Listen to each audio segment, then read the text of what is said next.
All right, ladies and gentlemen, welcome back to the stream. TGIF, everybody. Good afternoon. Good evening. Starting a little bit late today. I had to get some videos up. Tuska, good to see you. Cook, good to see you. Darcidian, Virtue in the house. Good to see you guys. Let me check in with YouTube. We got Jonas in the house. We got my boy Greedo in the house. Good to see you, Greedo. Afternoon. What's up, Julius Caesar? How's it going, man? Yeah, what a crazy time to be alive, man. There's a lot going on with WoW right now. Kind of a headache, right? Let me run. I need to do something real quick. I'm gonna run and get the bracers from the Warsong vendor. AV weekend started, right, guys? Is it live yet? Is it bonus honor from AV yet? What do you mean 9-month TBC? That's what people are saying, bro. That's what people are saying. We'll watch some videos on it today. But yeah, Sunwell in autumn or whatever of this year. When does autumn start?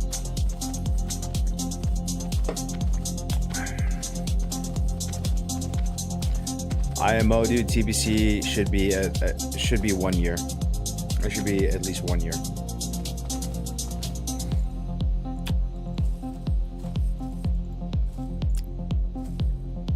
That's bait. What's bait? I mean, we can look at the roadmap, but it says Sunwell in autumn of this year, and it's already February. It is February, basically, right? It's 1:30. TBC's not out yet. It launches February 5th, and Sunwell in autumn. Let me look up when autumn technically starts.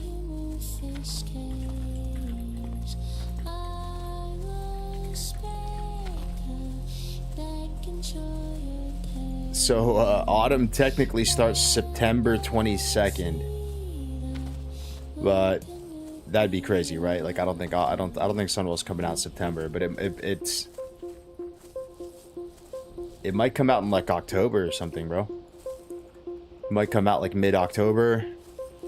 I think they would have put winter on there if it was coming out in the winter, you know.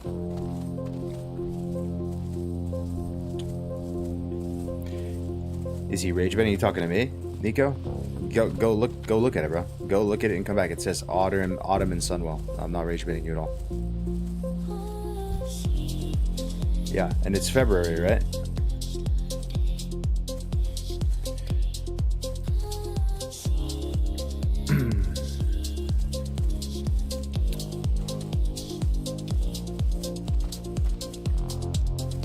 I was watching a reaction yesterday, and I have to say it was legit funny. I still can't get over the naked Torin in the shower. Oh yeah, in the hot tub. Good to see you, Steven. Yeah, AV all weekend. Yep. TBC timeline seems to be rushed for my preference. I don't want to rush through TBC and on to Watluka. Yeah, it was interesting. There was no mention of Watluka yesterday. IDTS, maybe AV weekend bugged. Yo, Carg, been watching since first re-release and loved your in-depth guides. Currently back, but the Hunter is only 56. Top tips to focus on before TBC drops. If you're 56, man, and TBC comes out in a few days, just get the 60, bro. Like, get the 60. I don't know how much time you have to play, but that's what would be on my mind, and it would just be get like epic riding. You don't really need to save up much gold for like epic flying or anything like that, but I just get like epic riding at least. I'd see if they patch. There's this bug in the game right now, man, where if you buy the AV RAM and you have it in your bags before Tuesday reset, they give it, you get epic riding free. So it like saves you like 570 gold. They might patch it, but it's been 2 weeks now where they haven't patched it. So I'd try that at least. I'd try that, but I just get the 60, man. Like, you're not really behind or anything like that. There's really no rush to 70 unless you care a bit about arena. Then you don't want to miss that first week. But other than that, I mean, you have like 2 weeks plus in order to get 70. So all right, let's buy something here. We need the bracers. Where's this dude?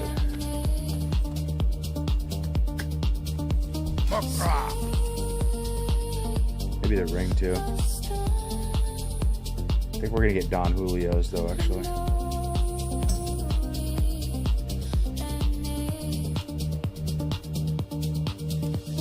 The bracer we want, right?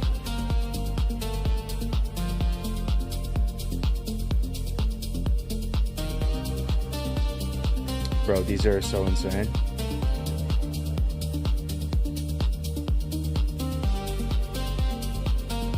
$600 honor for these bracers is crazy, dog. And no mark requirement. Literally no mark requirement. That is crazy, bro. All right. Let's queue up for some BGs. We'll start out on the Hunter. We might do some hardcore leveling too. It's possible. We'll just have to kind of see how it goes, man. It'll be a long stream today again, per usual, like 8-10 hours, something like that. Either way, it will be shorter than what we would hope. Phase 4 is late autumn. BlizzCon at September 12th. Then Phase 3.5 after that. Then Phase 4. Phase 4 is late autumn. I mean, let me pull it up, bro. It literally just said Sunwell autumn. That's what it said. It's not just me, bro. There's other people in the community that are like saying like, I have some videos lined up to react to today.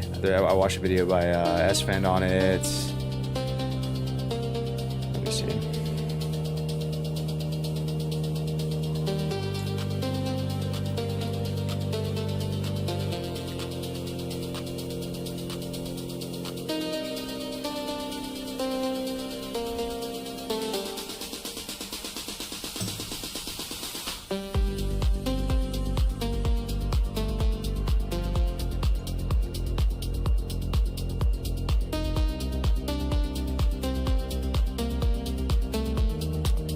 Here's the picture, the roadmap, right?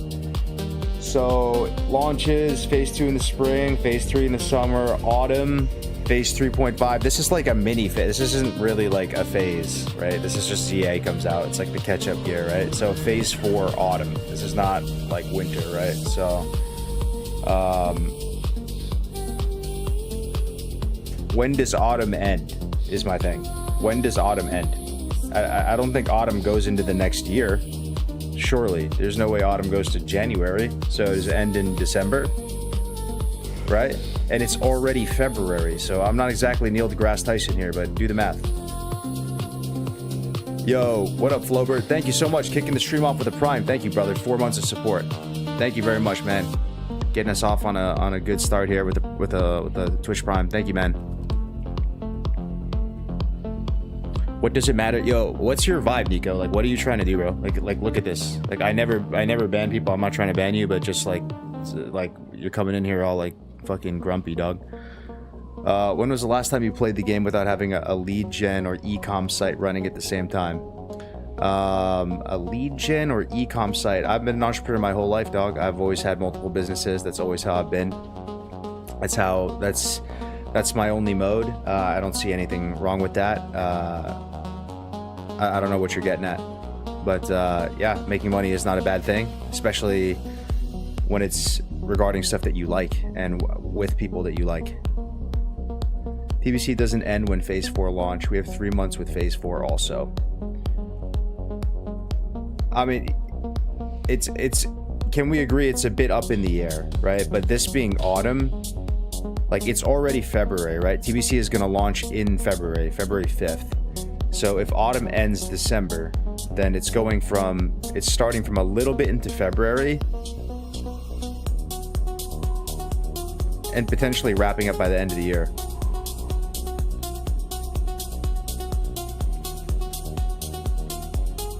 Read it as through autumn. What up, Gold? Good to see you, bro. We got Calistotines in the house. We got Darerook in the house. I imagine we're getting TBC era, so TBC will never end. Yeah, that's what we're hoping for, brother. That's what we're hoping. We gotta apply some pressure, right? Try to get TBC era servers. I feel this TBC being rushed with all the nerfs in place is for the gamer dads with no time.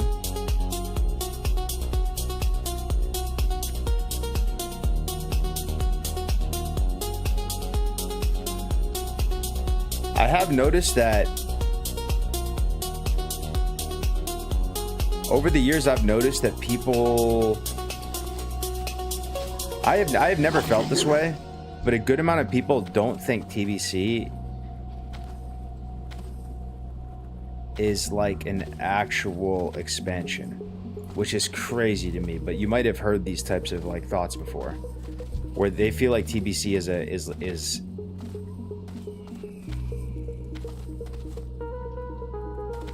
sort of like isn't worth like being like a permanent TBC server. Like it's short-lived.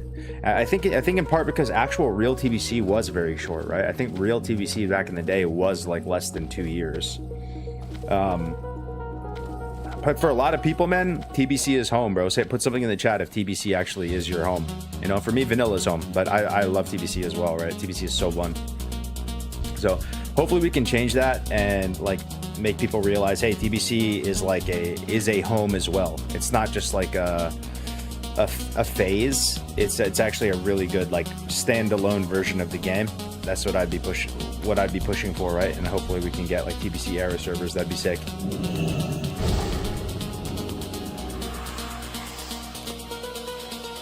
Watlika's home, Vanilla's home. I don't want to do Wrath again, to be honest. I want TBC to be my forever home. Yeah.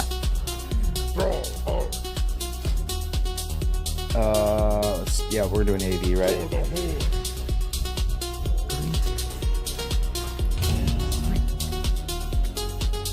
I just got here. TBC won't last a year. I'm not sure, dude. A lot of things are up in the air. I think that must have been tactical, right? Like they could have said, just really think about it, guys. Why wouldn't they say TBC like winter? You know what I mean? If they intended it for it to go a few months into 2027, I feel like it was a bit tactical. Like they didn't include anything with Wrath, so there's no mention of it, right? To kind of give you like an endpoint, like a bookend. They didn't mention anything with Wrath. They didn't mention anything after Mop as well, right? No mention of WAD. Housing height. What up, Hypnoidal, bro? What up, Vitbass? Man, you know, what if I told you guys the overall reception of the housing and that whole state of the Azeroth? What if I told you guys that it was actually overall pretty positive? That like the majority of players are like, we're not actually fazed by that. Like that whole announcement, like bro, shit is so crazy to me, bro. It's so fried, man. It's so fucking fried, bro. Go to YouTube right now and just type in like state of Azeroth. Like dude, it's so fucking fried, dog. I can't believe it, man. There's a couple people out there that are like having a similar take, bro, but like the mental gymnastics you have to do, bro, to smooth that over, bro. It's like almost like content creators are on fucking damage control duty, man. Like, just admit it, bro. It's fried. Like, it's okay. Like, well, yeah, people don't want to play Warcraft anymore. Free gear, solo dungeons, and Sims 4 style housing. The game isn't what it was. It's, you know, the funny thing is, like, if it was just a housing announcement, it'd be one thing too. But they actually positioned it like the optics of that announcement was the state of Azeroth, bro. Like they made it seem like the state of the union, like they were really gonna drop some knowledge, right? Like that's a heavy title. Like that's like a clickbait title. That's like everybody's like, okay, like Blizzard really laying it down right now. We're gonna get the timeline, bro. There's literally nothing announced. Oh my gosh, like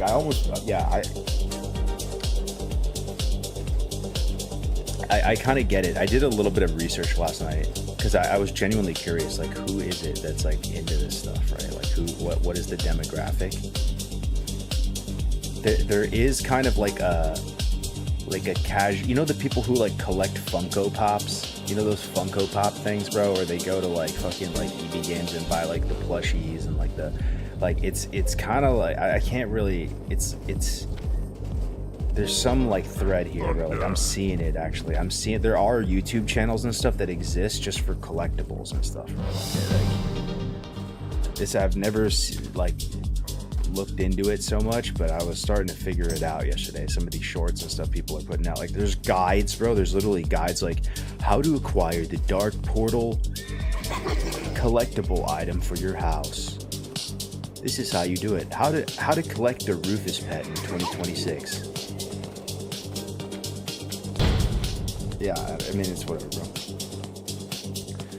What up, Hammer? Honestly, I'm a little confused on how to read that roadmap. They could have just forgot to put winter at the top, considering they call it Zulaman Azulaman. Did they really, dude? Did they really call it Azulaman? I gotta go back and look at that, bro. Did they typo Zulaman?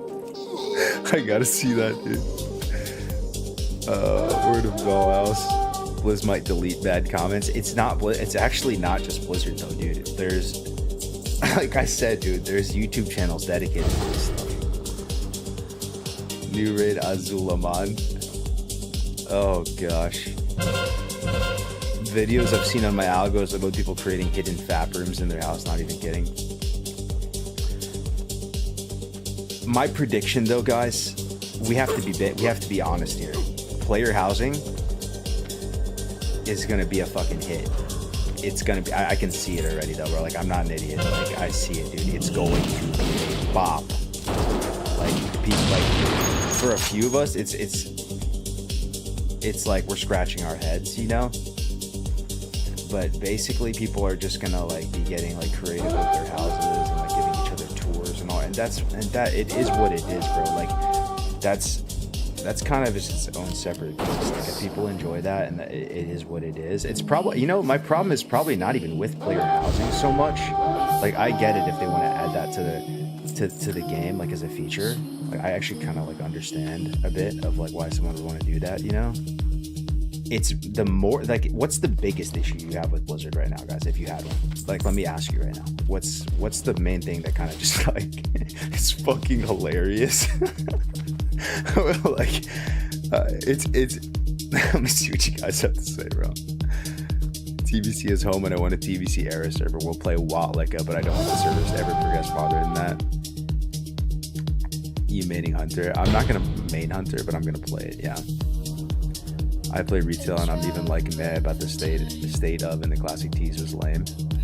What weapon is that? This is the 14 gun. You don't really see a lot of people with it, but I think it's pretty cool on Warrior, on Orc. It's the same stats as the crossbow, right? It's like your straight up out of like Warhammer 40k, you know. And people would usually get the bow because you get like the quiver from like the Leaf Quest or whatever, right? Like, pick the quiver. I don't know if there's like a gun equivalent of that shit, but I don't have any of that and stuff to see. So honestly, I'm just hyped to see this new raid content. Azulaman, that could be hype. That actually could be hype. It's Zulaman with changes. It's Zulaman, but maybe you can like make a little like TP in the corner or something. Yeah, so I mean, this is the main issue that I personally have with Blizzard. Obviously there's a bunch of issues, right? But like the main one that's just like hilarious, bro. Like, actually hilarious. It's not the player housing. It's their like vibe and taste. Like, their taste on what they think looks cool, what they looks goofy, what they think whatever. And it's like this like basically like fake cultist positive, overly positive Peter energy, sort of like. It's like pretty much, and this is no disrespect to like Finding Nemo, because Finding Nemo is a great movie, but it's like we're a bunch of grown-ass men and adults, or again women too, right? Like, and we're literally like in like the Paw Patrol movie, right? Like, we're literally forced to watch the Paw Patrol movie, and like a good amount of people are just like coping that it's like, this is a good movie. Like, and maybe it's a good movie if you're like 7, right? Like, if you're literally like 4.5 years old, like, it would be like a nice gateway into movies. But that's sort of like the main thing that's like perplexing, right? Like, it's crazy that they can even call it World of Warcraft. Ain't nothing war about it, bro. There's like, it's like so incredibly bland and generic and PC, and like it's like, I'm surprised they even have Horde vs Alliance. I'm surprised they don't even say words like battle, bro. If you go in there, I've actually watched it a few times, that announcement. They don't even use like aggressive language when it comes to battle. They use language like enter the fray. You know what I mean? Like, it's like mind-numbing, like insipid to the nth degree. Like, it's like actually unreal. And it's, to me, it's the result of just hiring, bro, like fucking NPCs, dog. Like, I really don't know, bro. Like, Straight up non-player controlled. It's insane, dude. Oh my god. Is the background music too loud, is it? Let me see, bro. Let me check. It might be a little loud. Yeah, let me bring it down a touch. Is there 0% chance you could do an interview with Allen Adham or Kevin Jordan and get their thoughts? I probably could, actually. I think that would be swingable. I think I could probably get KJ. KJ and I were cool, man. There we go. Yeah, I bet. Okay. Yeah, it's crazy, like, that they even call it Warcraft fully at this point, you know. But dude, no one seems to mind though. Like, oh, bro, like, can I go to the? Let me show you something. I'm not gonna spend all day harping on this. Like, we'll just talk about it for a second. Let me go to the. Check this out. Like, let me. I'm just gonna pick a random one, right? Show more.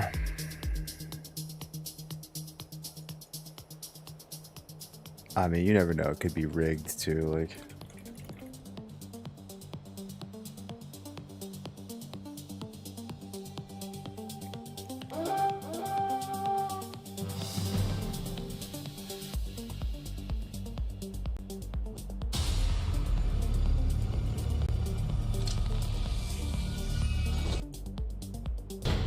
I mean, it's just like this, right? Like this little short, this little thing that they did at the end, right? The little like fucking like Paw Patrol thing they did at the end with the housing. Like the first few seconds were kind of cool, right? And then it just like it's got the Ozzy Osbourne stuff, right? It was kind of like an obvious Keck W moment, right? It was just like a giant glorified ad for player housing, bro. Like, look how fried these comments are, bro. Look how fried these comments are, bro. Like, how a nod to the Prince of Darkness, love it. Like the orcs carrying the flamingos. I thought this was a trailer for an animated show. Heck, this was beautifully done. I would pay for a Warcraft animation. Blizzard sleeping on their animation skills and lore, having potentially one of the best animation series to date. Blizzard making animated series already. 870 upvotes. Hey, the Blood Elves' eyes look correct. They're slightly closer to it. Peak cinema, nice tribute, nice subtlety, Rogan action. The money Blizzard could make if they gave the fans real animated series. This and has always been quality work from them. Cinematics and shorts. Are you freaking kidding me? Give me this show right now. A nice touch. Bravo. TV animated series, please. Dude. This is looking fantastic. Blizzard doing right by those we wish to remember. Thank you. I won an animated series yesterday. I see they're putting soft texture work from Overwatch here. It looks great. I love this so much. This is so cute. Love it. Make an animated series, please. This was sick. Yo, thoughts?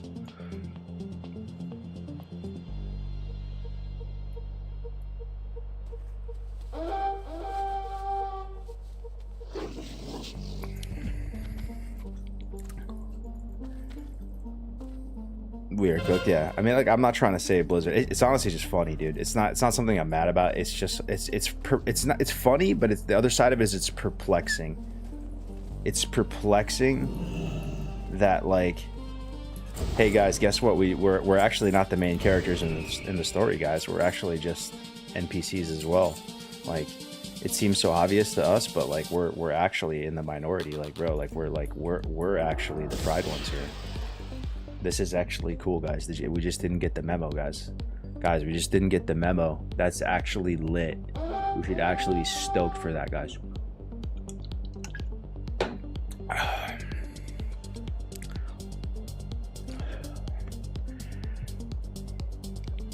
It's 100% Overwatch leaking into WoW.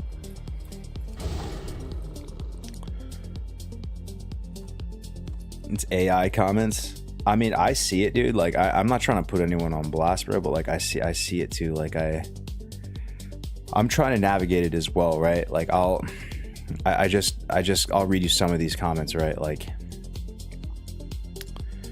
this is some of the stuff that I see on a daily basis, right? And I'm just being transparent with you guys because I'm trying to navigate it too. Because to a certain extent, like, my channel and everything, like, I want it to do well, right? And I want it to be, a positive thing overall. I don't want this to be like some, like, community where it's all negative and stuff. So I want to be able to like add value, do guides, do stuff like that, but also be able to be real with you with my commentary on stuff, right? Like I don't want to, I refuse to be super fake to the point where Blizzard is putting out absolute slop and I'm just like eating it up. I refuse, bro. I refuse a million times over. I refuse. But look at this, like these are comments from actual people, bro, actual gamers. I'm not going to say the name. I'm not going to pull it up on stream. Love you, bro. Been watching you since the HC days in Classic, but are all these negative clickbait titles really what you want to go for? I'm a Classic Andy myself too, but just because retail is different doesn't mean we have to hate on it. Anyways, GG, happy to see you making content nonetheless, man. That's not so bad, right? There's another one saying like, stop liking things that I don't like. Oh my God, get a job. It's like, bro, there actually are people that like, that just eat this stuff up, bro. Go to Reddit and stuff, bro. Oh my God, Graze with the massive raid, bro. Thank you so much, Graze, bro. Thank you so much, man. Hope you had a good stream, dog. How was your stream, man? We might do some hardcore, guys. Stick around. I'm not sure what I'm gonna do yet. I'm not sure what I was gonna. You know, one thing I've been wanting to do actually is I think by doing a new playthrough, like and leveling, we can kind of maybe as we go look for stuff that like Classic Plus could do, like could it slightly improve upon or extrapolate on or whatever you want to call it. Like we look at individual professions and stuff, right, and be like, oh, there's an opportunity here. Like so I've been wanting to do that, but it feels bad because it's AV weekend, you know what I mean? But yo, thank you so much for the raid, bro. I appreciate it, man. Thank you so much, yo. Welcome everybody. Yeah, we're just talking about the extremely exciting new feature. Did you guys hear they have player housing, guys? Yo, did Grace chat here? Anybody here from Gray Chat? They actually put this new feature and it's called player housing. Coming soon, TM. It's gonna be lit. Yeah, we're currently researching how we get the dark portal in my backyard. I gotta figure it out. Yo, Joker's 57 HC, really? Did we figure out why servers crashed last night? They crashed last night? Really? I didn't know that, man. We only live in tents. Yeah, Gray's going so hard with the tent. I believe him though, man. Anybody believe in the Gray's tent idea? I actually do. I get it, man. I actually get why it's better than like a buff. Like, I'm not even kidding. I'm not even just like saying that. Like I have like a 3% buff. I get it, and I actually think there's potential to do more stuff with the tents. Like you can basically do custom buffs or like have that be like a thing people look forward to. For me, a lot of like the opportunity with the Classic Plus is giving players the ability to customize more stuff in the game. So like if you think about it with vanilla WoW right now, what can you customize? Like truly, what's like a player creation? Not much, right? The only thing really is like you can basically write a letter to somebody, you know? But in terms of like a customizable thing that you craft or a consumable that you craft, what can you really customize? And that customization, if you do it in the right way, can lead to basically like infinite content, right? It allows players to like play in the sandbox in like different ways. You can do like interesting things. So like, that was one thing where my mind was going to when he's talking about these tents. Maybe you could craft your own buffs. Maybe you could make this like tent concept like very like good bang for your buck. Talents, yeah. In terms of just like crafting something though, right? I don't think there's anything other than being able to write someone a letter. You know what I mean? You can write whatever you want on it, but I don't think there's anything that you can actually like customize. Night Slayer got DDoS last night. Everyone went to Dream Site for like 2 hours. Yeah, we could. Yo, you want to like? I'll poll you guys, man. Honestly, and we can figure out if we just want to like, if we want to chill, just grind BGs, have some nice music going, or if we want to switch up and go do some hardcore for a little bit. I do have a mystery guest later coming on the show. It's another, like, honestly, to call it, like, galaxy brain player, bro. Like, literally one of the best people to ever play WoW. And it's for Priest and Druid, but it's mainly Priest.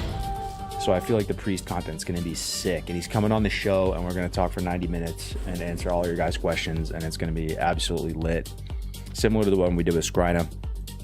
So that'll be today in a couple hours.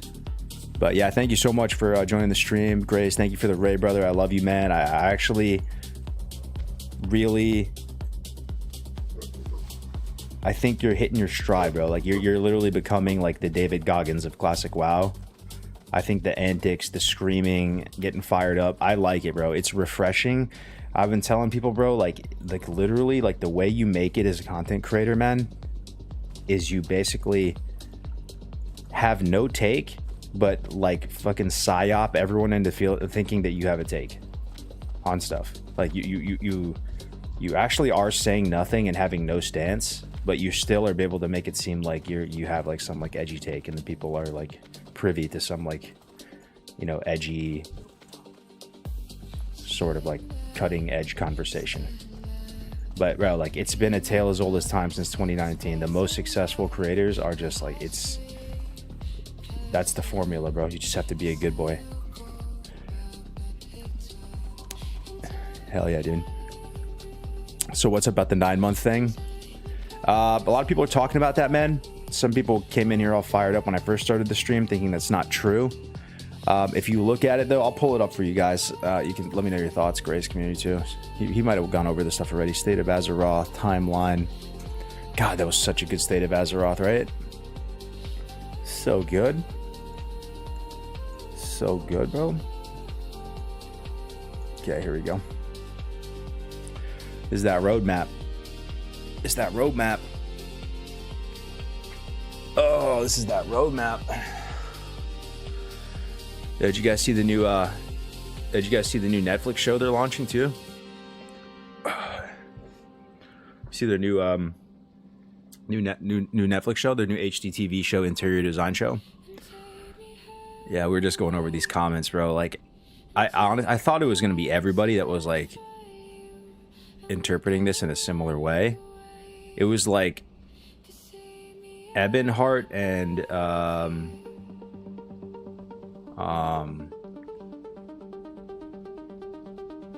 Ebonheart, Ompi, S-Fan. There's a couple people that were basically just keeping it $1.50 watching all this. And other than that, man, people were just like, just getting milked, man. Try sorting new comments. Let me see.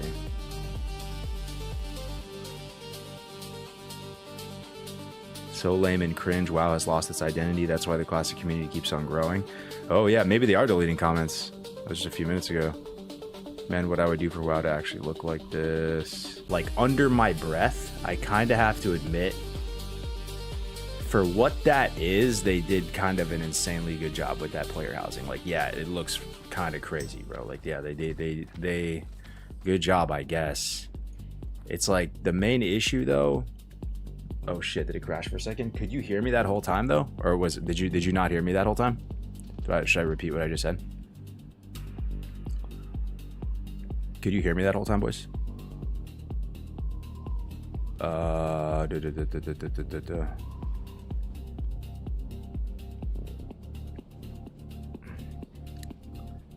We'll be back when it's more positive. Looking forward to see the positive hyped cargoes again later. Hey, bro. See you later, man.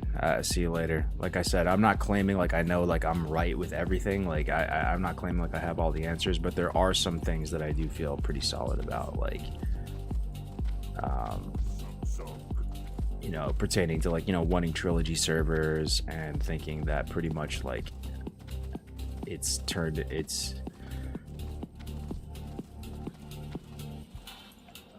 bro, retail is just cooked, man. Retail is just cooked. The problem is player housing isn't really Warcraft IMO. I mean, if they could have the player housing, man, they could have player housing. If they could have that player housing, but still maintain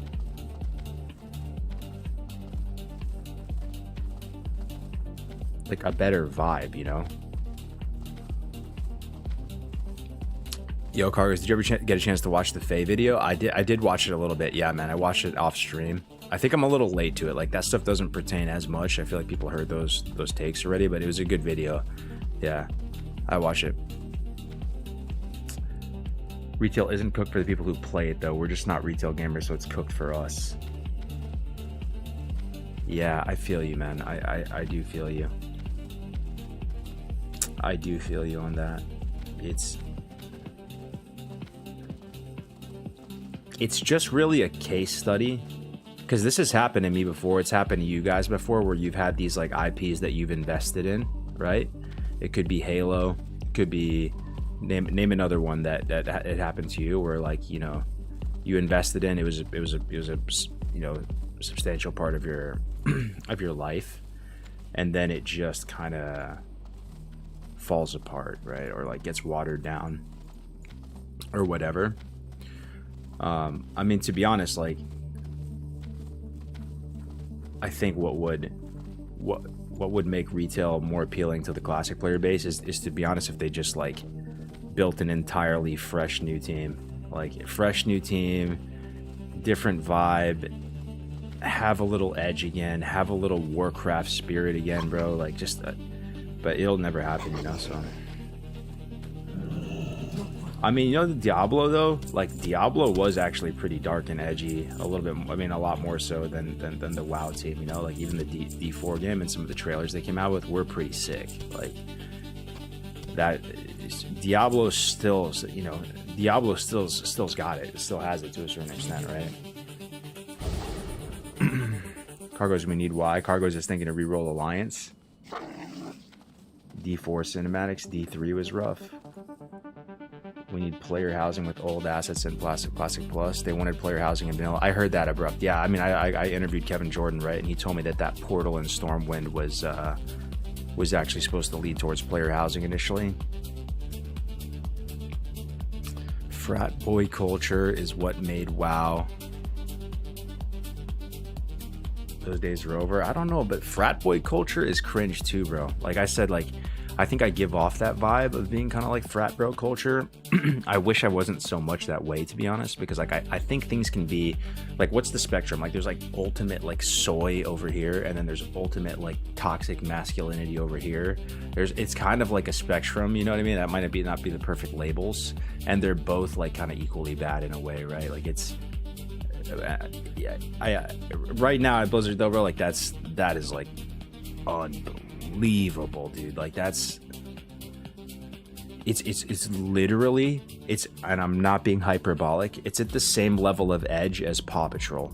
You guys have kids that watch Paw Patrol? Like it's the same grade of edginess as like Miss Rachel or like Baby Shark. Like I'm not even kidding, bro. Like I think they would actually have an equally violent like fight scene or whatever terminology used in like Baby Shark. Like it's not even an exaggeration, bro. Like that's a fact. The WoW devs weren't frat boys, the executives were. You know what's possible though, dude? That kind of there probably was actually some fucked up like you know, they were saying like sexual misconduct and weird stuff that happens when you get a bunch of nerds together and stuff in Blizzard, and they might have like overly course corrected. That might be what happened to a certain extent, that there was this kind of like bad darkness or something, where like maybe females were being mistreated or something, you know what I mean? I'm not exactly sure what happened, and maybe they just flew the other direction, like full fucking send, bro. They just like made all these hires, and it like just became completely benign across the board, you know what I mean? It's like actually Paw Patrol though, bro. But that's what I'm saying. If the retail gamers, like if that's what they want, if they want Paw Patrol, if they want to be like in their 30s playing Paw Patrol, because that's the analogy I use. It's like a little kids movie. The little kids movie can be good for what it is, right? You could go to a movie with your kids right now. It could be Dora the Explorer. Dora the Explorer goes to France, the movie, right? And it's like, well done, and the kids are smiling, they're having a good time, it's a birthday party, they're eating pizza and chicken nuggets, and like they're all happy, and it's not like, you know, draining the innocence from their eyes, and like that's a good movie. But it's wild to like unironically invite a bunch of 30-year-olds to Dora the Explorer movie, and like instead of giving people just like beers and wine and like just White Claws and like normal drinks, they're like giving people fucking apple juice and sippy cups. It's pretty much that type of, that's my analogy.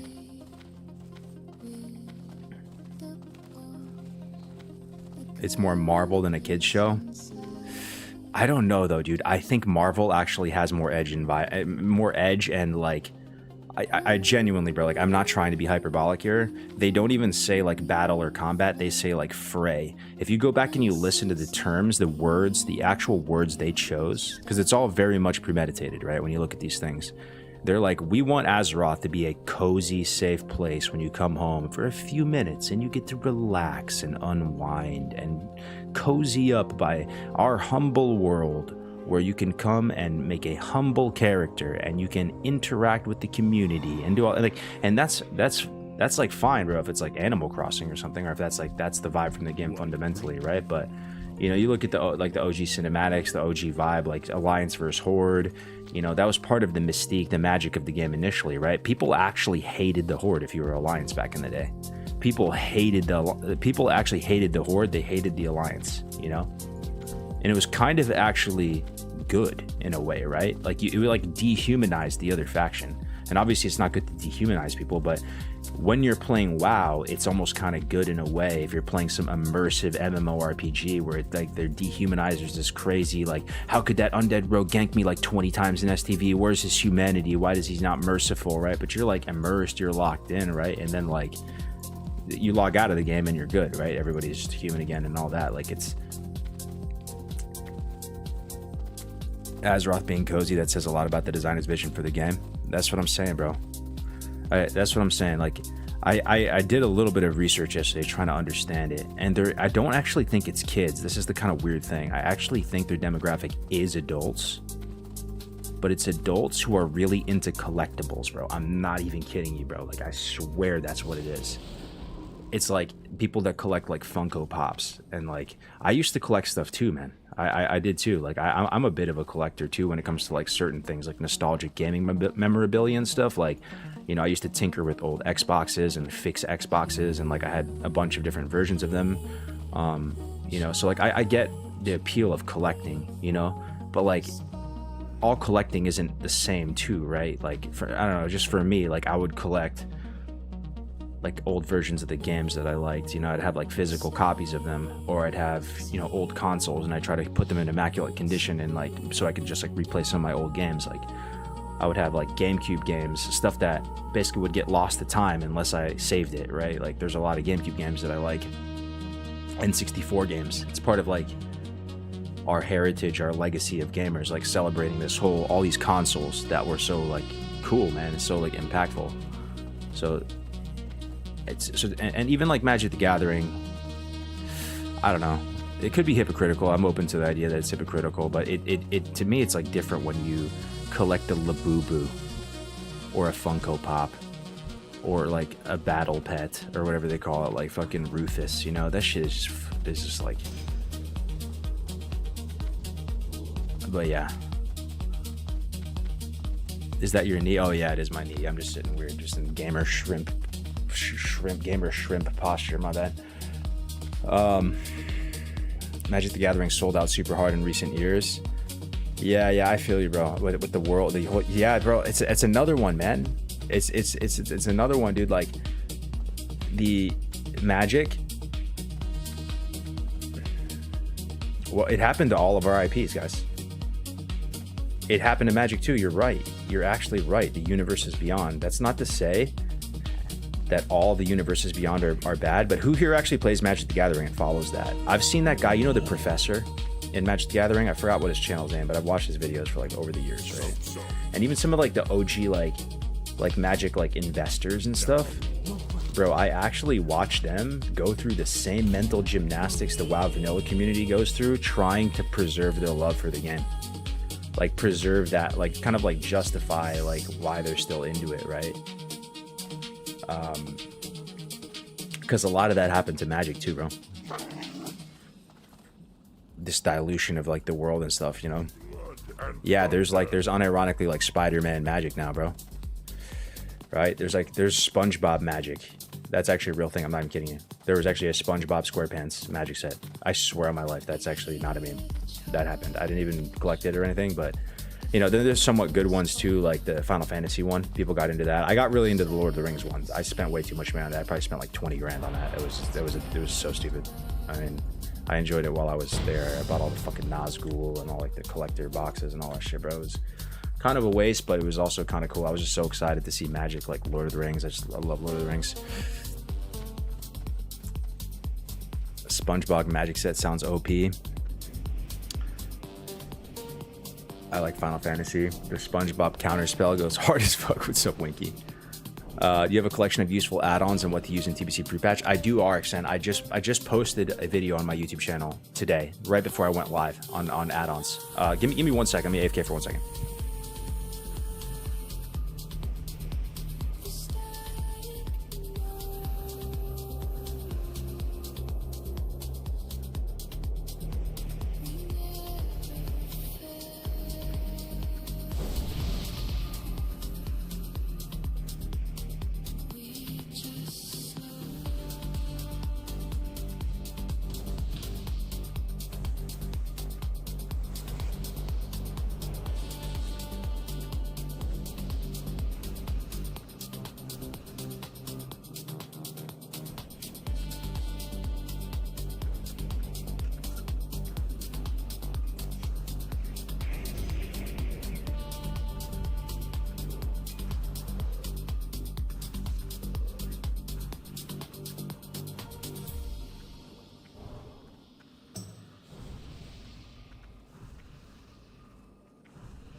I'm here, guys. Sorry, I'm on FaceTime with my daughter as well. I'm just like letting it run so she can kind of like see me.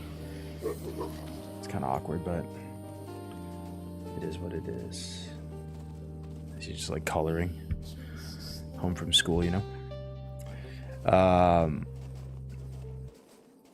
Just click this and uploaded, and it uploaded a big willy on my Twitter. Thanks, mate. What up, Snacky? Yo, Snacky Box is here. What the fuck? Yo, Snacky, what's up, man? How you doing, bro? How you doing, Snacky? Any Snacky Box fans in the house? It kind of happened with Pokemon too. The EXP share now being used for all Pokemon in this party. Insane. Unlimited uses for TMs. Like, nah, far too toned down. What do you call that, guys? What do you call that process, though? Like, we have these IPs that we grow up with and invest in, and then what happens to them? Like, what do you call it? It happens every time, actually.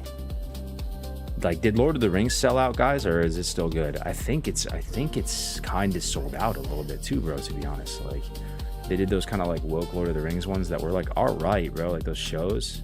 It was okay, man, but maybe you have to learn a lesson from this, guys. Is like, you have to know when to hold them and know when to fold them. Maybe if you truly care about your IP and creating something that people love and is timeless, you have to just literally put it down at some point. Just put the horse down. Call it. Don't do anymore. Don't just do like fan service until it becomes like unrecognizable, you know?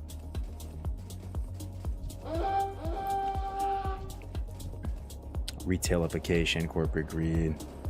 There's so much money involved. And that's the thing, bro. Like, I don't think making money is a bad thing. I think making money is a good thing. I think making money means that whatever you are making is valuable and real. But obviously there's like stat weights to money. Like, it should always be passion over money. Like, you shouldn't be doing something that you actually hate or are not passionate about just for money. You know what I mean? At least IMO. It should be like at least at a 51 percentile. Like, you're passionate more than wanting to make money from it. But I don't know. My only point is like, I don't think it's like, you know, evil to make money or something like that. It's just people, it goes too far. Like, people actually aren't passionate about it and don't really care about it, and then it's just too much.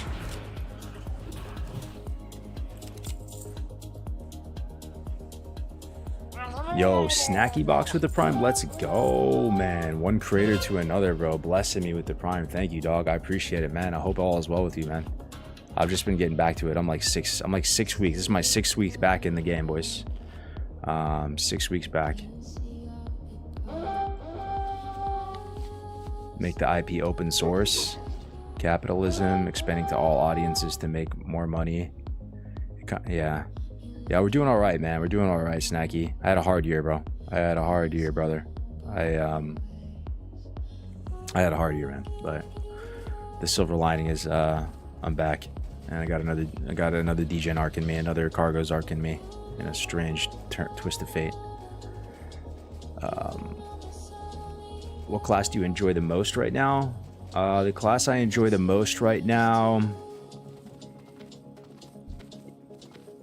it's Priest, actually. It's Priest. Followed by Destro Warlock. I think Destro Warlock would be the most fun, but the shards are a real issue, man. Like, if I farmed up a bunch of shards, I think Destro Lock would be the most fun. Like, I could just, like, rip BGs, and it's very strong. Like, you're actually one-shotting people, and it feels super good. But then you're out of shards, and then you just feel demotivated to even play the class. You're like, I just don't really feel like farming shards. It's kind of just a bummer with Warlock in general, right?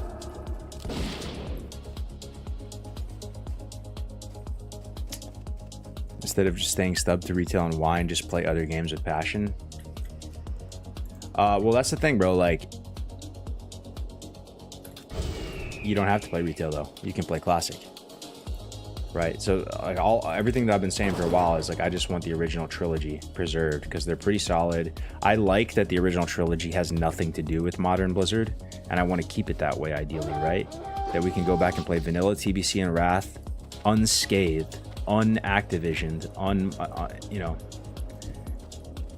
like just not touched by the team in any capacity that has turned like WoW into Baby Shark. You know what I mean? And that's honestly, that's throwing unnecessary shots at Baby Shark, bro. Like, I like Baby Shark. My daughters like Baby Shark. Like, that actually feels bad. That feels bad, even saying that, because, yo, Baby Shark's kind of dope, man. It's more like, you know, Paw Patrol or something, because I don't know, Paw Patrol's kind of lame to me, but, you know, like,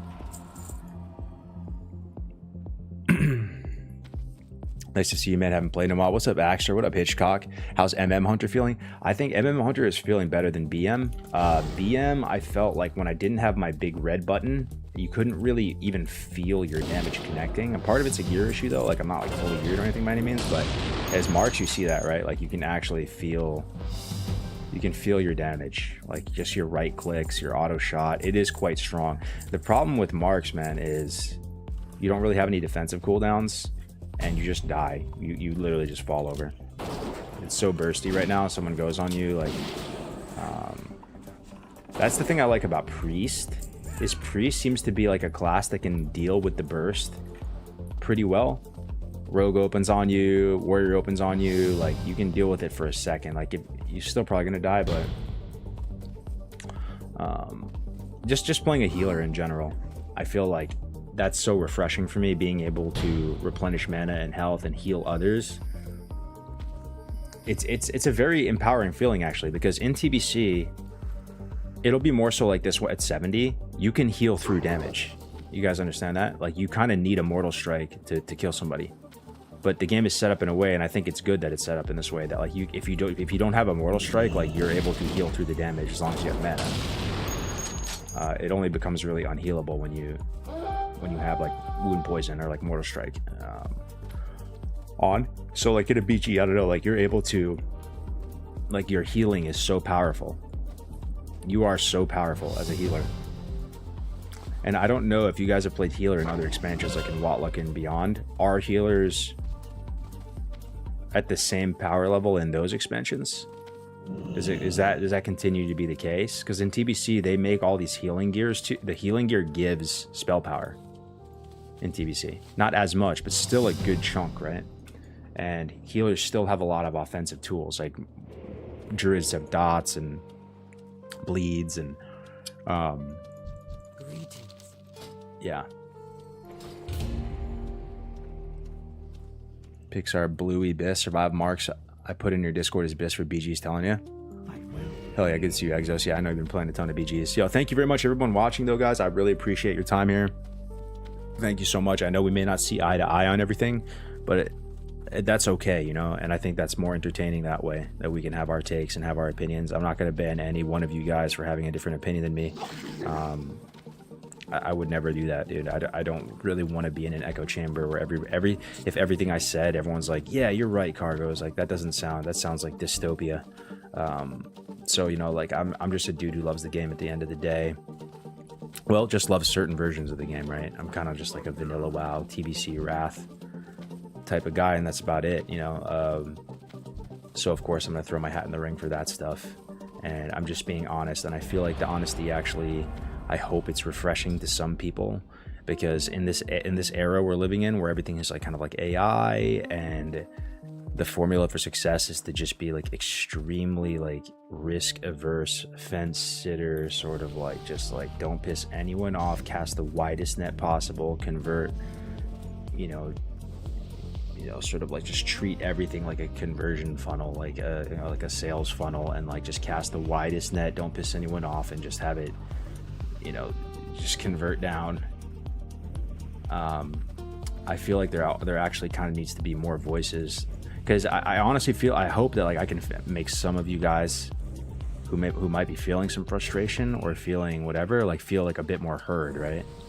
That's like the yuppie term these days, but like, and you guys do the same for me actually, because when I watch these type of things with Blizzard, and it's like, it's so far from Warcraft, bro. Like, it's like unironically like Paw Patrol. The fact that there's some other people that are like seeing the same thing I'm seeing, and like that's reality, it's kind of like comforting in a way. Which rank 14 weapon to get for a warlock, staff or dagger offhand? It's gonna be dagger offhand. The staff is just bad, no? Like, I looked at the staff because I just wanted to see if I could do something like edgy, different, but I'm pretty sure the stats on the staff are just like worse. I'm not sure who is gonna get the staff. Like, why does that exist? Why does that item exist? You know, it seems just like purely worse. I mean, you could get the staff. It's not as bad anymore because Spellstone goes into your wand slot instead of offhand. It used to be like in vanilla, like Spellstone would go into your offhand, right? So you just could not use anything. Like, you would rather actually have 0 main hand and have a Spellstone in your offhand than use like a 6 staff, because it's just an ability. It's a Cloak of Shadows, right? It's like just like taking away your Cloak of Shadows. But since it goes in the wand slot, you have more flexibility as a warlock, but the staff is just like trash. Yeah.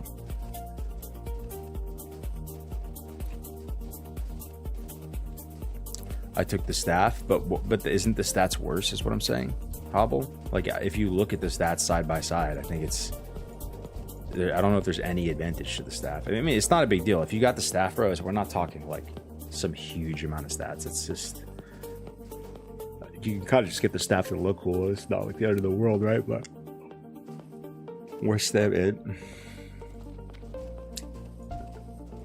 What about hunter weapons? Double axe. So the ideal thing, like the logic, is that you do want a 2-hander more than 1-handers, ideally, as a hunter, especially if you're going to go for like, if you melee a lot, right? If you're going to raptor strike a lot, you want your raptor strike to hit hard. You want to get full value from like the swing timer on like a slow 2-handed weapon and be able to like come in there and just slap them with a big raptor strike.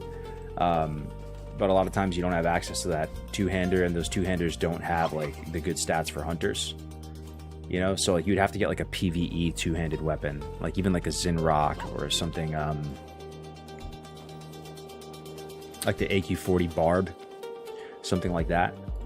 But when you just look at the Glad weapons right now, the 2-handed axe and the 2-handed weapons don't have hunter stats on them. They have like strength, right? So you would get the 1-handed, put 15 agi on each, the 1-handed axes, or get the fist weapons too, because they actually have like attack power and stats on it, you know? I don't know how I have 360s and I still want to boost my hunter. Yeah, bro, I'm 3 boost deep, big cat. Down bad. I feel weird about it. Bobka bullied me into boosting another one yesterday, a dwarf priest. But with that said, bro, like, it actually does feel pretty worth it. Like I even just had a few reps on Dwarf Priest yesterday and got to experience what it's like to play one. And I don't know if you guys feel the same, but like there's nothing like getting first-hand experience with another class. Like being able to actually play with Chastise myself, play with Desperate Prayer, play with Stoneform. I just understand and feel those abilities more, you know? Chastise, I didn't realize how good it feels. It feels incredible. Instant cast, 2-second root, deals a good chunk of damage, doesn't cost a lot of mana, short cooldown. Super good. You can catch people, you can peel people, you can use it off the back end of your Mind Blast or your Smite for extra damage. So good. Stoneform, so good. Take off Viper's Sting, take off Devouring Plague. And Desperate Prayer, probably the biggest cooldown of them all. Like that's actually the one that saves you, because like someone opens on you with a ton of burst and you don't have time to connect with like a flash heal on yourself because they have one kick or something, right? So like your only hope to survive is to press instant casts, and none of your instant casts burst heal you, but Desperate Prayer does. So I get it, bro. Dwarf Priest is absolutely like correct, man. It's so good. So I'm glad I'm getting this experience, right? Do you have any hope for Classic Plus? I do have some hope. I have some degree of hope, but here's the thing. Here's the thing. If selfishly I could actually, all right, this is gonna piss a lot of you guys off. I'm sorry, but it's just true. If I could basically get the trilogy, confirmed trilogy, as they were era versions for the trilogy, Vanilla, TBC, and Wrath, and that was confirmed, and cancel Classic Plus, I would. But I know that's a hot take, bro. Like, they have to do Classic Plus at this point, and they have to full send Classic Plus at this point. I'm reading the room. I don't even think if they do like a no changes version of Classic Plus, I think that's gonna piss everyone off. We are too far gone. Like, it's Pandora's box has been opened. We've already played a couple versions of Vanilla. They need to do Classic Plus and full send it, because if they don't and they do some really mild Vanilla with sprinkles version of Classic Plus, dude, everybody's gonna lose their shit again, you know? Like, ideally, bro, they do the trilogy, they do actual proper pristine servers for TBC, Wrath, and Vanilla, and then they also have their full send, you know, Classic Plus thing. Is there a way that they could do a good Classic Plus? It's possible, but I feel like, I mean, after seeing that State of Azeroth yesterday, right, is that instilling confidence that they're going to do a good Classic Plus? Let me ask you, right? 30-minute video, 2-minute mention about Classic Plus. They were scared to even say Classic Plus, the words. Like, they just wanted to like tease at it for a second. Didn't announce Mop, didn't announce WoD, didn't announce Watluka. Talk about Classic for 2 seconds, and then 28 minutes talking about China and player housing. You know what I mean? Like, I really don't want to rain on your parade. I don't want to like be a Debbie Downer on your party, like that you're so excited for. Like, I get it, man. Like, everyone wants it, but you kind of just have to like think for a second, right? I like the concept, but this is the team that's gonna do it, bro. The team that turned WoW into Bluey meets Paw Patrol is going to make Classic Plus, bro. Let that sink in for you, bro. Like, you really want this? Are you sure? Are you sure, man? Are you sure you want this? Are you positive it's not going to be Classic minus? They're going to Frankenstein the games of your youth. We have perfectly good metas that are solid, that are solved, that we know are good. The classes look cool. They're pretty balanced. They're pretty dope. If you have a problem with Vanilla, you can play TBC. If you have a problem with TBC, you can play Vanilla. If you have a problem with TBC, you can play Wrath. You know, 3 different versions of the game, a lifetime worth of like learning and like understanding them, right? Playing all the classes and understanding how it all works, how it all fits together. Lifetime of arena seasons to play, chill leveling. And it's not to say we have to play these games every day of our life. I haven't been playing WoW for like the past year. I haven't really played much at all. I mean, I played a little bit in Frontier. Well, I did play quite a bit in Frontier, but it's okay to just walk away from it too, right? Go touch grass, go take a lap. Like, you don't have to just play these games. But when you get that WoW itch, come play actual good versions of WoW that are Warcraft, you know, not.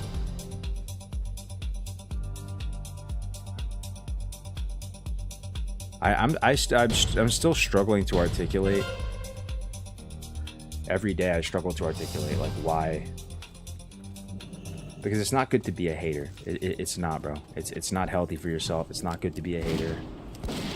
If you're busy building your own shit and focusing on building, you don't have time to be a hater.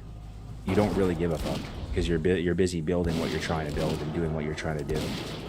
So I don't want to get caught in that like hater and that hater vibe, right? I'm trying to build stuff, and I am, right? Like we're building the site, TBC PvP. I'm trying to get better at the game. We're interviewing people. We're making stuff. We're creating.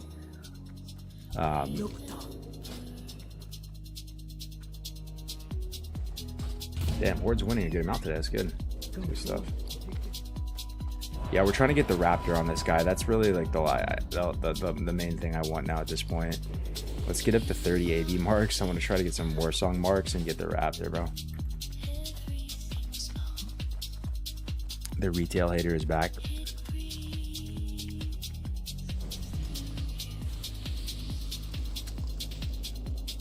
The post-match show in Great Stream was peak content, though. What's the post-match show? What up, Figures? Thanks, man. I appreciate it. First time in the chat. That gun is fun looking. Hell yeah. Not gonna lie, it pissed me off. Let's say Classic Plus is a year out. Would you be all right with a re-release of SOD in its final form? I got an ad. Yo, to be honest, bro, like if Classic Plus was SOD, I'm at the point where that's actually fine by me, man. Because I do actually have a feeling it could be potentially way worse. Call me crazy, bro, but like I'm worried that like it's literally gonna be like basically retail, bro. Like you're gonna use like retail art assets. I don't know what they're capable of, bro. I don't know what the Paw Patrol team in Irvine is capable of. Like they're all getting paid 200 grand in a room, like on salary, good bennies, good everything, and just cooking up some absolute Paw Patrol tier stuff. Like I saw, for me, SOD is like, if that's what Classic Plus ended up being SOD, at least it's like kind of recognizable, you know? Like, all right, like that's like if that's as bad as it gets, bro, like it's still kind of recognizable as vanilla, you know? I have no expectations for Classic Plus. If it sucks, I just won't play, but I agree with you. No one likes a negative Nancy. Yeah. I mean, that's the thing, bro. Like, if they just gave us the trilogy in good working order, some seasonality, I think a lot of us wouldn't really even be so vocal. It's just that I said this the other day. It's like Classic Plus is like we want icing on the cake. We want to have our cake and eat it too. We want to put icing on it. We want to put sprinkles on it. But the cake isn't solid. So you need the cake to be solid first, the foundation to be solid. So what is the cake? To me, the cake, like I said, is just the trilogy, good working order, as they were. Vanilla, TBC, and Wrath, cycling through them, error servers for each. Like it's simple. It makes sense. If that's in place, it's in a good state. Like, yeah, do something Classic Plus. Try to innovate. Try to see what you can come up with. That's cool. But there is no TBC era. Vanilla era is it's like League of Legends at the moment. Are you against reusing assets? I think that's not a bad thing at all. Keep it all classic inspired, but why not use assets that already exist? I think it's just a slippery slope, dude. Like you can be cognizant, you can be sensitive to this divide, to this rift between retail and classic players, right? Like we can read the room there and see that. So like it's one of the most polarizing things. If I ask the chat if they put retail models in classic, you guys all lose your shit. I've never seen you guys so united. It actually makes me happy, because I feel like, to be honest with you, I feel like half of you like me as a human being, but you think I'm insane. That's how it feels, bro. But like when I say like, oh, what if Blizzard put retail characters in, you know, retail character models, like everybody loses their minds and they're like unified and on the same page. You know, it's like,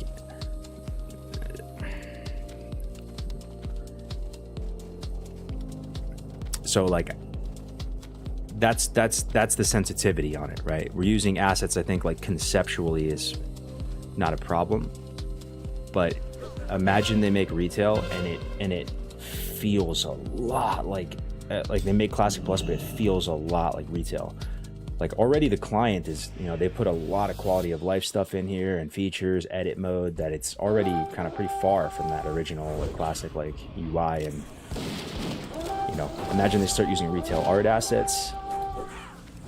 Imagine they start creeping in next with like retail kind of like particles and spell effects, right?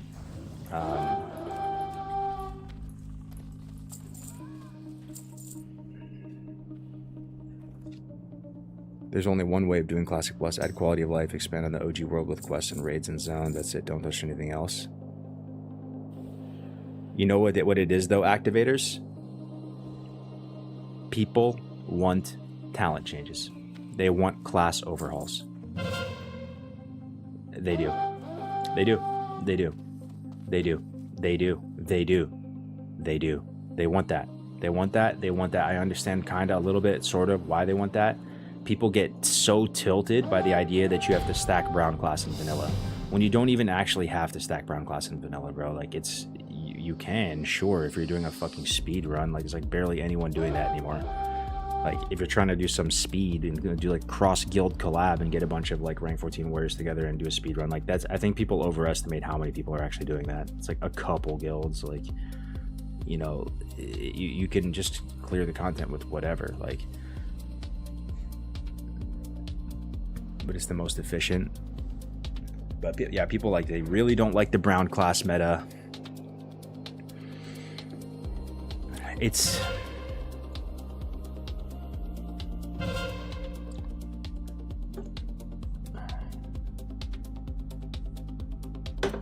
I've noticed that on a lot of YouTube videos.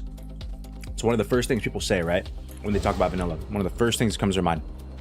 Most people are PvEers, right? So like, that's what they're thinking. Like, it's like one of the first things they say. I saw a video this morning. A guy made a video. He was like, TBC pre-patch is Classic Plus.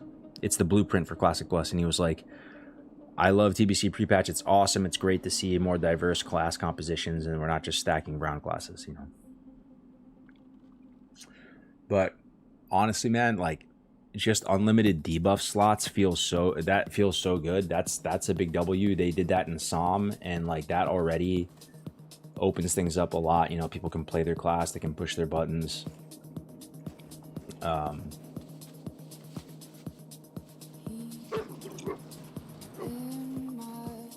people want to redo the classes, man. I don't know what they want to redo them to. Are they trying to homogenize the classes? Like, what are they trying to do, guys? Did they just want another class to be the class that you stack? Like, did they just want it to be like purple class or blue class? Like, did they want it to just be all hunters?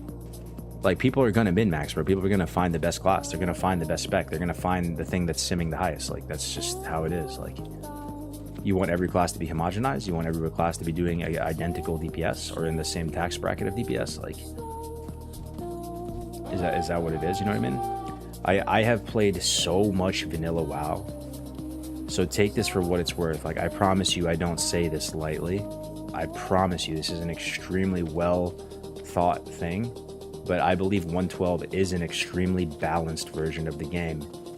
If it is a no changes version of it, that's the big caveat. Not with dual spec, not with all this. I believe that actual original 112 vanilla is an extremely balanced game. But it's not just PvE, it's not just PvP, it's all of it. It's leveling, it's quality of life, it's gold farming, it's competition within your class, like your class tax bracket.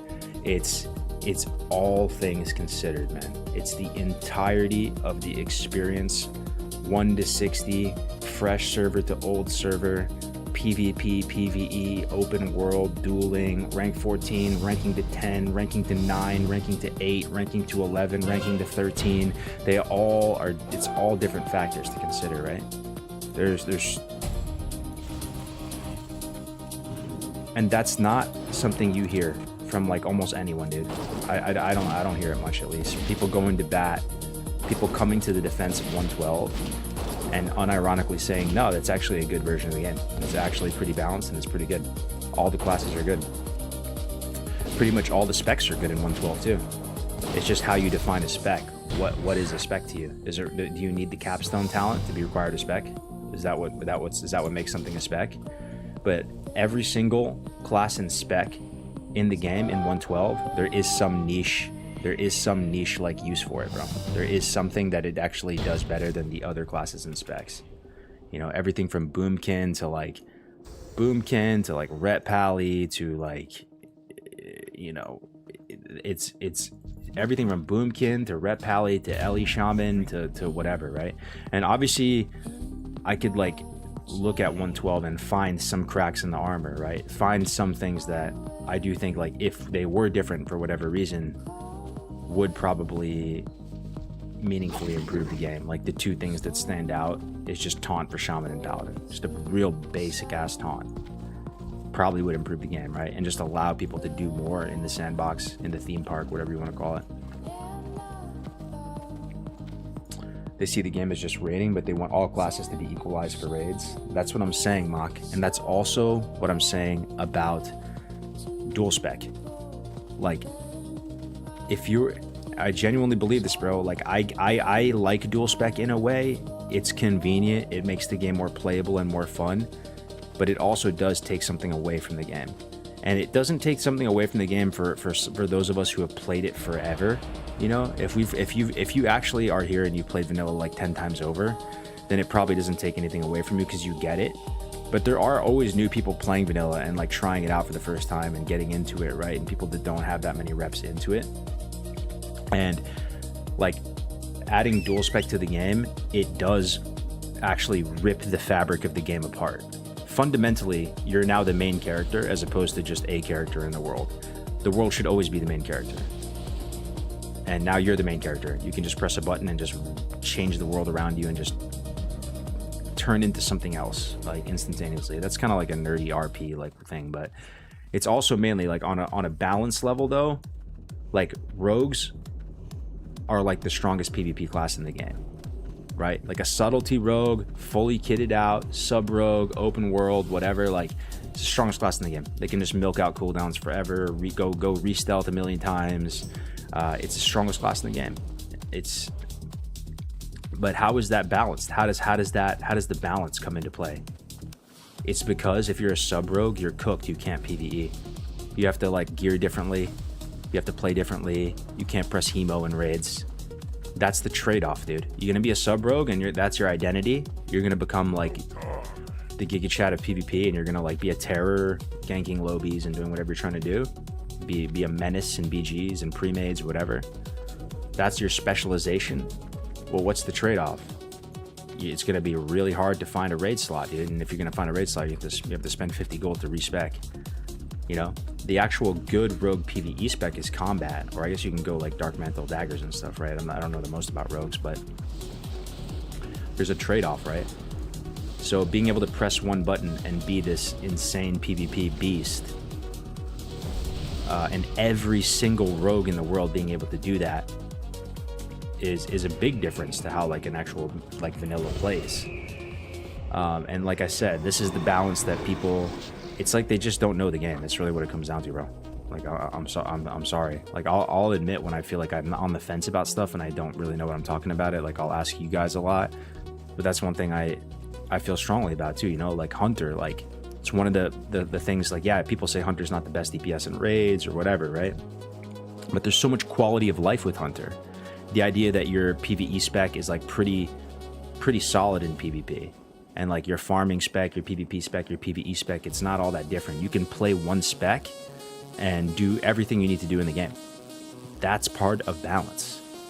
That's part of the meta. That's part of the class balance. But it's something that I don't blame them, because I think people are just noobs, bro. They just like didn't play vanilla so much, so they don't understand it. But it's hard to feel like once you open that box to take away something from someone. Like once you give someone dual spec, how can you possibly try to convince the community to take it away? And that's on Blizzard, man, to be honest. Once you make the rank 14 gear absolute charity Salvation Army, like solo, solitaire, free cell, like literally PvE experience, and it's so attainable and it's so accessible for any dad with 9 kids and 4 wives, how do you take that away from them? That's on Blizzard, dude. That's why Blizzard is ass, bro. Like,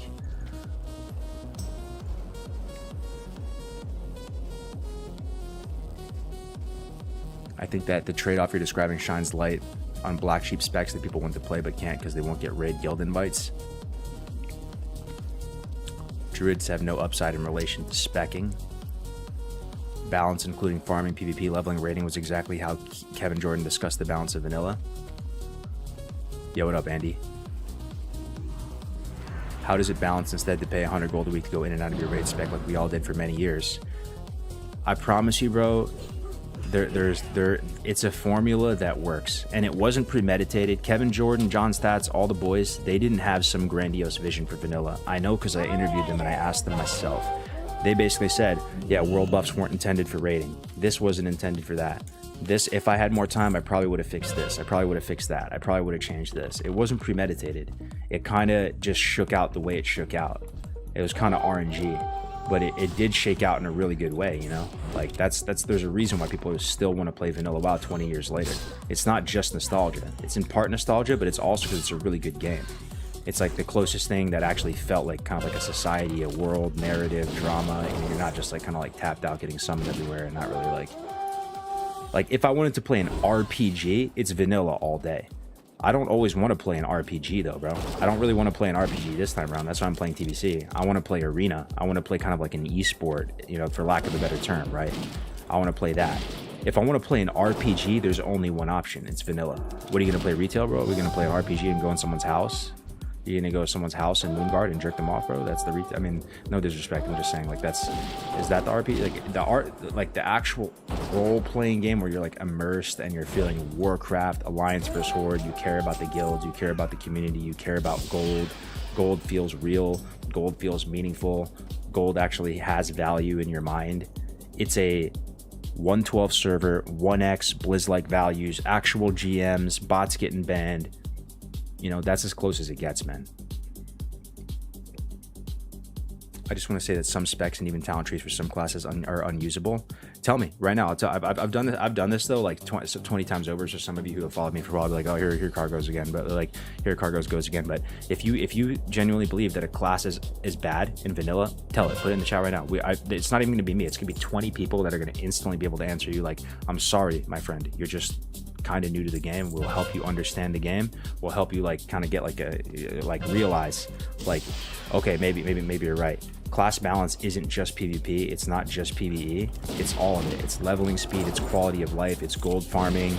It's what you need. Do you need rank 10 or do you need rank 12? Or can you get away with rank 8? You know, sure, brown class is really strong in vanilla, obviously. Hey, good luck ranking at 14, buddy. You better have no job. You know, and that's okay. It's okay. Not everybody can get, you know, can do that. You want to play a brown class in vanilla, bro? You better be fucking like unemployed and have like 6 months to spare, bro. Like, and that's obviously not really that great in terms of like modern gaming design. Like, people don't like that. They just like want instant gratification. Everything needs to be accessible to everyone at all times, and like, whether you play the game 1 hour a day or 10 hours a day, everybody needs to be able to accomplish everything. But that's part of the unapologetic, savage, raw Warcraft nature of World of Warcraft. It isn't the Care Bear game. It isn't Paw Patrol. It's actually quite savage. The world doesn't really care about you at all. Yeah, it takes a long time to level. Sorry, bro. So go quit. Go play something else. Yeah, it's 1x leveling speed. Yeah, dude, it's brutal.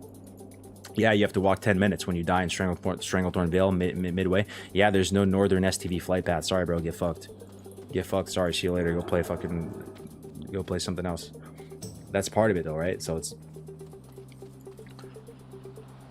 Arcane Mage. So the thing is, like, you're saying like a full-on Arcane Mage build, right? My response to you when you say Arcane Mage is what is an Arcane Mage? What is that? Do you have to get all the talents all the way down? Because the Arcane Tree, who's a mage player here, the Arcane Tree has many good talents in it. It's a very powerful tree. Almost all the mage specs splash into Arcane. It's a very good tree. Just because you don't full send down the tree all the way doesn't mean that it's like bad, you know? So like, what is an Arcane Mage, right? Because most mages are half Arcane anyway. You know what I mean?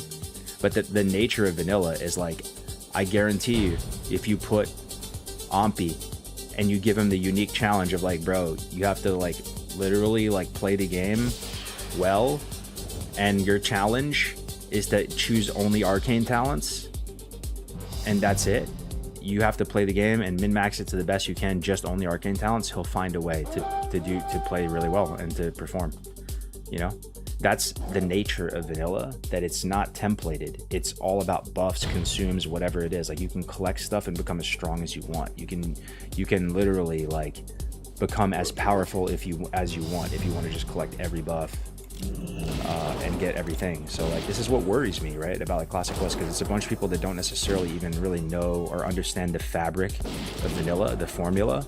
I've been playing this game like 20 years, right? I still don't fully understand it. I still have my eyes get wide when I listen to these Kevin Jordan interviews, when I hear John Stats talk about the game. I'm still a student of the game, bro. Every playthrough of vanilla, even though I've played it 20 fucking times, I learned something new. I'm still learning. So it's like, people who have played the game maybe once, twice, they're so quick to just be like, vanilla, this, it could be improved here, it could be improved there. It's like, how about you actually just like learn the game, bro? There's very few people on the planet Earth that I would trust their opinion on like how to improve vanilla WoW. I do think it's possible, you know, but you need like the right people who really fucking get it, dude, who really fucking get it.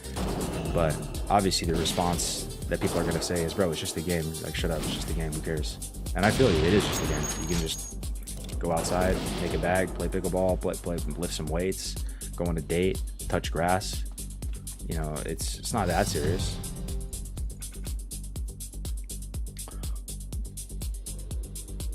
Arcane Power Mage is a raid spec already, creating this beast of a character and getting better every little detail. Yeah. I appreciate you guys listening, though. Let me look at the chat. What am I missing? I mean, I probably missed some people. I just went on an ADHD rampage. But does anybody have any like specs that you think are bad or something? Like Rep Paladin, you know, bro. Like there are enthusiast specs in vanilla WoW. There are specs that it's actually good that they're underperforming.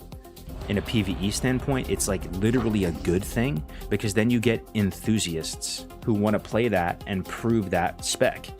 You get the Greek warriors who are like obsessed with Ret. You get Esfand obsessed with Ret. And part of that mystique is because on surface level, it's dog shit. But they find strength in that. They find empowerment in that. They like the idea that actually Ret scales with spell damage and attack powers, so you can become ultra omega giga sweat lord sweaty, go final form fucking Bankai Super Saiyan, and literally get supreme power flask, elixir of, you know, arcane elixir, greater arcane elixir, all the fucking spell power and debuffs, all the attack power and debuffs, and actually you can do pretty well with it. That's good too, right? Like, I hope for some people, bro, 1% of you it resonates, and you know, and I know, our opinions aren't going to change anything, bro. Game is cooked. They're going to butcher the game, bro. They're going to like turn vanilla WoW into a Frankenstein. They already did. But for the 1% of you who actually do understand vanilla, that might have been there on the private servers playing for a long time, I know you get it, bro. That it balances more than just PvE rating. It's such a two-head take to like just literally talk about like, oh, you bring a lot of brown class to the raid, game's bad.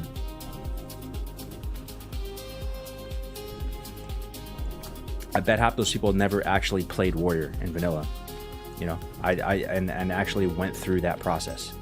It's kind of toxic, bro, playing Warrior in vanilla.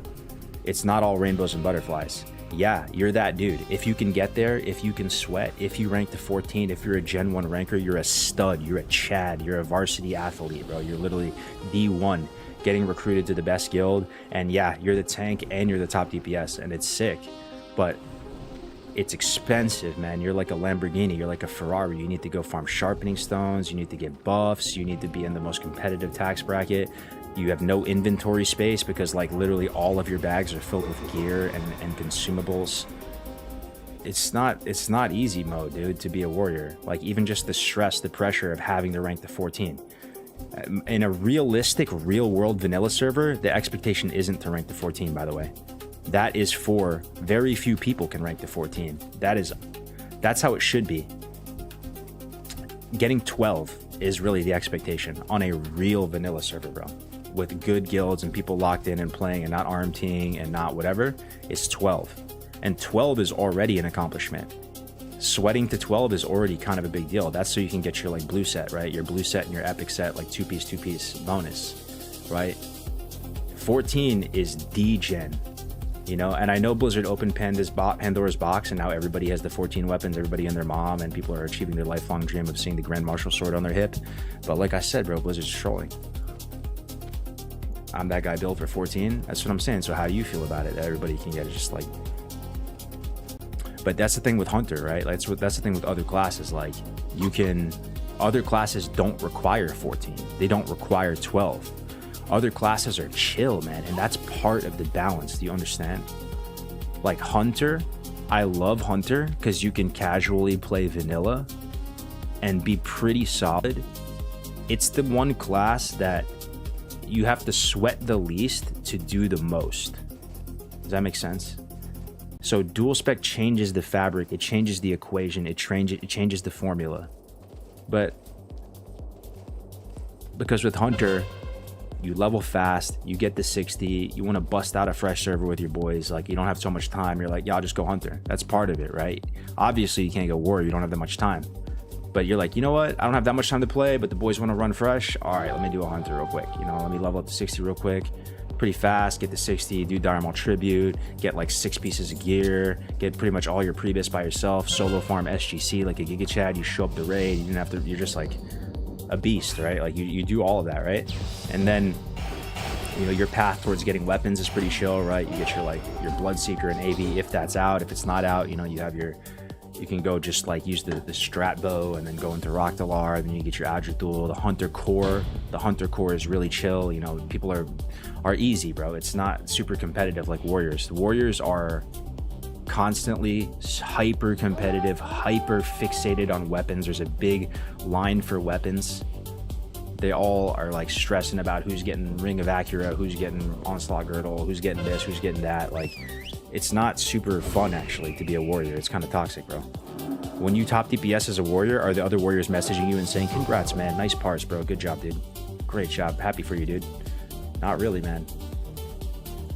You know, but Hunter is chill like that. Like, you have a couple green class handies, no one's really caring so much about how much damage you do. You know, if you do a lot of damage, like, people are happy, you know, like, you know, you don't really have that expectation to be top DPS. You never lose your world buffs, you know what I mean? That's pretty sweet as well. Like, sometimes people just do some dumb shit, you wipe, you die, you lose world buffs. Hunter never dies. Like,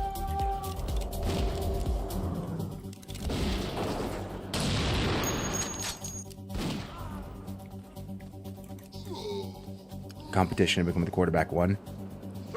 But you sort of, you see what I'm saying? Does it make sense a little bit? So like, you look at Era right now. Era is not a big server. There's not so many people playing, and I think for the most part there's not a lot of new players on Era, and a lot of those guys have been playing for a super long time, and Blizzard has opened Pandora's box already in terms of dual spec. You know, RMT is just basically allowed. It's basically allowed. It's been allowed. There's not permitting anyone. So like the whole culture of those servers gets morphed around like the you know, the rules you put in place, right? And it's turned into something unique. I don't think it's explicitly bad, Era. It's just turned into, it's basically turned into like the gameplay loop is, you know, basically like GDKPs. I don't mean that in a bad way though, honestly. Like, I could see it being kind of fun, honestly. Like just big pots, people bidding on stuff, like giving you a reason to play the game, you know? And you're like with your homies, and like, you know, it's like kind of like people just collecting this characters like week in, week out. Like you just, it's like, I actually get the appeal of it. I could play Era, you know, and have fun playing Era, honestly. Like it would be fine, but it is different from like an actual vanilla server.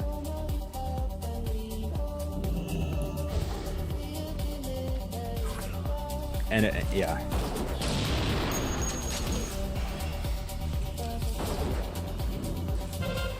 Did Blizz add dual spec to Classic Era? Yes, they added dual spec to Classic Era. They've made a bunch of changes to Classic Era. People don't know, you know, if you poll the community right now and you ask them about Classic Era, most people aren't playing it, right? Like, Era is actually very small, but people have heard of it. They just don't play it. But if you ask people about Era, they actually will say like, oh no, that's like the no changes like legacy server. Like Cargos is like literally insane. What is he talking about? Like they have that already. Like that's the vanilla server. And to an extent that's true, but I mean, yeah, like they have dual spec. They've made tons of changes. They made changes to Black Lotus. They made changes to the 14 system. They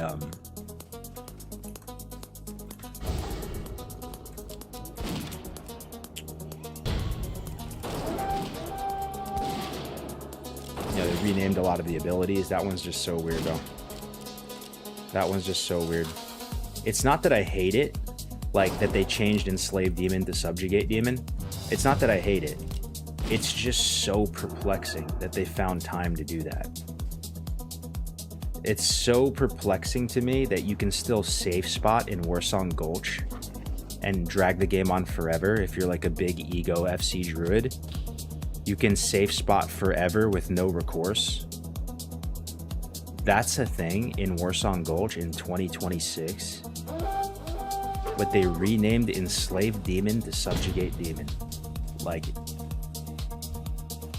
it's just like unreal, bro.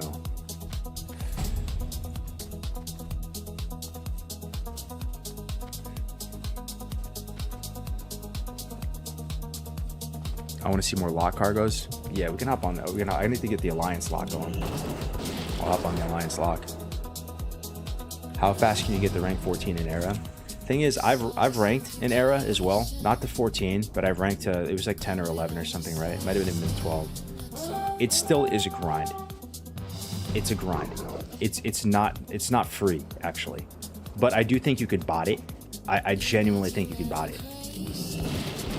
So in a way, it's super easy, because if you could bot it, then that's the easiest. But if you were to actually play the game, I think it would probably, like 14 would be the equivalent if you want to get the top amount of points like per week, because they're essentially like artificially creating brackets like through like how much you play per week. If you wanted to get like max participation every week, it's probably the equivalent of playing like how much, 6 to 8 hours of BGs per day, something like that. Like that's not nothing, bro. But you're missing the entire fun of it, you know? It becomes truly brain dead because there's no like emergent gameplay, there's no community around it, and no one really cares. So like I said, most people hate the rank 14 PvP system in vanilla, but I think it's just because Blizzard basically failed to change it in a way that people could like it and appreciate it. Like I said, it's on Blizzard, bro. They're the custodians of the game. Like, if they just made it so way more people were able to get bracket 1, way more people bracket 2, way more people bracket 3, like, I've said all this stuff before a bunch of times, like, and they made it so it wasn't so degen, you would still have the same, like, systems that would form. Servers would still create brackets, and it's what if I told you it might be the most fun part of vanilla for me, actually? What if I told you that? Would that be unhinged or unheard of? Ranking in vanilla WoW might be the most fun, actually. The most fun part of vanilla WoW. I mean, I love leveling too. Like, leveling is probably the best for me. I do love leveling. That's like what calls me back every time. But when it comes to level 60 gameplay, I actually think ranking is super fun. Even if you're not going to 14, that's the thing, bro. Like, even just going to a chill like rank 10 or something is kind of fun, bro. It's kind of fun, but it's not fun under era conditions. Like, you would have to have people, a community, other PvPers, other people to like talk with in Discord, people talking about fat prices, health pot prices, right? People asking each other questions. Yo, what's the best honor per hour, man? Is it solo queue? Is it 5-man weaving? Is it duo queue? Actually, man, we're doing pretty good with duo queue right now. I mean, you know, me and my buddy, we're just queuing as like double rogue. Like we're getting some good honor per hour. Oh, what's your honor per hour? Oh yeah. What's my honor per hour? Oh yeah, this is what I'm at right now. Oh shit, you're getting a lot of honor per hour. Like, nice, man. Like, you know, or you want to do some Warsong pre-mades this weekend? Or you want to do some AB pre-mades this weekend? Oh, you want a 5-man weave AV? You want to do AV? We'll all get like sappers and go fucking recap all this shit together. Like, all that, right? That community, bro. Like the planning, the spreadsheets, the weekly meetings. It's completely been removed, right? Without any consent from the community, without any polls. All because people at Blizzard don't like competition. They don't like PvP. They don't like that, bro. They clearly don't look at retail, bro. It's all PvE for them. Man, I get it, but then the problem is gatekeeping from people +2 ranks if you're doing pre-mades and all the rest. Like I said, though, you could make it a lot more chill. As it stands, like original settings out of the box with like the actual decay mechanic, the original settings in vanilla are a bit intense, you know. It's a bit intense. The decay is a bit toxic. DKs, dishonorable kills, are a bit toxic. But it has potential if you just tweak it. If you just tweak it, you know. Yeah. But yeah.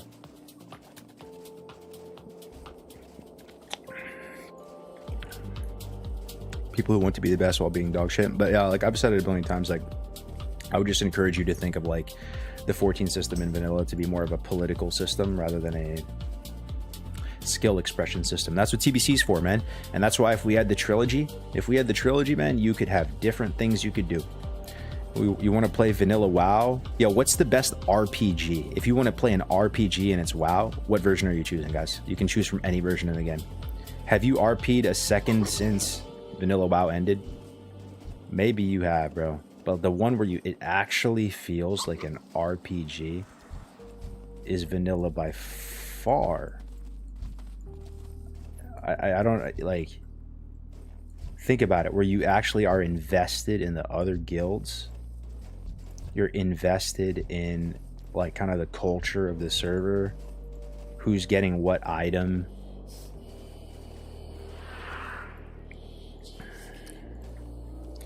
But yeah, like if you want to do skill expression, you want to like, I love the arena gameplay loop as well. I think it's super fun, and it's something that I've been like trying to encourage people to. Like, if you haven't experienced finding a good partner that you're locked in with, where you don't feel like they're gonna be toxic to you, you're not gonna be toxic to them, you're improving together, you're locked in, you believe in them, they believe in you, yada yada yada. Super fun, bro. Some of the most fun you can have in WoW, specifically in 2s. You know, you'd be like pressing the Q button all night, man. It kind of feels like, oh, it's us first, you know, us versus the world. We got to get better, we got to prove ourselves, we got to do this. Like, it's really fun, man. Really, really fun. That's its own vibe, you know, to me. Like, that's why I'm back. That's literally like why I'm here, bro, in TBC. Like, that's kind of addicting. That whole gameplay loop is like super addicting and fun. And I feel like other people might be on the same page too, you know. I'm not sure how many people are dying to, you know, be a bleeding edge raider and kill like Gruul and Magtheridon the fastest anymore, or whatever. We'll have to see, man. Grobulus RP PvP server in 2020 was awesome. Great sense of community.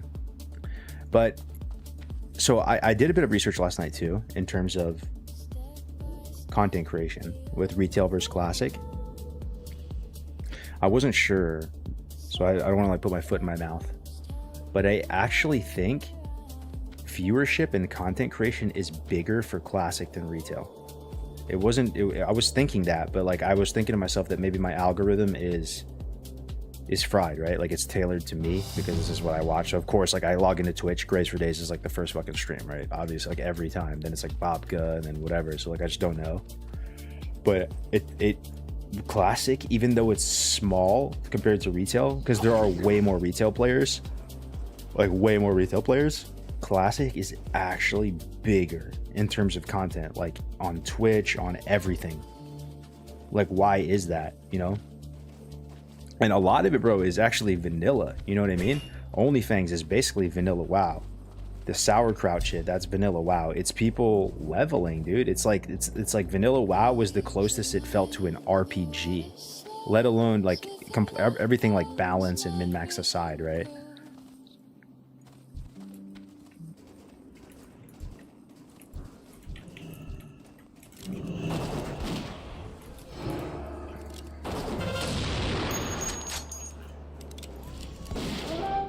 Classic is very easy to understand as well. Yeah, that's true. That too. True. That's true as well. No way, man. It is, bro. It is. I mean, it is. Maybe like there's like world first stuff going on. But bro, Can I ask an honest question at the risk of being canceled? Is the idea of putting Incubus in the game? I genuinely don't know. Is it because it's a sexualized woman in the game, so they basically have to balance it out to put a sexualized man in the game? Is that actually like the conversation, or is it something else? Am I missing it? What was that actually the purpose of it? Genuinely don't know. What percent hit do you want on the hunter before TVC? PvP hits 5%, so like PvP hits 5% and like PvE hits like 9%, like 8.6 or something. If you're just killing like at level mobs though, bro, like while you're leveling, it doesn't really matter, right? It doesn't really matter. It's like 5%, but just get full PvP gear, you're good. Yo, can you ban Bobgo? What up, Psycho? Good to see you, bro. Is Bobgo in here? Damn, dude, we got a lot of people in here in the house, guys. Thank you so much for spending your time with me. I appreciate it, man. If we don't see eye to eye on some stuff, it's okay, man. It's all right. Like, I don't want you to be scared to put your opinion in the chat. I will not ban you.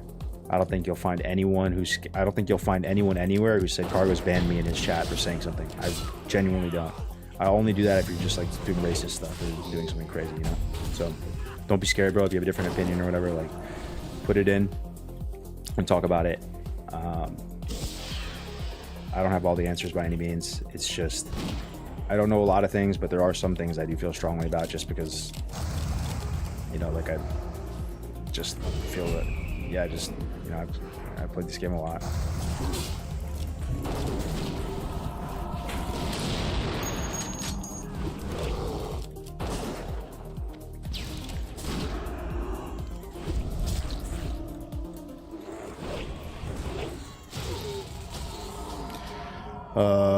Home probably, yeah, just to not be like, I don't know, rude people who are turned on by men only. Okay, so not to be rude by turned on by men only. I don't know. I genuinely don't know, man. I genuinely don't know. That's what I think it is. I think they put the Incubus in the game because a succubus would be considered, I guess the term succubus means, does it mean something female? I actually don't even know. Is it inherently a female term? Does it mean like you're gonna seduce your man and like steal your husband or something? But like kind of like, I mean, it's a mythological creature, right? It's literally a mythological creature that has wings. It's not like a human. It sounds like it's just like some sexy female human. You know, it's just weird. Like it's just a strange thing to do. It's not like I hate it. If anything, I find the model very not vanilla.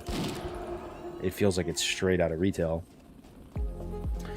But they found it worth their time to go in there and rename the body types, to put the Incubus in and subjugate demon. It's just that retail Care Bear shit, bro. Like it's not preserving the game for what it was, you know? It's like going back to an old song and editing a curse word out. You know what I mean? Imagine they go back to like, you know, Dean Martin, Baby It's Cold Outside, and like rename some of the word, like you know, obviously the song is kind of cooked in some ways, but it was made in like the 60s, bro. Like, or the 50s or something, right? Like it's like post World War II era.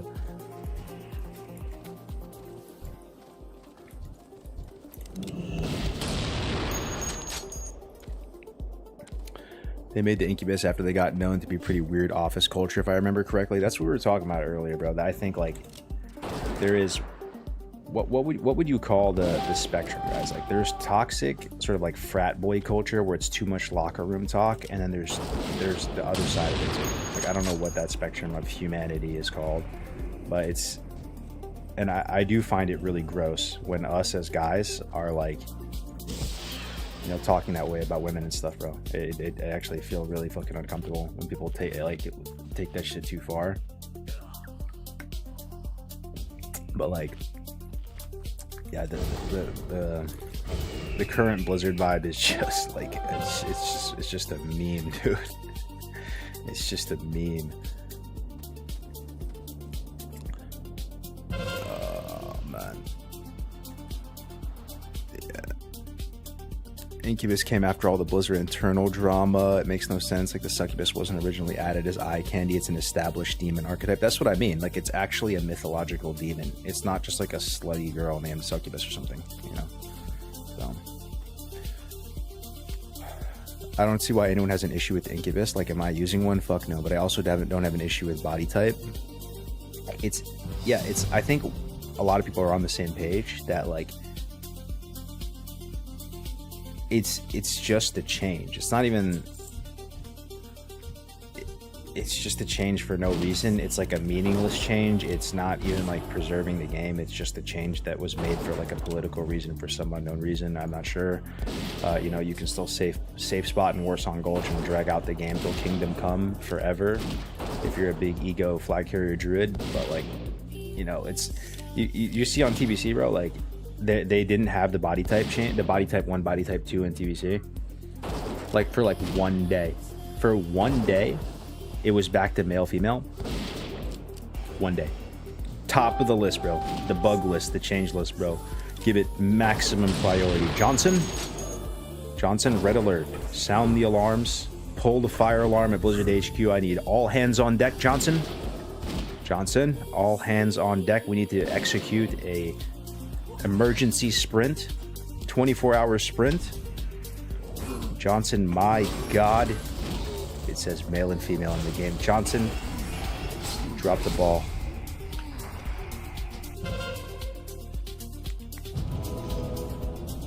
How do you balance community feedback while understanding game design is a learned skill and talent? Feels like the game could easily be community feedback into the gutter. I feel you, Haruskari. This is my ultimate point. My one dog in the fight is this. Who here trusts Blizzard? Put a 1 in chat. Who, press it 2 if you don't trust Blizzard. Like, 1 if you trust Blizzard. It's okay. You're not getting banned. Everything is cool. If you trust Blizzard, if you're a full-on Blizzard enjoyer, bro, speak your truth, bro. Speak your truth. 1 if you trust Blizzard. 2 if you don't. 1 if you trust Blizzard to do a good job. 2 if you don't. Bro, it's all 2s. I mean, I guess you're watching a cargo stream, so it is what it is, bro. It's all 2s. It's all 2s. It's literally all 2s. All right. Okay, there's a couple ones. There we go. Some believers. Yeah, so the next question is, all right, let me clean it. Let me clean the chat with this. Let me clean with a little dashes. Let me clean it up. All right. One in the chat, if you trust that a pure democracy of basically classic WoW subreddit, if you trust in that to make a good Classic Plus. Like, 1 if you trust in pure democratic, let's just put tons of polls on Reddit and we'll make all the decisions of Classic Plus based on that. That's how we're going to do it. Democratic, TBC Classic WoW and Classic WoW subreddit. We're posting every game design decision in there. Democratic, top vote wins. Top vote wins. So many, that's what I'm saying. So, like, what have we established here? We've established that people don't trust Blizzard, right? And people don't trust Reddit. And we're all on Reddit. So, like, I kind of view that as, like, us. Like, we're, like, basically, we don't really even know what we want as well. If anybody has tried to do that Classic WoW plus community survey, you probably feel mentally exhausted after doing one of the surveys, right? It took a lot for me to just get through even one of them. And there's, like, 20 of them there, right? So you crash out, I crash out when we do the survey. We quickly realize, holy fuck, this is like, bro, this is a lot. Like, I'm feeling weird right now. We don't trust Blizzard. Blizzard's fried. They literally make Paw Patrol retail. We're pretty fried. We don't know what we want, you know. So what do we do? What we do is we just make sure the trilogy that we know we love, the proven solid versions of the game, Vanilla, TBC, and Wrath, just goated versions of the game, the trilogy that makes sense in a classic context is available to us to play. Era versions of those servers, maybe one cyclical seasonal server that's cycling through the 3. That's the cake, bro. That's the body, that's the organs, that's the heart, the liver, the spleen. That's the majority of classic. That's it, right? Make sure that's solid, it's playable, it's protected, it's insured, right? It's like museum servers, right? You can always play them and you feel good about that. And then and only then, like, we kind of like tiptoe into Classic Plus, right? but anything is possible right now. Is it possible that Blizzard does a good job with Classic Plus? It's possible. It's possible, man. A lot of people like SOD. You know, it's possible. But what are the chances, though? Like, what's the likelihood, right? We see that State of Azeroth yesterday, right? 98% of it was talking about housing. They actually called that thing the State of Azeroth, like it was supposed to be like some hard-hitting thing. But it basically was just talking about housing the entire time, you know, like that's what we're dealing with here, bro. That's the team that's going to make this. That's the team that is going to make this. So the cyclical server can offer a little bit of changes. I mean, I think that Era is Classic Plus already, pretty much, bro. That I know that's a wild take. It's a little bit hyperbolic because there is no new raids or dungeons. But if you went back to original 2019, for example, and you asked the community back then what Classic Plus would mean to them, they would want vanilla with sprinkles. And basically, Classic Era is vanilla with sprinkles, like, but pretty big sprinkles actually, with like rank 14 system change and like, you know, like dual spec and stuff. It's a lot of sprinkles, bro. It's heavy sprinkles. But that's why I'm reading the room. That's not enough for people. That's not enough people to consider a Classic Plus. Especially since they opened the floodgates with SOD and they actually did new raids and stuff. There kind of is only one option here now to satisfy the community.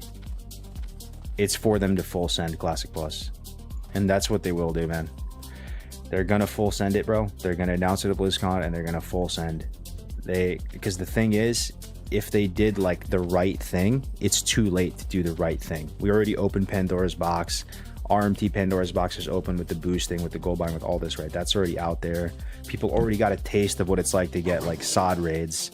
So if they came out with a respectful take on Classic Plus, similar to Season of Mastery, I actually really enjoyed Season of Mastery. To me, that was actually a pretty respectful take at Classic Plus. Not a perfect version of the game, because I do think world buffs are great in vanilla. They're just very much like, love them or hate them, they're part of the fabric. Like that's the current of the stream. Like everything is collecting buffs and gadgets and gizmos and consumables and all that. So taking those out was a bit of a weird thing that they tried. But like unlimited debuff slots, a little bit faster leveling, you know, like make it, you know, some of the hard modes and stuff like that.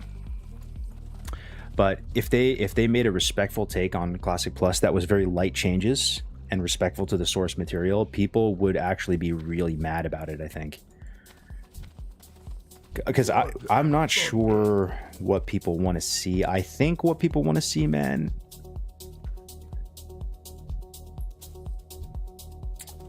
is the talents redone, I guess. That and like new dungeons. Like if I had to guess, like what do you guys think it is? Like what's gonna like satiate the blood god of the people the most? Like what to the masses is going, they will find that as an acceptable attempt at Classic Plus. Like what's the main thing? I think they want to redo the classes, bro. And that's the one thing that makes vanilla feel like vanilla. Like if you had all the original 112 talents and you're just literally on a giant untextured gray box server, like you're just on GM Island, like you're on Hen House. Anybody play Hen House back in the day, bro? Like you're just literally running around GM Island. There's nothing to do. You're just on like a featureless island. But all the classes had 112 talents. What version of the game are you playing? You're playing vanilla. Yeah, like that is vanilla. Like the talents, the skills, like how the classes play, like is vanilla, more so than how the zone looks, more so than like, you know, like what gear is there. It's so it's dangerous. It's a slippery slope. It's dangerous, right?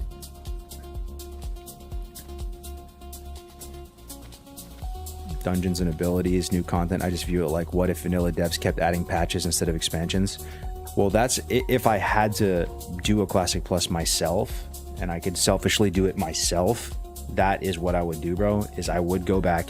It'd be very important to me to get the blessing of the original devs. I don't even know if the original devs feel that way, though. Like, when I interviewed Kevin Jordan and John Stats, they were kind of like, they don't even really play vanilla anymore, bro. Like, Kevin Jordan played a little bit of hardcore. He made all the classes. He views them as his children. He doesn't even play WoW, though, really. You know, he played a little bit, but he would play other games on stream. And John Stats, I don't think he played WoW since Watlooka, bro. I think Watlooka just fried it for him and he just moved on, you know?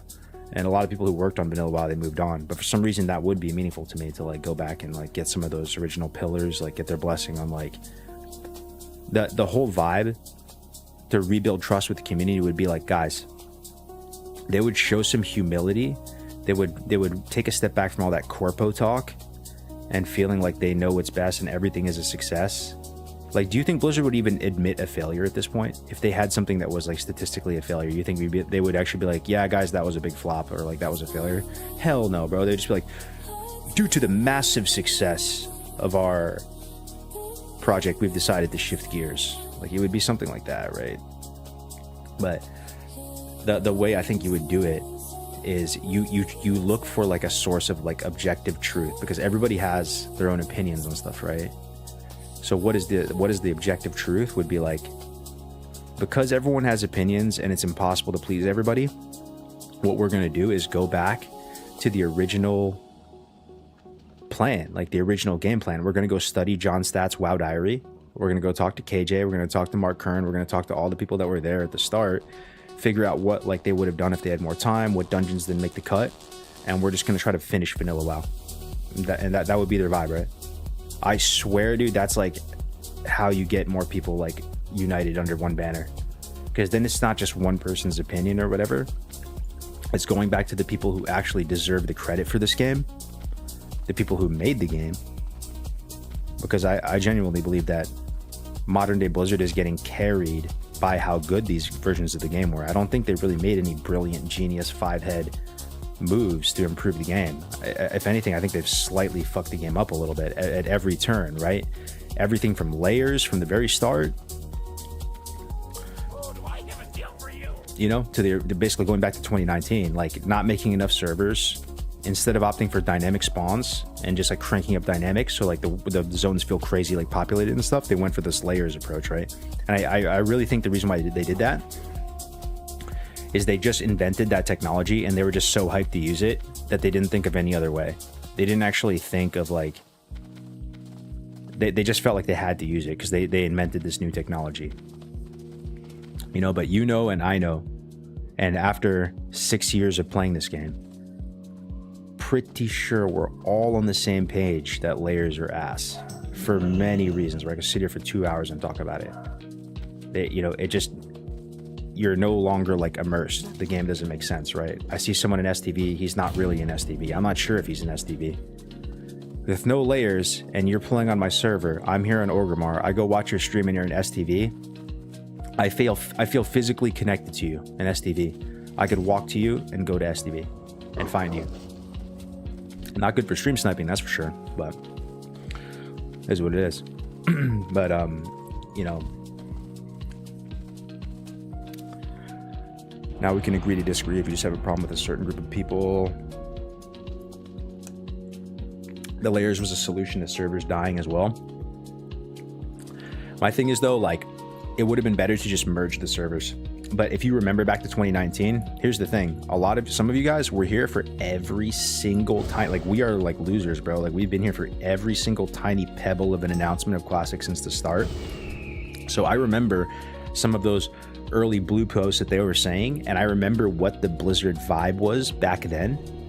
At 2019 Classic, do you guys remember? Blizzard was just straight up disconnected. Like, they didn't understand how big Classic WoW was. They thought it was actually going to be like some small thing.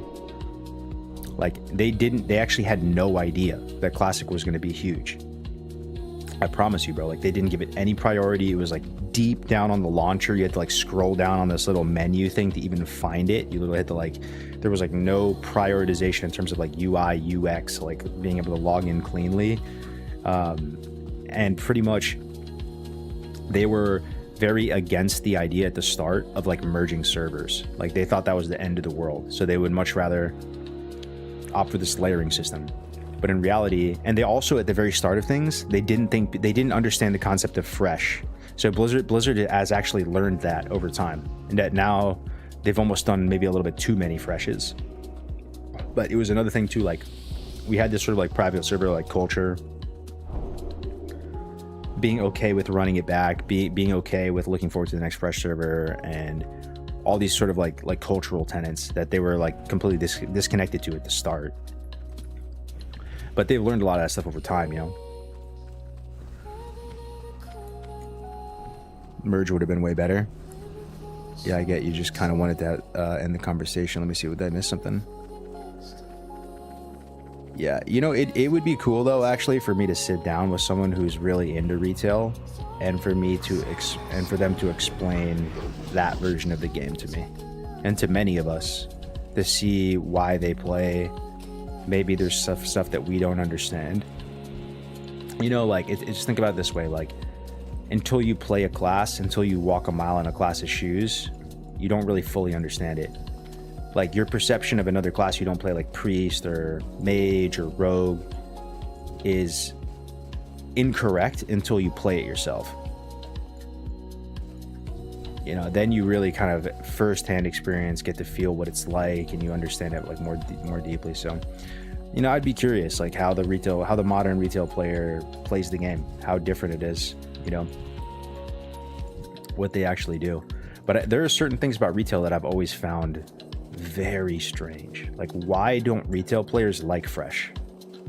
Even if it was very occasional, why aren't there fresh projects on retail?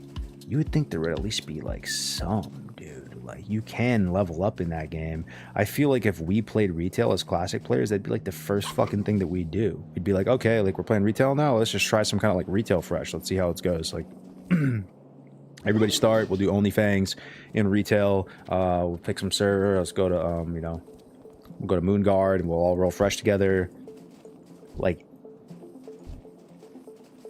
I don't know why. If I had to guess, it's probably because the leveling is super brain dead, and like you're extremely powerful, and all the mobs just, it's like playing Dynasty Warriors. You just walk around basically like with your eyes closed. It's fucking mouse wheel scroll, like any ability, and everything just dies around you and withers away. That's a possibility. It's so like vegetative state mode that there is no gameplay loop. There is nothing fun. The quests don't even do anything. I don't know. Retail is heavy on collection. That's another thing too, though. That's what I love about you, brother, who's watching this right now, in part, that we are cut from a different cloth, bro. We are not trying to collect 47 battle pets, dude. Like, we're not trying to go put a fake vase in my master bathroom. It's okay if they like that, you know. It's just like, I'm glad you're not like that, dude. I'm glad that you're like kind of like more of a gamer, not a collector, you know. I talked about this yesterday. My arena players, I fucking love you, because I love you if you're an arena player. You know why I love you? Because you're down to play a 20-year-old video game, level classes that you've leveled 5 times before, play the same 3 maps. There's only 3 maps in TBC. Spend thousands of hours of your life running the exact simulation back over and over and over again in pursuit of perfection, because you're a gamer, bro, because you like getting better at the game, studying the game. You're not necessarily trying to discover some new quest and like get some like little tiny eensy weensy dopamine rush of like, ooh, that's a new shiny thing. Like, you're trying to get better at the game, study the game, play the same 3 maps, play thousands and thousands of games over and over and over again, all for a small tiny chance at a tiny little sliver of glory, to be 0.5% of the player base, to be 0.1% of the player base. In a meta, in a day and age that nobody even cares. Blizzard doesn't care. There's no prize, there's no medal, there's no award. They would care more if you like made a cool looking like guest bathroom in their house. They literally have like interior design competitions being launched for that, right? You think they care about arena? You think they care about gamers, bro? You think they even care about like this mythic world first shit? They probably do a little bit because it makes them money, but they don't have a competitive bone in their body, dude. Retail just isn't just housing, despite Blizzard's trailers. So are you a retail player? Like, let me understand, right? If I was a retail player, but I actually was into M+, I was into arena, I was into like high-end mythic rating, would you feel upset by those type of trailers? Like, would that bother you in some way that you're kind of like getting no shout out? They're not really like talking about it much. They did talk about new dungeons and new raids and stuff in retail, but if you go back and you watch that trailer, dude, he's talking about it like he's like ripping through it. Like there's like a checklist of everything he has to talk about. It's like in the same breath, he's like, and there's 9 new dungeons, 2 new raids, 2 new raids, 3 new dungeons, there's a new battleground, there's this, there's AI PvP, there's blah, blah, blah, blah, blah, blah, blah, and then the breath ends. Then it's like, now back to the main star of the show. If you want to angle your vanity at a 45-degree angle in your brand new master bathroom, we have created some new technology for you to do that, and there's actually a whole new way to build a grand piano with little collectibles of this and that. You know what I mean? Like that was clearly the star of the show, right? That was like by far. But that was, and it'd be one thing if that was the retail WoW housing announcement show. Like that's what they structured it as, right? They're like, imagine instead of State of Azeroth, they said it like this. They're like, guys, big announcement, singular, big announcement, 29th. If you love WoW, stay tuned. We're going to have a big announcement. And their big announcement was player housing and they popped off. That would be a different beast, right? This was the State of Azeroth, bro. They actually had a pretty ambitious goal here. They're like, we're going to lay down, Big Daddy Blizzard's going to lay down the roadmap. We're going to lay down the roadmap for like the next at least year. And you're going to understand like the path going forward, Warcraft for the next 20 years, you know? Is that what they did? And it was a nothing burger.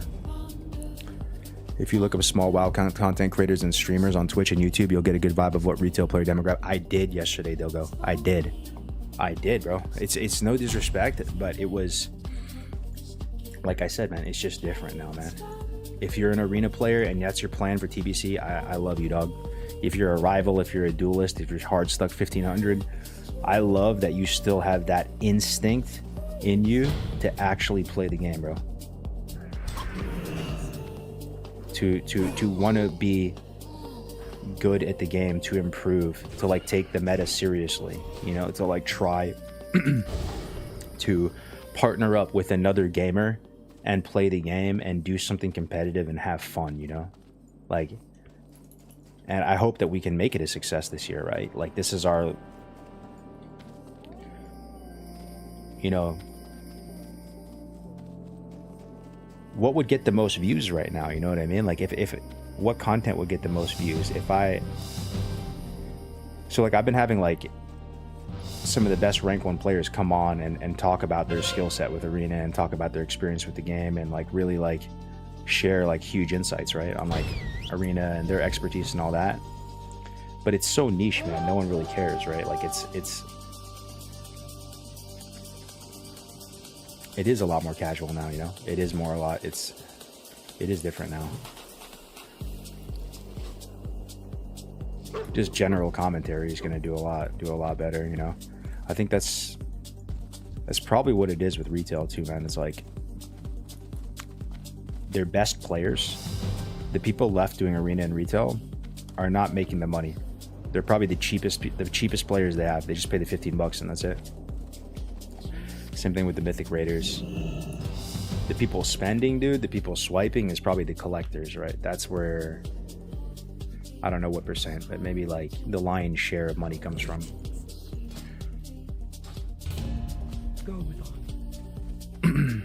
Retail Arena would be so much better if there was class and comp identity. Everyone has the same exact abilities and cooldown. Dude, Cargos, no. I can't even imagine retail players got hype off that stream, to be honest. Kevin Jordan on class design. Yeah, let me listen to this. Is this from our interview the other day?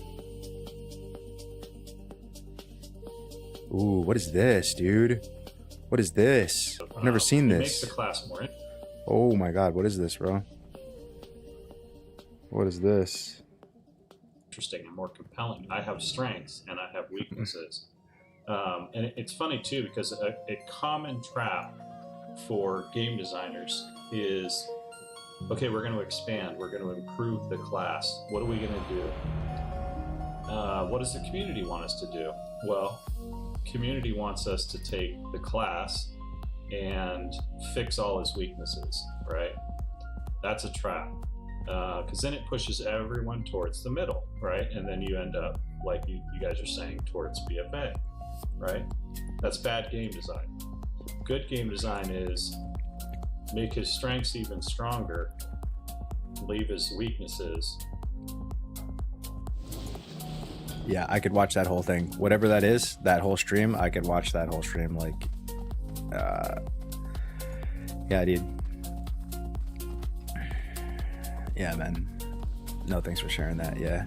KJ's the GOAT, man. He's actually the GOAT. He's actually the GOAT, man.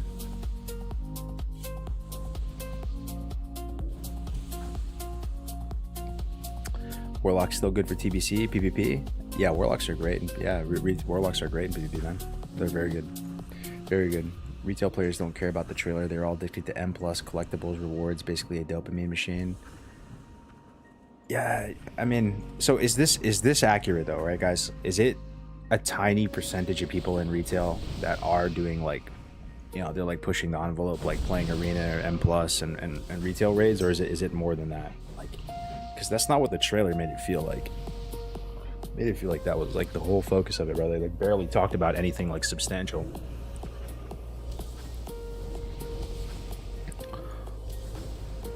Who's the top retail content creator?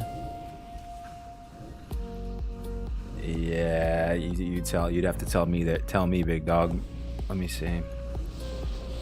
But I will say, if you are feeling a certain type of way about all those announcements, just know you're in the wrong, apparently, because like most people think that stuff is dope. So Godspeed. If you actually go to YouTube right now and you type in like State of Azeroth, majority of channels and stuff are just, it's almost like they're doing damage control, bro. Like, I don't know if people are low-key on payroll or what. Are people on payroll, boys? I never got paid by Blizzard. It's like Blizzard puts something out that's obviously kind of like slop or bad, and people are just sort of like massaging it, fucking damage control, make everything's okay, guys, don't worry. Classic Plus hype. Like the gymnastics, dude. The gymnastics to clip that 4 seconds where they're talking about like, oh Holly, no, and turn that into like a oh man, to turn that into a hype, like, oh, that's too funny, bro. Too funny.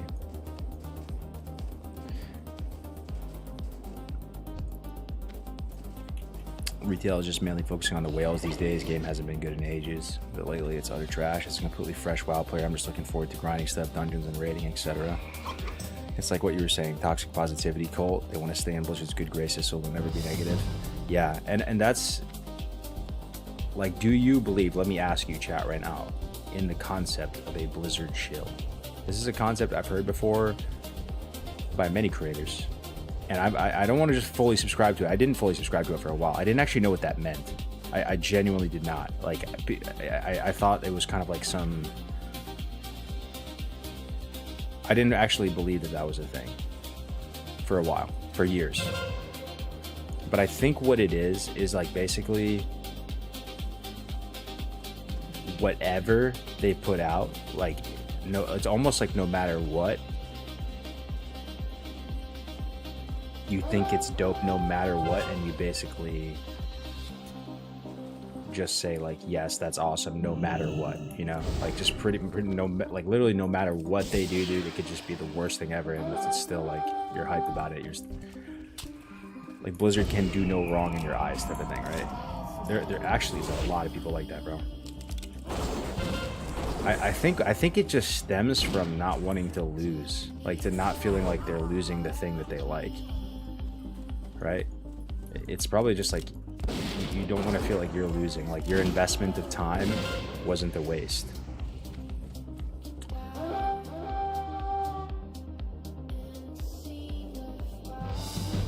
Them putting the plus emoji on the announcement post on social media was idiotic, but what did they expect when they do stuff like that?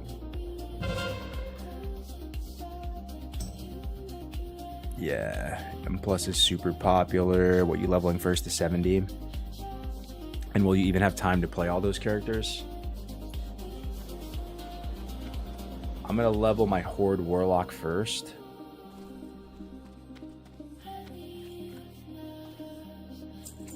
Then it might be my Alliance Warlock.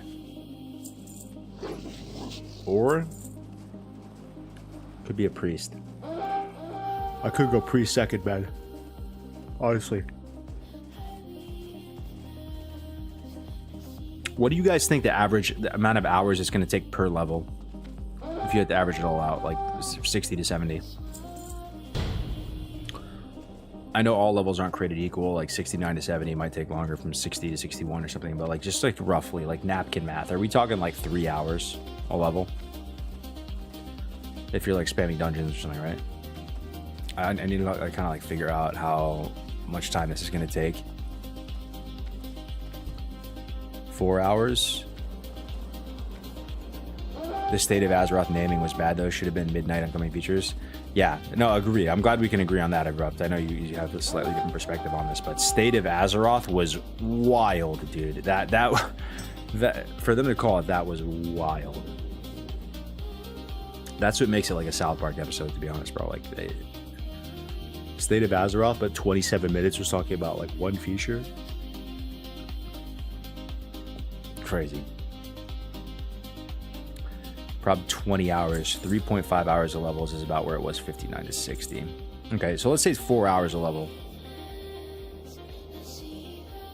4 hours a level.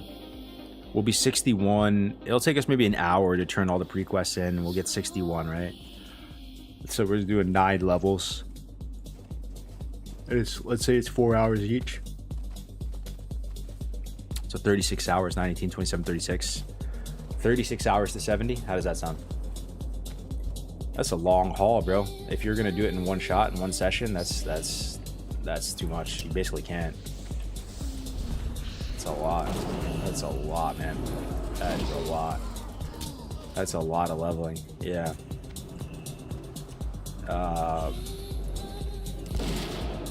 And yeah, that's a lot of leveling, bro. People are underestimating, I think, how long it's going to take, 60 to 70. It feels like a foregone conclusion, but I think there's a ton of people who get hard stuck in Nagrand. You get to Nagrand, you're like 66, you're already like exhausted. Like, you're like about to do like this is probably the POV. You're leveling, you get to Nagrand, you get to that outpost, you're juiced up for Ring of Blood, you think it's big XP. You're juiced up for the mastery quest with the Hemet Nesingwary in your mind. You know, your 14-year-old prior self, you remember getting big XP from that. You go there, you realize the masteries only give you like 10% of a level. Then you go to do Ring of Blood, and there's 9 million people there, and you can't even get like a group, and you like miss the tag like 10 times, and you just crash out and quit forever. I bet you that's gonna happen to the people. Because Ring of Blood is a shite show. On like a fresh type of thing. It's actually bait. It's worth it if you can do it, but it's I want to say the last 2 TBC servers I played, I just fully skipped it. 8 layers, true. Gonna be a grind. Yeah, slave pen boost, yo, but yo, slave pen, is boosting a thing in TBC, guys? Vote. I don't know. I'm confused. You guys are probably confused too. Can we boost? Can we be boosty boys? Can we do SP boost? 150 mobs. 40 gold a run. PST summons available. Summons available. Come get your spot. Is that on the table or no? I'm confused, man.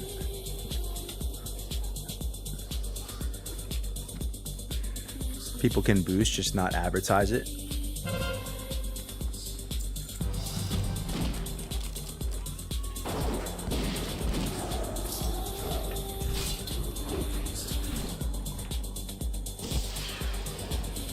Isn't that the new thing? Yeah, I'm not sure. I'm not sure, bruv.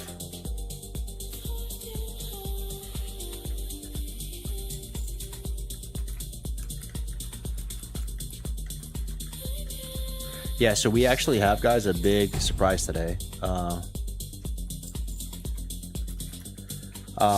We have a lot of you guys here may not know this. I talked about this at the beginning of the stream, but where are my priest players at? Anybody playing priest? Priest or druid, actually. But today's going to be on priest. Never mind. No. Today's priest. Where's my priest players at? Anybody playing priest in TBC? Any priesters? Any priesty boys? Any white classers in the house? What up, Fnatic? Priest here. Let's go. Aftermath. Well, even if you're not playing priest, it's still going to be valuable. We're going to have pretty much top 5 priest in the world on today. And he's going to do an arena like masterclass for us on priest. It'll be like tips out baby style circa 2019. It'll be a good time. We're going to have like one of like the absolute let me tell you his stats actually. This is invaluable knowledge, man. He is 20x rank 1. 20x. Holy shit, dude. 20x rank 1, I believe him, bro. He has them all tracked. And 3,600 plus rating. Peak rating. 4 rank 1 titles in TBC Classic on R Druid. 7 different comps. And Priest rank 1s on 3 different comps. Rank 1 titles, all Watluka Classic seasons on R Druid and Disc. Rank 1 Druid and OG Mop S15. 3 rank 1 titles in retail, 3rd place in Blizzard's Kata tourney. Bruh. Yeah, dude, this is going to be a sick episode. This is going to be sick. Yeah, dude. Yeah, so this is going to be like... Bro, this isn't a big stream. This is a small stream, bro. Even 500 people were combined with a few people. Like, some of you guys might think I'm a big streamer because, like, I think I'm a little bit known around the community. But this is a tiny stream, bro. This, all things considered, this is tiny. This is like some secret knowledge, bro. Like, not this is gonna be lit. I hope you guys stick around for it. What is that? Hero classes? Is that from KJ? Let me see. That's right, slay it. That's right, slay T. It's not Hydra, actually. It's not Hydra. Not Hydra. Even though I'm sure Hydra would be down. He hosted me the other day. Hydra is one of the goats though, for sure. But yeah. Pepe, yep. You guys know Pepe? Yeah, we got Skryna yesterday, and it was really good. It turned out really good. I was super happy with it. We got some great nuggets out there. He's also going to give us dance lessons. You guys down? You guys down to get some? He's actually a sick dancer. Let me see if I can find the clip, bro. It's actually hilarious, man. Hold up. Let me find the clip. Yeah, I found it.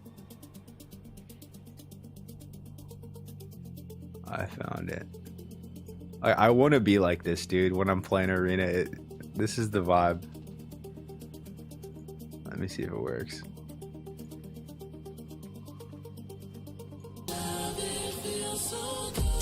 Okay, watch the shit, boys. It's so good. It's so good, man. Oh, let me mute this. All right, watch this, boys. Imagine this is just your experience playing WoW. He's just rank 1, 20x rank 1ing, and then here we go.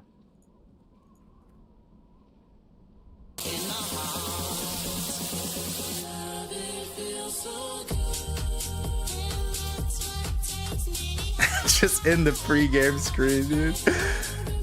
Actually a good dancer too, bro.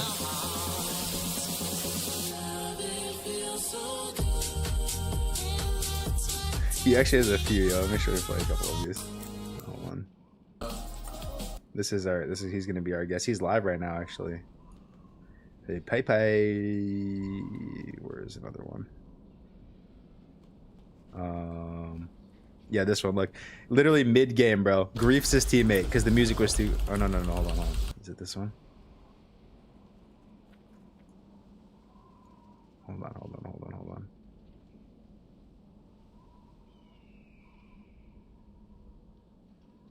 It is.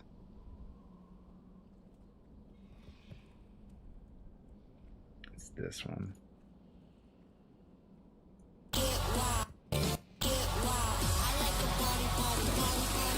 Mid-game, boys. His teammate's still alive and the song was too good. Song too good, couldn't heal. His teammate dies, bro. It's so good, bro. His teammate just dies. Oh my god. Song too good, couldn't heal, bro. I goes running back. His teammate's healthy. He's like, I'm scattered, heal. He's literally... His teammate just dies. Holy shit, dude. It's so good. Oh my god. US rank 1, get a war main duelist in here. Hey, I'm down, bro. If you know any war mainers, let's get him in here. Yeah. So he's he's gonna be on the stream soon. In a little bit. Stay tuned and we'll make a video about it and like we'll post it on YouTube and it'll be fun. I mean, maybe people just like housing. How is that so unbelievable?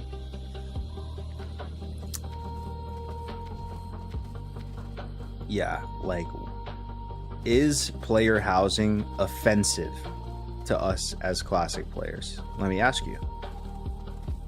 I don't think so. Inherently, like, I don't feel like disrespected by the concept of player housing. I feel like they wasted our time, though. They literally said State of Azeroth, and they literally just griefed us and said nothing and played a housing ad for 30 minutes. Like, most of us don't even have any interest in retail, right? Is that fair? And like, we literally showed up to this thing, and it was like just a 28-minute like ad for housing, you know? And they like actually unironically debated us by saying the whole like, Holly, no. So there's that. But like I said, I think my main issue with Blizzard is just how hilarious it is that it's turned into Paw Patrol, essentially. It's not even a G-rated movie. It's like, if classic WoW is like PG-13, Diablo is R. Let's say Grand Theft Auto's, and you know, the other end of the extreme where you're like killing cops and doing all types of stuff. Like, WoW is PG-13. Retail wouldn't even be G-rated, dude. Like, it's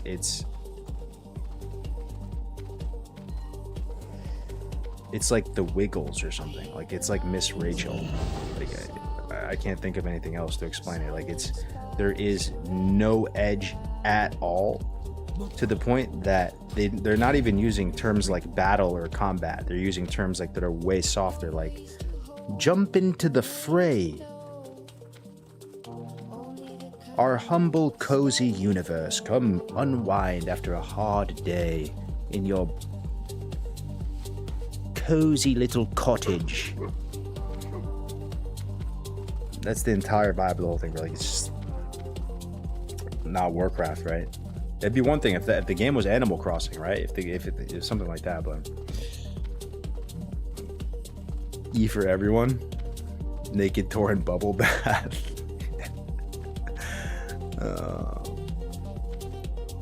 KJ's idea of hero classes. Let me see.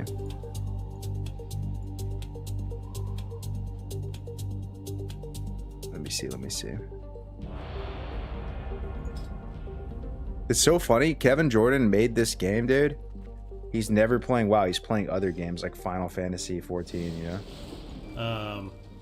One of the original ideas I had for classes was when you get to max level, you would make a choice based on your race class combination. It's possible some of those choices were available to multiple races, but not necessarily multiple classes, right? So Berserker, for example, could be something that a troll or an orc or a dwarf could choose as their warrior hero class, but Blade Master might be specific. Ooh, Blade Master, so, like Warcraft 3. Bro, this is what I'm saying. This is all what I'm saying, man. If Blizzard had this same idea in 2026, I think it was dog shit. But because it's Kevin Jordan, because it's coming from the source, because it's like literally what they were potentially going to do back in the day, it hits different. You know, it's not that I actually think the idea is dog shit. It's just I do not trust Blizzard at all, and like I would rather them just finish vanilla. Like, and all the ideas that were on the table back then, stuff that didn't make the cut. You know what I mean? Like if that was the vibe they took with Classic Plus, it'd be so much better. But yeah, thank you for sharing that. They did Hero Specs in 2024 in The War Within. Literally just watch either Black Tower trailer or TBC trailer, then watch the housing ad at the end of State of Azeroth. Like actually watch them back to back. Yeah, I think it was Guzu. He played like the OG Orcs vs Humans cinematic right next to that, you know, like Inside Out trailer. Yeah, it's just pretty wild, right? It just makes you wonder, like, where did it all start, man? When did the art style shift, guys? Can I ask you? It wasn't Wrath, even though Wrath was fruitier though in a way, wasn't it? I think it actually maybe started in Wrath a little bit, dude. I'm telling you, bro, if you compare vanilla models to Wrath, you can see a little bit, but I don't think it's not bad though. Like it's just, you can see a tiny bit of that stylization creeping in. WoD was the model change, but honestly Mop a bit. Kata and Mop, it got real goofy. Walluka was not corny at all. I mean, I like Walluka, bro. Captain, I know you like Walluka too. If your heart or your investment into WoW was like a pizza pie, guys, how would it be broken down? Like what versions of the game would have a piece of it? And it's okay if it's retail stuff too. Like if I'm being completely honest, there's probably a little bit of me that has a part of like Legion in it. But like I just want to forget all that for consistency purposes, because I don't really give a fuck about Legion. It's just I did play it a lot and I did enjoy it, but I'm happy to forget it, like just for consistency purposes. Like for me, it's probably like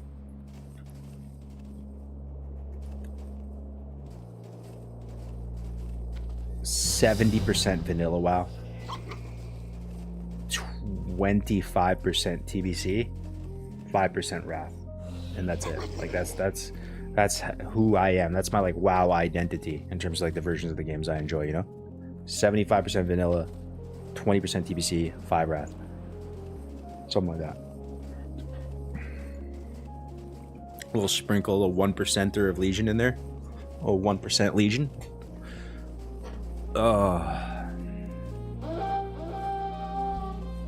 But I don't know if you guys ever answered that question. Why the could fresh work in retail, guys?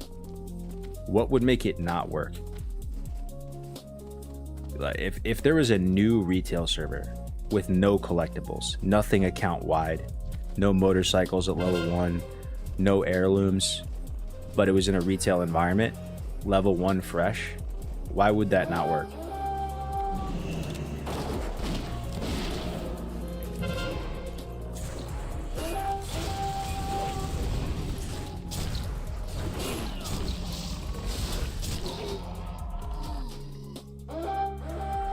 No motorcycles at level 1 made me giggle. Goofy ass game. Leveling in retail is brain dead. Are you giga high at the moment? Me? No. I'm doing AB, so I might be delirious. It could, but the big downside is the races and the models of combat class design. Yeah. What's the point of a reset if you're max level in 5 hours and already farming the coolest stuff? Is that what it is? From 1 to max is 5 hours? Holy shit, is it really? See, yeah, there's your issue too though, right? Like, yeah, okay, that just answered it then. If it's 5 hours, holy smokes, man. Now I understand. 5 hours. That's crazy, dude.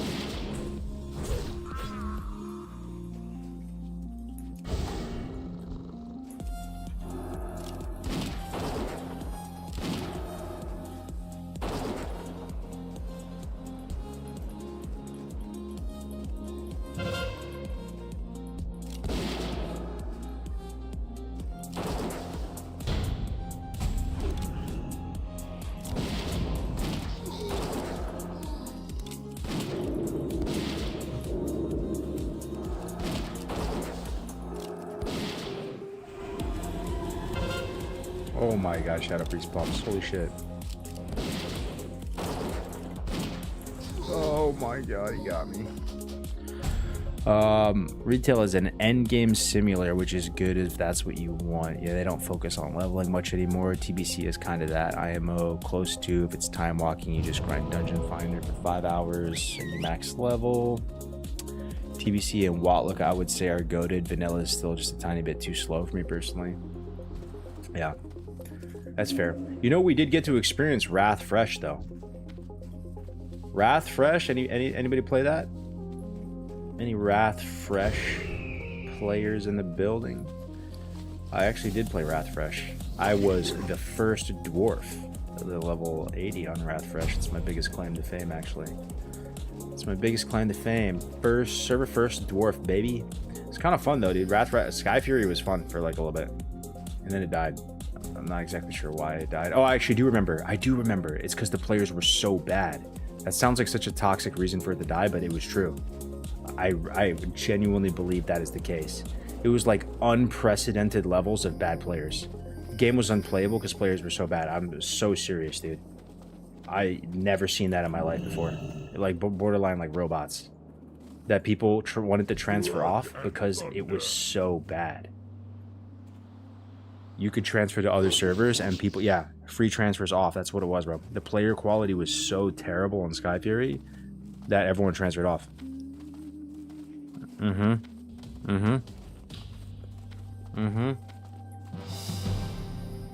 But like the leveling part was pretty fun.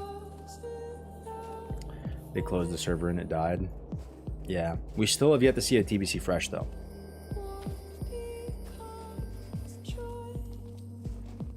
No TBC Fresh. All right, so we are gonna have Pepe on in T minus like an hour and a half. We'll do the Pepe segment. It's a Hunter 1v1. To the aimed.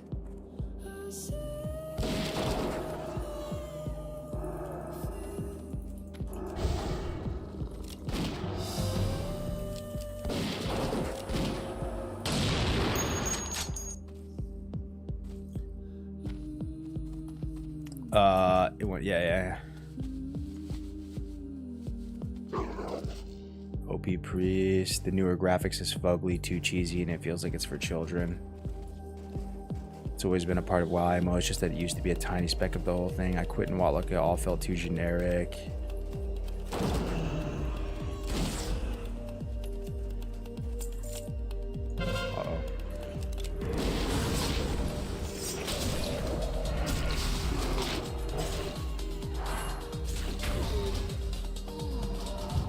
Yeah, I don't know. I mean, I actually think TBC has zero homogenization of the classes. Yeah, I see your point, but like Wrath, there was homogenization, no? I remember people back in the day complaining about it, and I felt it this last time around. I don't think TBC has that though. Like, what's bad about the TBC classes? I mean, someone said the other day that rogues are OP. I do sort of feel them a little bit on that, but being OP is different from homogenization. That's a different thing. That's a different thing. Like, is there crossover between the classes? What classes are most similar in TBC is what I'd ask you. They're all unique still, right? Is there anything that's the same? Really? Maybe you could say like a fire mage and a destro lock, or dude, think about that, boys. There's literally no overlap. What is homogenized? Like, what is repeated? Is there anything? You can maybe say Shadow Priest and Warlock, but I mean, it's kind of the same as in vanilla. Like, if you would make that same case for vanilla. That's how you know they did a really good job, though, bro. Like, they fleshed out the classes, and none of the new capstones that they added screwed anything up and made it homogenized. It just improved it a little bit. That's kind of crazy to think about. You miss Sky Fury for real? Oh, the good old days. If only you could know you're in the good old days before it was gone. Good old Sky Fury. Good old Sky Fury. Gone are the days. Yo, Gray's actually pumped on Sky Fury. He was leveling hella fast. If you couldn't boost, guys, what's more fun to level in, TBC or Wrath? Don't compare it to vanilla. What's a more fun leveling experience if you couldn't boost? TBC feels good, yeah. Watlooker was the perfect blend of classic vibes with the quality of life changes. I know I'm a stan, but I'll die on this hill. No, I respect it, bro. A lot of people, they die on the Watlooker hill. I respect it. Even though it's not my version, I respect it as a legitimate version. 335 has stood the test of time. I don't know what it is about Latin American people as well with 335. They're just built for Watlooker. That's what they love, dude. Latin America. They love Watlooker. I've been playing it, and I never really saw that kind of representation on any of the other servers from Latin America, on vanilla servers or whatever. Maybe there's like one Latin American guild or something, but they love Wrath, dude. Some folks love it, bro. Also, I've noticed like Bulgarian, Romanian, like all that type of European as well. They also like Wrath. Like the amount of people from that part of the world who like are obsessed with the Arthas plotline and like Frostmourne and doing all that Ice Crown Citadel. It's just another thing I've noticed, you know, like those cultures really like Wrath. Yeah. Hey, I'm Bulgarian, but I love TBC more for Wrath era. But have you noticed that, Hades, that a lot of Bulgarian people like Wrath? Like disproportionately high. I mean, you see that on Warmane, right? If you play Warmane, you see like what the population is. The mangas are good too for Wrath era. Yo, Cargos, I've been playing Ascension Bronzebeard Private Server Classic Plus recently. Check out a highlight video if you have time. Is Ascension Bronzebeard, is that E-Flop? Is that E-Flop, boys? Or is that something different? What happened to E-Flop, bro? Is E-Flop actually still around? I thought they combined with Ascension. That's the last thing I heard. What happened to E-Flop, boys? Is it actually closed? Any E-Floppers? It's not the same.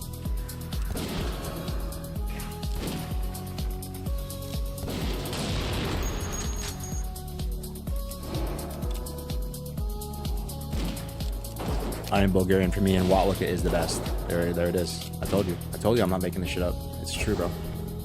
It's from experience. Is AB double XP weekend? Double... Yeah, I don't even know, man. I assume so. That's what people have been saying. It is AB weekend. But I'm not sure if it's working properly or if it's live yet. What's up, Retailak? What's up, Retailak? But yeah, do you enjoy leveling in Wrath or TBC more, guys? Like, if you could level to 70 in a Wrath environment, would you prefer that? Doing the quests and stuff, you know?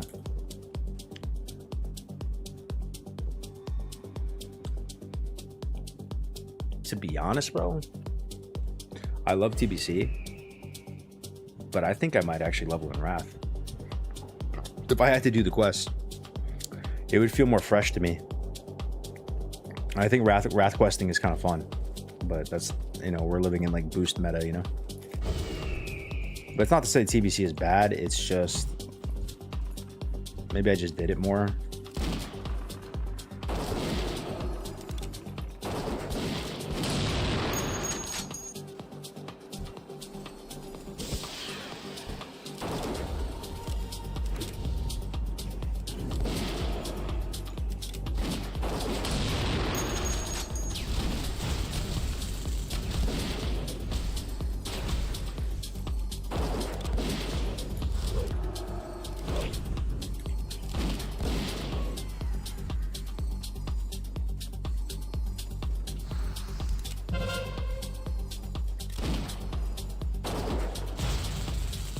What if retail goes a whole new direction, like some time rift where the main timeline gets thrown out and reemerges with the pre-cata timeline? I think I'm so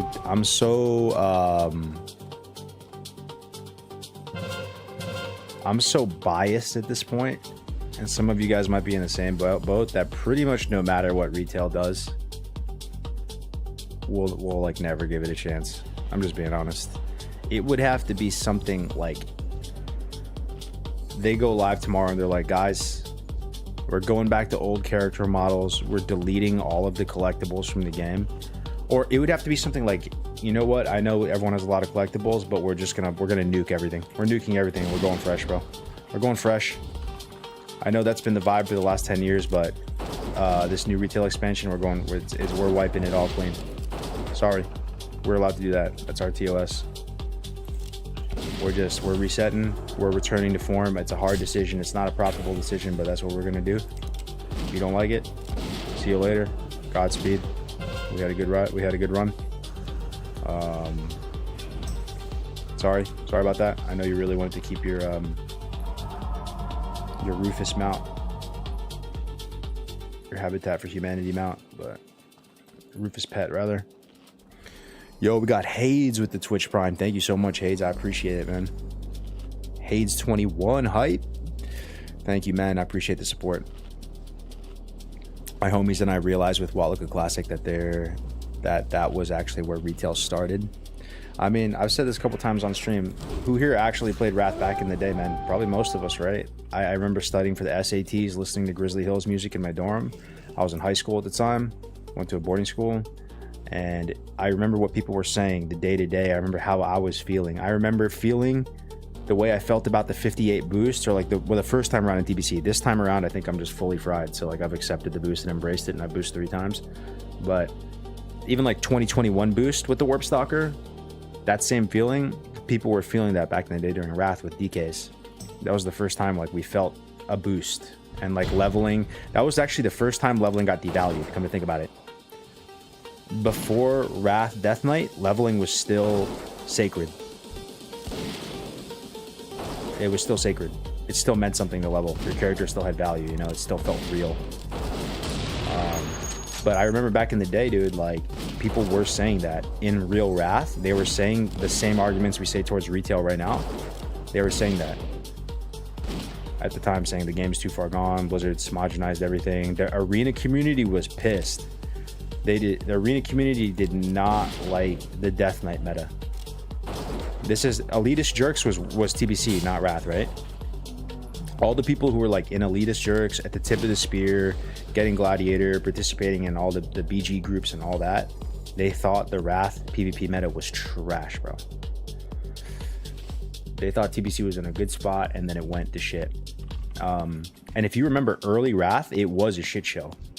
There was a thing where when you die, you could turn into a ghoul, or turn your friend into a ghoul. It almost feels like a lucid dream or something, because they didn't have that this time around in Wrath, right? Like that ability was removed or something. I don't know what happened to it. Like I only remember that based on back in the day. But you would turn into a ghoul, and you had like 3 abilities, and you could like jump at somebody, you could like stun at somebody, you could like stun somebody. But yeah, Risen had was their B-Res. Really District was running vanilla. You're up until Cthulhu. Yeah, the event, I remember that. It was an event? They only had that ability for an event? I remember the early arena season, that was a thing though, in Wrath. Shit took way too long to level, just don't have time for that nonsense. I think originally you had to delete a character to make a DK.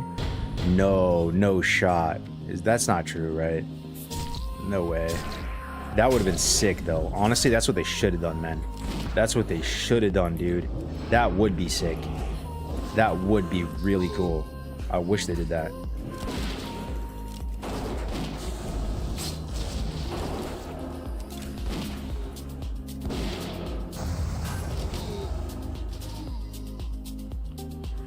It was. I remember our DK doing it. No way, man. Is that true, guys? Is that true, guys? You had to delete a 55 plus to make one? That is cool. I swear that wasn't true though, bro. Like I remember it clear as day. If you had a 55, you could make a Death Knight. That's what it was. You had to have a character that was at a certain level or higher.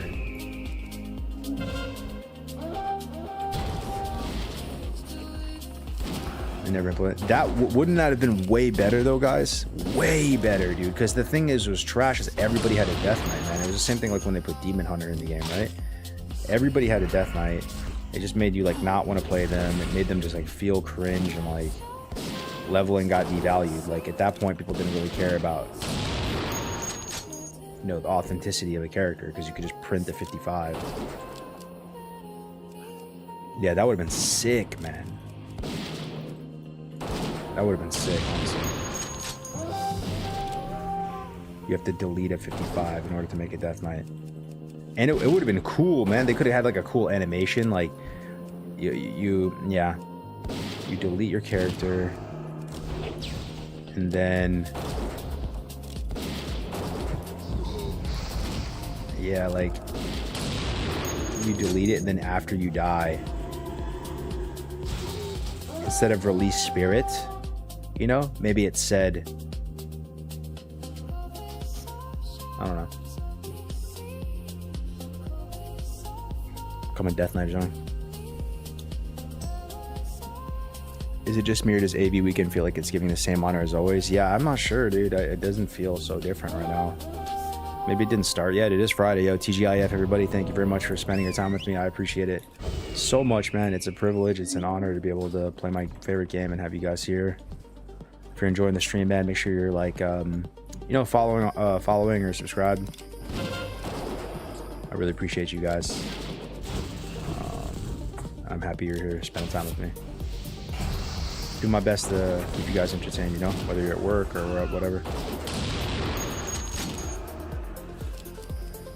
Ultimately, man, like, obviously retail is pretty fucking hilarious looking right now, and not for me. Are we excited for TBC, guys? Are you guys hyped for TBC? I'm more on the arena front, right? So I'm more excited for TBC this time around than I was the first time around, because the arena season is looking good. I like the shorter seasons. I like getting more honor, more alt friendly. The 58 boost is actually a blessing for the arena people. I know it's kind of fucked up, but it's just true. You can have more alts, one mega server, so it's actually gonna be 10 times easier to find partners. Bruh. It's gonna be good, man. What's Classic Plus? What is Classic Plus? No one knows, man. No one knows. Okay, we have 31 marks. Yes, we don't have to do AV anymore. We need to do Warsong, though. This is gonna be rough. This is gonna be rough. Yeah, we have a special guest coming on the show, guys, in like 1 hour. So stay tuned. It's gonna be really fun, especially if you play Priest. This is going to really, really help you a lot. I'm going to play Priest in TBC, in addition to Warlock. So I'm super excited for this episode. Let me actually go on my Alliance guy for a second. Yes, we got four Horde characters on Night Slayer on Horde, and we have 3 on Alliance now, guys. Kind of a loser. Kind of a loser. How many characters you guys got going into TBC? How many 60s, boys? 1, 2, 3, 4. Hunter looking good now, though. He actually is looking pretty juicy. Pretty juicy. My rogue's still rough, though. Little crawl blade. Crawl blade Mira. Crawl Mira.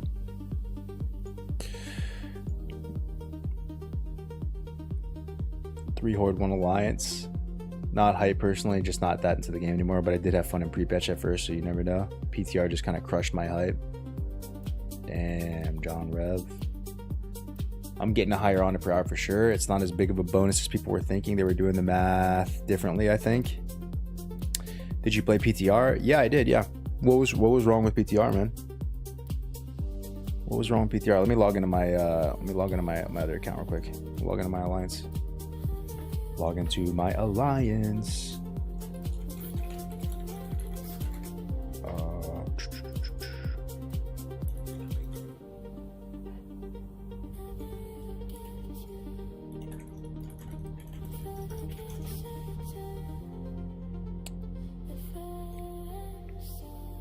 Yeah, so these are my alliance characters, guys. I got this rogue here. Little cutie. We got the human.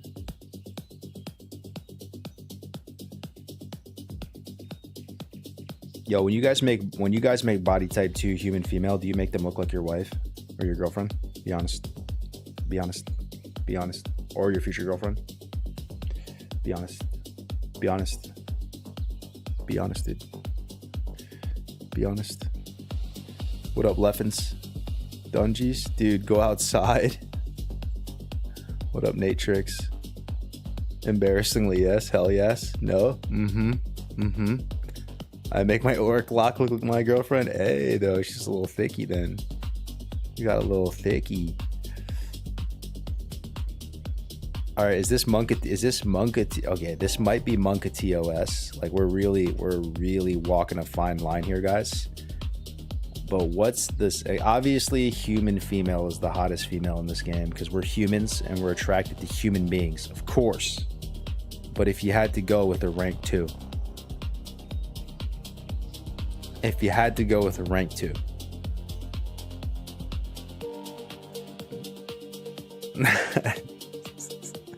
Nido female. Wrong. Draenei is number 1. Draenei, let me see. Oh god, the tail, bro. The tail, dude. Oh my god. Got a little dumper though, I gotta say. The arched back, dude. What is that, bro? What is that arch? The natural arch. Dwarf. Dwarf female. Dwarf female? Oh my god, dude. No shots. I know a few girls that have this build. Space goat goth mommy. Too funny, man. Dwarf female. Hey man, it might be orc female though. Hey, it might be orc female though. That might be it. Build wise, not face.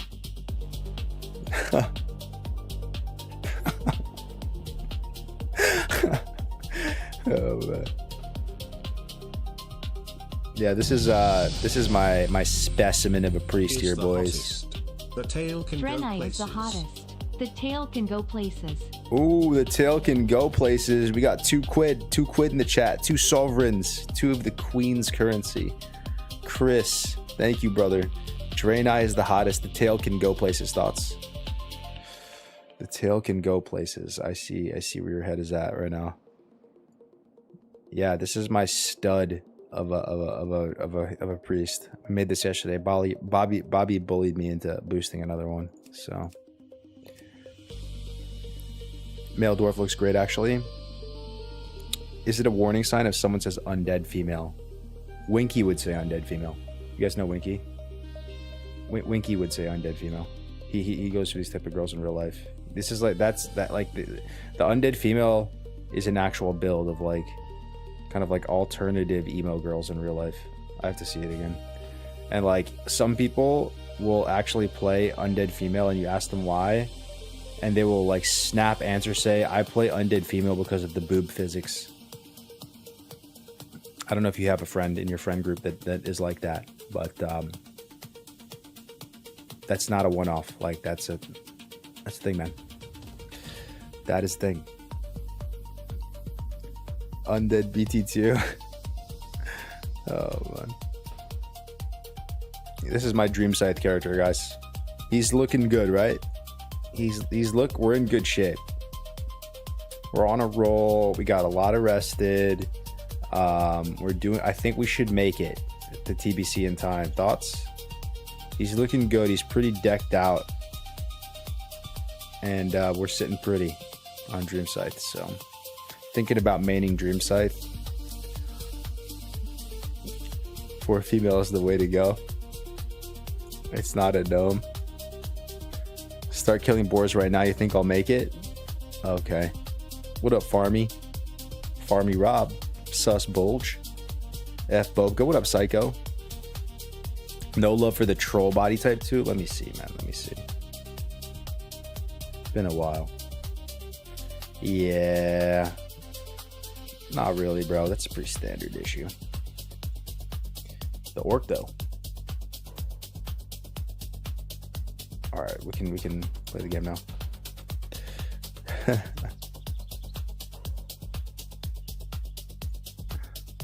I wonder if girls do the same thing. They sit around, who's the hottest man in Azeroth? They're all pretty jacked, right? all the dudes in this game are pretty jacked.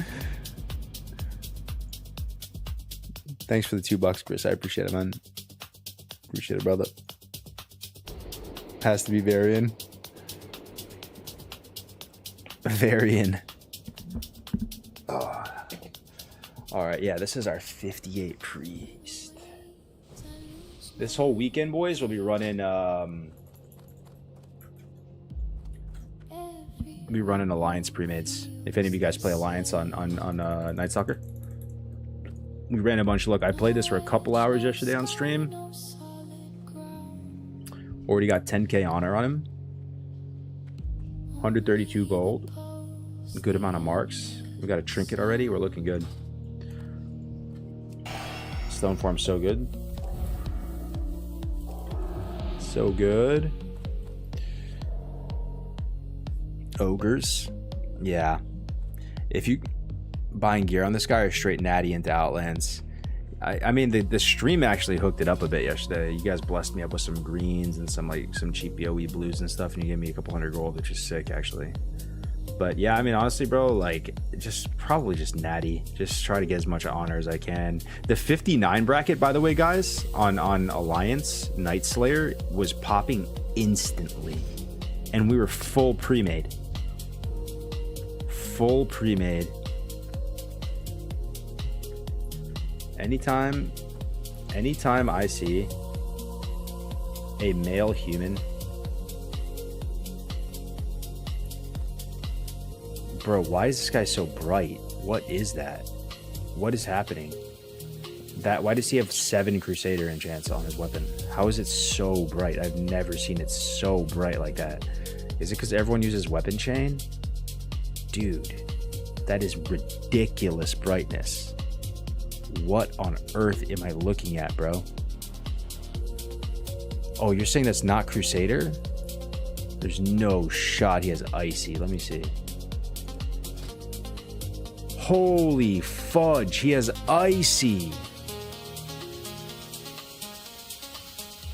Oh my god, that's kind of cool though, dude. My god, he's literally a beacon of light.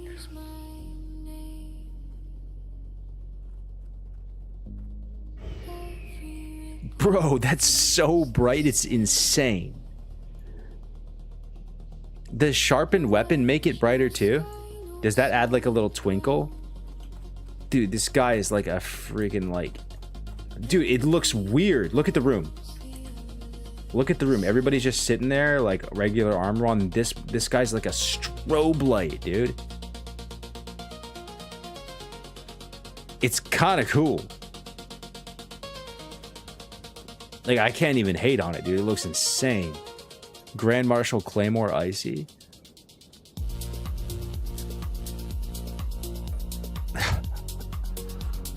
People are doing that deliberately. It's even worse at night. Oh my gosh, man. Wild. Does the sharpening add? I think sharpening adds a little twinkle to the weapon too, doesn't it? Like a little glimmer. I bet he's doing that on purpose too. Last time I seen Icy was when Sony got debated into a Magara. Grand Marshal's Claymore.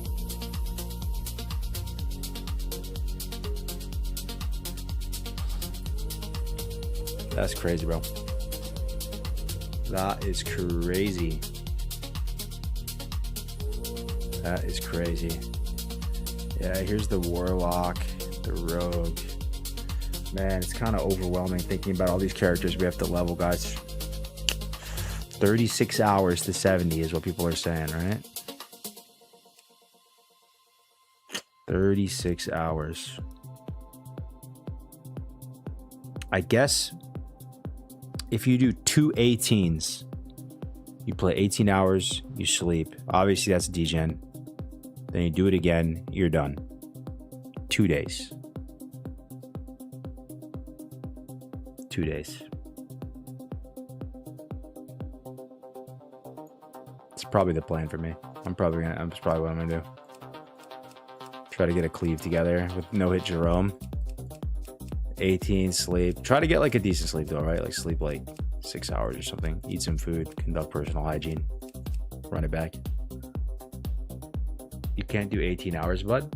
Why is that? I've done it before, brother. Arena's open after 2 weeks. Yeah, I mean, there is no rush. There is no rush, but at the same time, would you guys agree that if you rip the Band-Aid off and just try to get it all done, it ends up being faster and more efficient? Like, for you personally. Like, I've had characters, many characters that get stuck. They get stun locked at a certain level. You feel no motivation to play them. If you find a group of people, you're all down, you have the same schedule, you feel that like pressure, that accountability, you just literally rip the Band-Aid off and just get it done, bro. Like, just full send. World PvP makes it a rush. No, arenas are open. They open 2 days before Kara, is my understanding. Hard stuck upper 40s. Maybe Outlands will be questable a week later. It's possible that Outlands is questable right away. What do you guys think? You think it's going to be crazy in Hellfire Peninsula? Like, is there a chance Blizzard just does 500 layers? It just like cranks up the layers and you're able to just quest just fine. It's actually likely that it's like that, you know? Because like Classic WoW 2019 was insane, right? And like you could quest fine. Yeah, the phasing won't make it fine. There's going to be heaps of layers. It won't be great, but it won't be as bad as people are making it. Yeah, I think there's a good chance it's going to be fine, dude. To the point where I think you guys might be underwhelmed. You might be underwhelmed, boys. Can I tell you about another project I want to do, though, guys? I don't know when I'm going to start it, but in the interest, you know, Classic Plus is on our mind like crazy, and we're trying to, like, remember... trying to make thoughtful changes.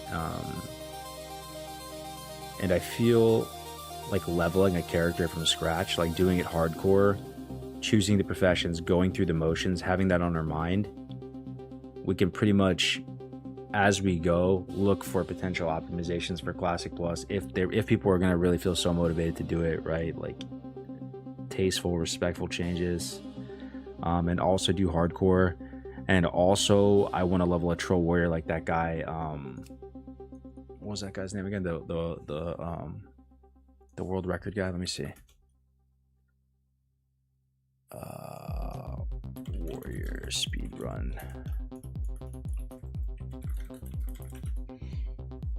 The Kamisayo. I want to try to use this guy's strat, boys. I think it would be fun. Like, we go hardcore, we use this guy's strat with the shield all the way to 20, troll warrior, and we look for optimizations. It'd be kind of fun, you know? I don't know when we're going to start that, because I'm feeling the pressure with like AV and stuff, AV weekend, but I'm more worried about the army of horrible rogues spamming ambush in Hellfire Peninsula. Yeah, that's true. Mr. Cargos, for PvE, is Orc still the best race for lock in DBC? Yes, by a country mile, my friend, by a country mile. People are saying it's a 5% DPS increase. That seems insane to me. That seems insane. I feel like it's more. I mean, it depends on fight time. It depends on a lot of factors, but I feel like if you have a pretty good group and you're killing stuff fast, the Orc racial is pretty huge. You're going to be one of those rogues, Grovesy? Yeah. Are you going to stream your 7080 or not? I will, Anurko. Yeah, I think I will. I've been building up some stamina though, right? Have you guys seen? I've been streaming like hella hours, you know? It's like a marathon, like what Graze is doing. I've been streaming 9 hours, 10 hours a day that I think I'm going to be fine. I might have to go no cam for a bit. Like I stream like 10 hours with cam and then fully go Smeagol mode in my chair and like eat and chill for like a bit and then turn it back on, you know? Are you fully back? Hey, I've been going hard, bro. I've been going hard for like the last couple weeks. I've been back 5-6 weeks now.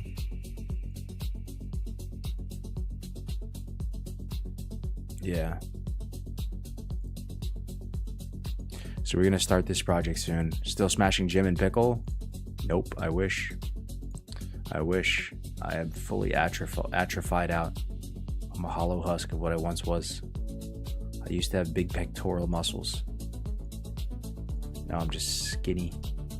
Now I'm just skinny fat. But we'll get back into it. As the weather's getting a little better, so. I'm still playing some Pickle though, yeah. Still playing some Pickle, bruh. All right, guys. I think I think he's good. Are you guys ready for this? Here we go. Here we go, boys. We are. I just want to quickly tell you what's going on, guys. Look at this character on my screen. Get used to it. Look at this character, guys. Take a second. You see this character here? No, let me make it accurate, actually. This is what you're going to fight on ladder. This is what you're going to fight on ladder. I'm going to show you exactly what you're going to fight on ladder. Where is it? Where is it? I guess it's that one, yeah. That. Yeah, this, so get used to it, guys. I need you to look at the screen right now. I need you to look at the screen real quick. I need you to look at this and look at this good. Look real close. Stare into her eyes. Stare deep into her eyes. Bro, you're about to fight this all day, every day for the next year. If you're not playing this already, you're about to play against this exact character model all day, every day. I know she's hideous. That's part of it. I'm pretty sure all of the people playing this character, like the people playing Dwarf Priest and Ladder on TBC Arena, they exist so you will crash out. Like they are doing it on purpose. You should take the other hairstyle. There is one jiggling while healing. Oh, are you talking about the Parla one? Oh, is it this one? Is that the Parla one? Bro, she looks fried. Oh, double? Oh, it's this one, dude. This is the hairstyle. It's the pigtail. I knew there was one. This is what you're about to fight, guys. Every day. And they're going to be named some super edgelord, like it's gonna, yeah. Give me an example of a name, guys. Like, you're going to be fighting this all year long. So I'm bringing one of them onto the show today. And he's going to teach us how to either play this or play against it. Like, super edgy 4chan type names. Yeah, it's for sure, dude. It's going to be like this, bro. It's going to be like Big Dick Rick or something. Like, it'll be... Yeah, exactly, dude. You know the vibes. Seaman got X 100%, dude. It's so on point. It's so accurate, bro. So accurate, dude. Get ready, dude. I'm telling you. This name's probably taken. I'm not even kidding. Let's see. Damn, I got it, boys.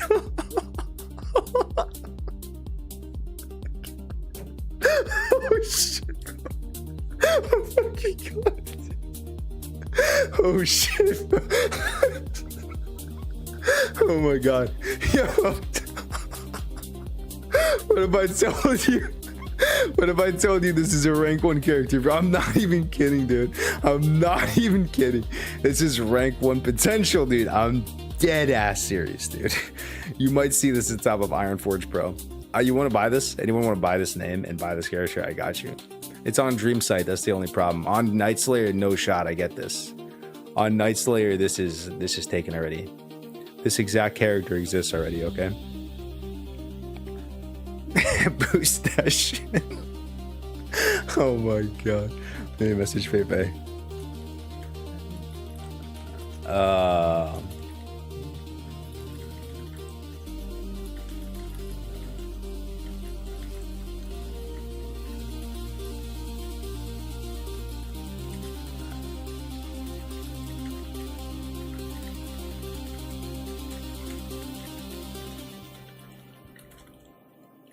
Okay, guys.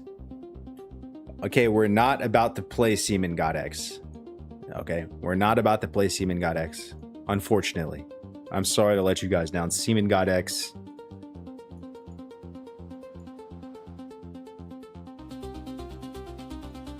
I kind of want to play Seaman God X, but we're not going to play Seaman God X. We're bringing on a top 5 in the world priest. I genuinely believe that. Let me show you his accolades. Let me show you. Let me show you this guy right here. This guy. Who's heard of this guy? If you're in Arena Andy, probably most of you, right? This is our site, tbcpvp.com. I've been shilling it for the last week, so I don't have to explain it so much to you guys, but he's a coach on our site. He's also an engineer. He's a developer, so he's a real smart man. But he's also 20x rank 1. 20x, bro. 3600 peak rating. 4+ rank 1 titles in TBC Classic on R Druid, 7 different comps. Priest, 3 different comps. 3+ rank 1 titles in Watluka Classic on R Druid Disc. R1 R Druid OG Mop S15. 3+ R1 titles in Retail. 3rd place Blizzard's Cat Attorney. Okay. This is a rare opportunity to... This is going to be like the most BIS information ever if you're a priest in TBC. Okay. There's probably not a lot of you that applies to, but who's playing a character just like this? Who's playing Seaman God X in TBC? There's got to be a few of you, right? Let me pull up something here.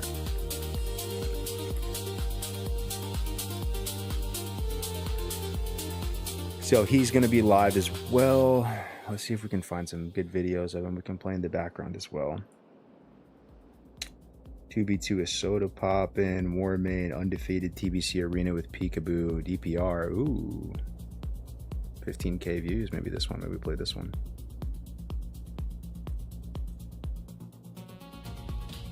By the way, guys, can I get some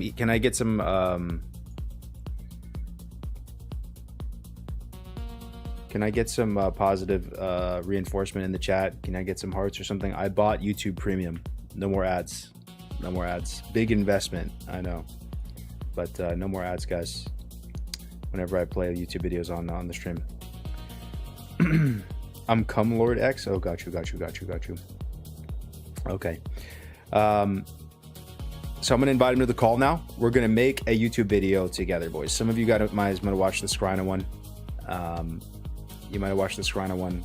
It turned out really good. Start preparing questions. Like we shouldn't ask him about talent builds, right? That's just stupid. Like we have a rank 1, 20x rank 1. It's like asking LeBron James like the rules of basketball. We need like hard hitting priest questions, and I don't really play priest myself so much. Like I have been in pre-patch, but if you guys have good questions for him, start writing them down. We can ask him whatever. We'll have him for 90 minutes. And this will go up on YouTube as well. So, what's the warlock you would watch now for peak arena gameplay? Skrina. He has a Twitch and YouTube. SCRYNA. And in my YouTube channel, I have a deep dive with him that we did yesterday. So yeah, we're gonna bring him on here. He's a really nice guy, in addition to being a Giga gamer. And we'll make a nice video together.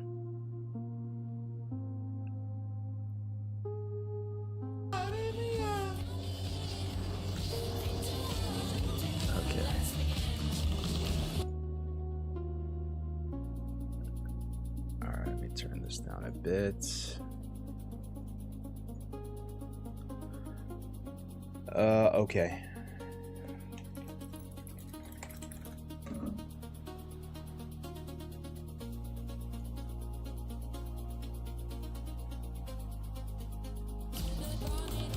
Okay, 2 seconds. 2 seconds, boys. Then I'm gonna call him on Discord.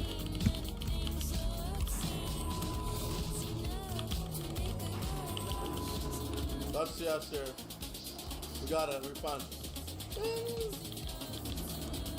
No, you free fucking summoned and bullshit. Triple resist, by the way.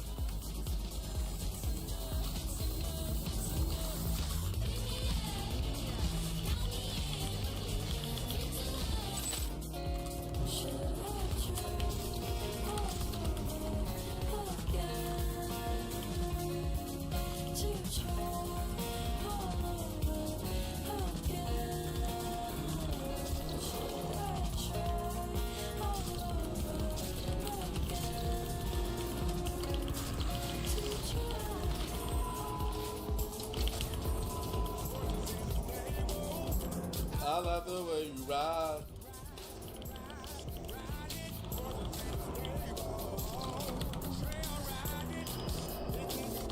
Well, damn right. I love the way you ride, riding motors in the stable.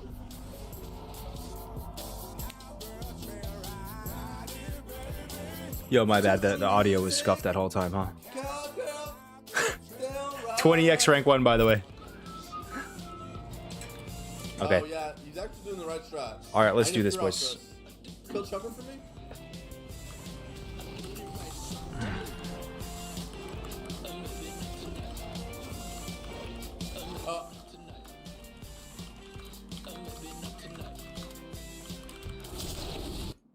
All right, Colin, let's get him in here.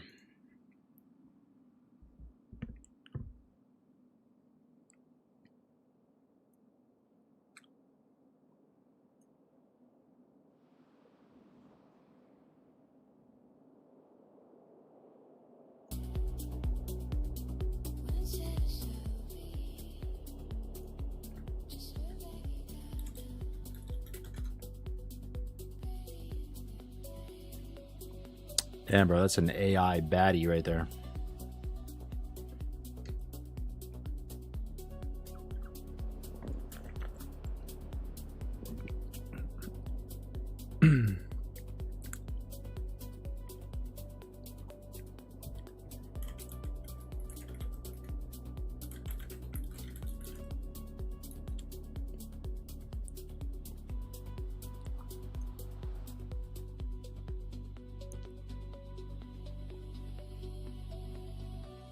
Yeah. Yo, what's up, brother? Chilling. How are you doing? Sorry, I was finishing my last game. Oh, not bad, man, not bad. Let's do a little audio check. Guys, can you hear Pepe? Yo. Hello. Little mic check. Can you help us out in real time? Mic check. We should go higher, lower. Can you look at my stream real quick, Pepe? Well, yeah, sure. This is actually this is gonna be my character, man.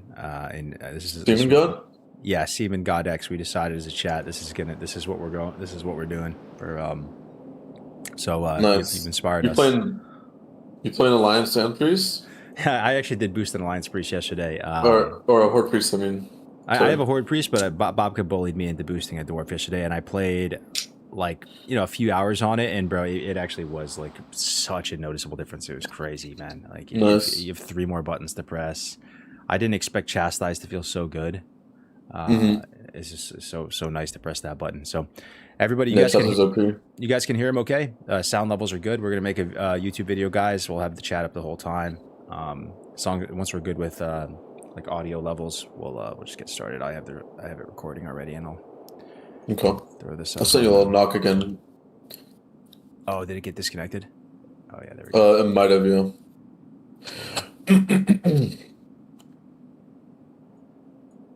Hog. Okay, that's looking good. Request accepted.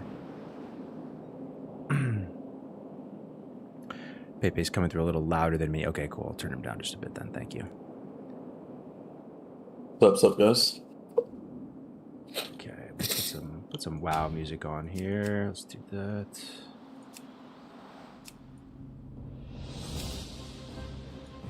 What's the All right. Are you ready to go, bro? You locked in? Yeah, I'm ready. All right, awesome. I'll just do a little countdown and we'll go 3, 2, 1, and greetings, ladies and gentlemen, and welcome back to another World of Warcraft Classic Guide. Today I'm excited to present for your viewing pleasure a really comprehensive Priest discussion for Arena in the Burning Crusade for Priest. We're going to have a 90 minutes with a 20x rank 1 player, Pepe. How you doing, brother? Good, how are you? Doing really good, man. Doing really good. Really excited to make this happen. We've been doing a couple of these type of 90-minute discussions with the other classes. We've done Warlock, we've done Druid. So it's great to have you aboard. Pepe, what is your history with the game, if you could share with the chat? So I started back in 2007. Started playing TBC with one of my friends. He had a Grand Marshal Priest that he was also rank 1 on as Lock Priest in Season 1, and then he let me start playing his account. So that was one of the major reasons why I started with Priest. And then in season 4, he started playing Druid, so that also became an inspiration later. But I've been kind of playing on and off, but in Wrath, like I played season 5, I played Pally, and then I kind of quit until season 8. Came back and started playing Priest again, and then season 9 or in Kata is when I started playing a lot again and getting good, and I started playing I started playing with people like Mitch Jones, who's like one of my first partners. This is like before he even was streaming. Oh wow. And then so I started becoming really good and known around that time. I mean, I even played with Jamili back in season 10. We played like Disc Enhanced Rogue and stuff. But I was in college at the time, so I think I like played season 9, quit season 10, came back season 11, and then I tried to play the beginning of Mop and kind of quit again. Started playing TBC private servers like during Kata, and then after Kata was over. And then season 15 I came back and played Druid and got rank 1, and then I got rank 1 a couple more times in retail, but kind of started playing a lot of private servers. So back in 2016 I started streaming a lot of TBC private servers. So a lot of people have seen me from there, and I've played like a bunch of TBC private server launches and got rank 1 a bunch on those servers, and Hell yeah. And, even before, like, there was a server before Endless. Like, Endless, like, they had Windrunner, and they had one before that, and there's one before that. It was like, it must have been just as soon as they announced TBC Classic was coming. And I remember leveling up there and fighting you on Arena there, and, like, you had already been playing for, like, X number of months and stuff and owning everybody. So it's like, you clearly love TBC Arena. The fact that he was playing TBC private servers during Kata, like, something must stick out to you with TBC Arena. Yeah. Why do you like it so much? Clearly you're good at the other versions. It's not like you're a TBC one trick. What is it for you? So my friend that I was speaking about earlier, that kind of inspired me to play Priest and Druid, and I got rank 1 on Priest and Druid mostly because he just made it look fun.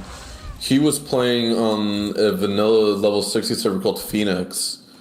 And so we were playing on Phoenix together, and he had like full bis on his warrior, and we would do Priest Warrior like World PvP, and everyone, blah blah blah. And basically that Phoenix server came out with a TBC server, and I forgot to mention my friend that like played Priest and then played Druid, and then like he started playing Hunter in season 5, and he was like rank 1 on Hunter. And so when the TBC Phoenix server came out, and that friend, by the way, I met him like even before WoW came out. Like, we used to play Unreal Tournament together, and he was like, I was like in middle school when I met him. He was in high school, and he was like the best Unreal Tournament 2004 player in this specific version of the game. But anyways, he started playing on the 60 server, and it turned into a 70 server, and then I made a Priest, he made a Hunter, and we just started playing on this Phoenix TBC private server back in like 2011 and 2012, and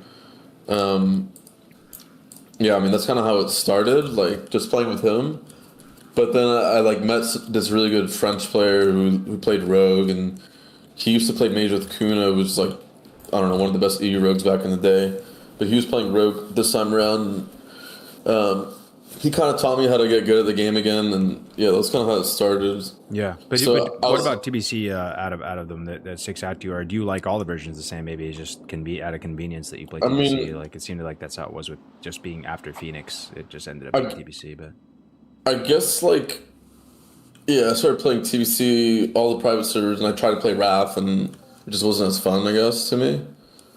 Like, I wasn't crazy about playing Wrath, but I guess the fun part about TBC was like the progression. So you like level up and get all the gear and et cetera, and I don't know. It's just those progression servers were usually more populated. But I mean, I remember trying to play Wrath private servers and just not getting into it as much. Even though later, like in Classic, I mean, I got rank 1 Wrath 2 Classic, but I mean, I enjoy it more now, but back then I wasn't crazy about it. So I don't know. It's just like the private server scene for TBC was just kind of big. It was like second, at least the progression servers were like second big to the vanilla ones. I mean, Warmane was a big part of it. Like, the server you're probably talking about was Warmane back in 2018 and 17. That was like the last big one before Endless. But I don't know. I mean, I like vanilla, and TBC is the most most closest to vanilla. I like the part about downranking. I don't know. It's just I'm not really sure why. I think it just part of it was like a nostalgia factor. Like I really I don't know. I had a lot of nostalgia for TBC, and then I just kept playing the private servers, and I just found that I liked it more. And Cata private servers were dead. I mean, there was one Cata AT that popped off for a little bit, but that was basically dead. And I don't know. The choices were basically playing 60, 70, or 80. I just found myself gravitated towards 70 the most.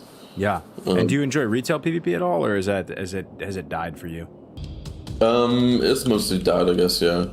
I played a little bit of WoD, and it wasn't bad, but that was kind of the last one I really played kind of seriously. Like, I think what was the other ones? There was Legion. I don't remember if I played the beginning of Legion, but like when BFA came out, I played that at the beginning. Got like front page and threes, and then kind of lost interest. Same thing with Shadowlands. It was like top 30 and twos, and like front page and threes, but then I lost interest like super quick. And then Dragonflight came out and played solo queue, but like just wasn't really crazy about it. And yeah, so I don't know. Gotcha, I mean, man. Priest basically died after Cata. Like they completely changed how Disc Priest worked.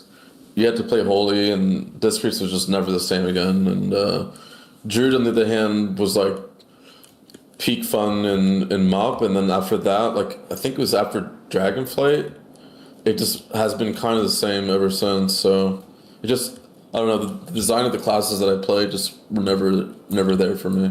Gotcha. So you like the design a bit more in TDC as well. It's part nostalgia, part just like population and queues, Yeah. the population being there.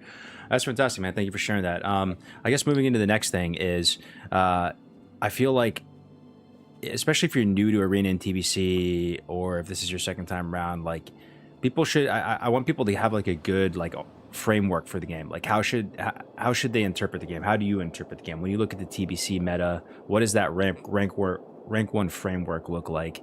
Where do the classes, like how do you see the game? Do you feel like rogues are truly overpowered? Do you think it's pretty balanced? I mean, rogues are really good in their right hands, which I think is a good design. Like, I think comparatively to Wrath, where warriors are obviously better than rogues, like warriors are just easier to play than rogues. So the fact that they're the best is just not as balanced. Like, I don't mind rogues being the best, because even if a player has like glaives in TBC, like they're still gonna get like owned by most good players, So I feel like good expansions, like good PP expansions, kind of have a melee rivalry. So you have warrior versus rogue, and then the caster rivalry is mage versus lock, and then there's like a healer rivalry too, like lock versus druid versus priest.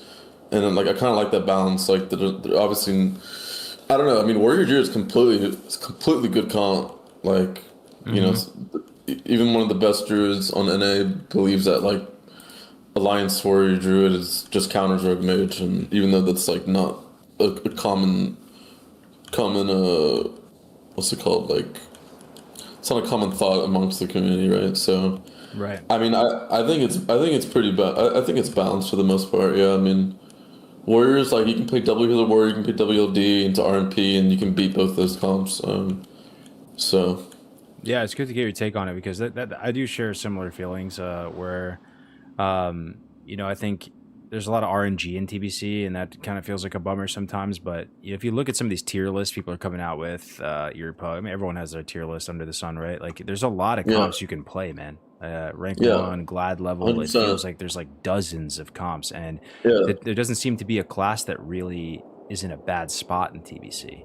Do you have any thoughts on that, or do you actually agree with that? Or I would say every class definitely has a rank 1 comp, and I can't think of a class that, I mean, I guess like Pally, like if you want to talk about like classes that can beat RMP, I mean, I guess every class has a answer to RMP. I mean, not every spec, but every class does. I mean, even hunters, even Pallies, shamans, like there's no, like, there's stuff that's overpowered that's just because like it's really good players, you know what I mean?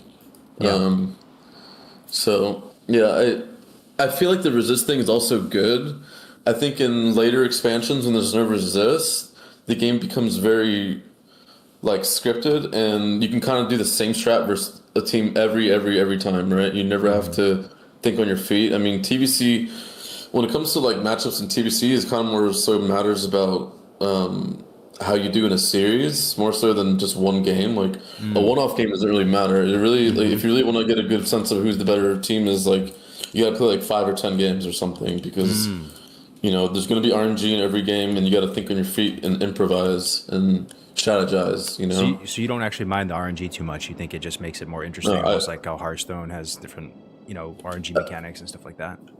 I think it means you have to think on your feet, and these strats that people come up with like doesn't work every time, so you have to improvise and adapt and know what to do in a situation where it's like, fuck, I just used up both my vanishes and they both resisted, like, you know, like, what are we gonna do? You know what I mean? As opposed to like in later expansions, if you have a strat versus a team, I mean, you potentially will never lose. You know what I mean?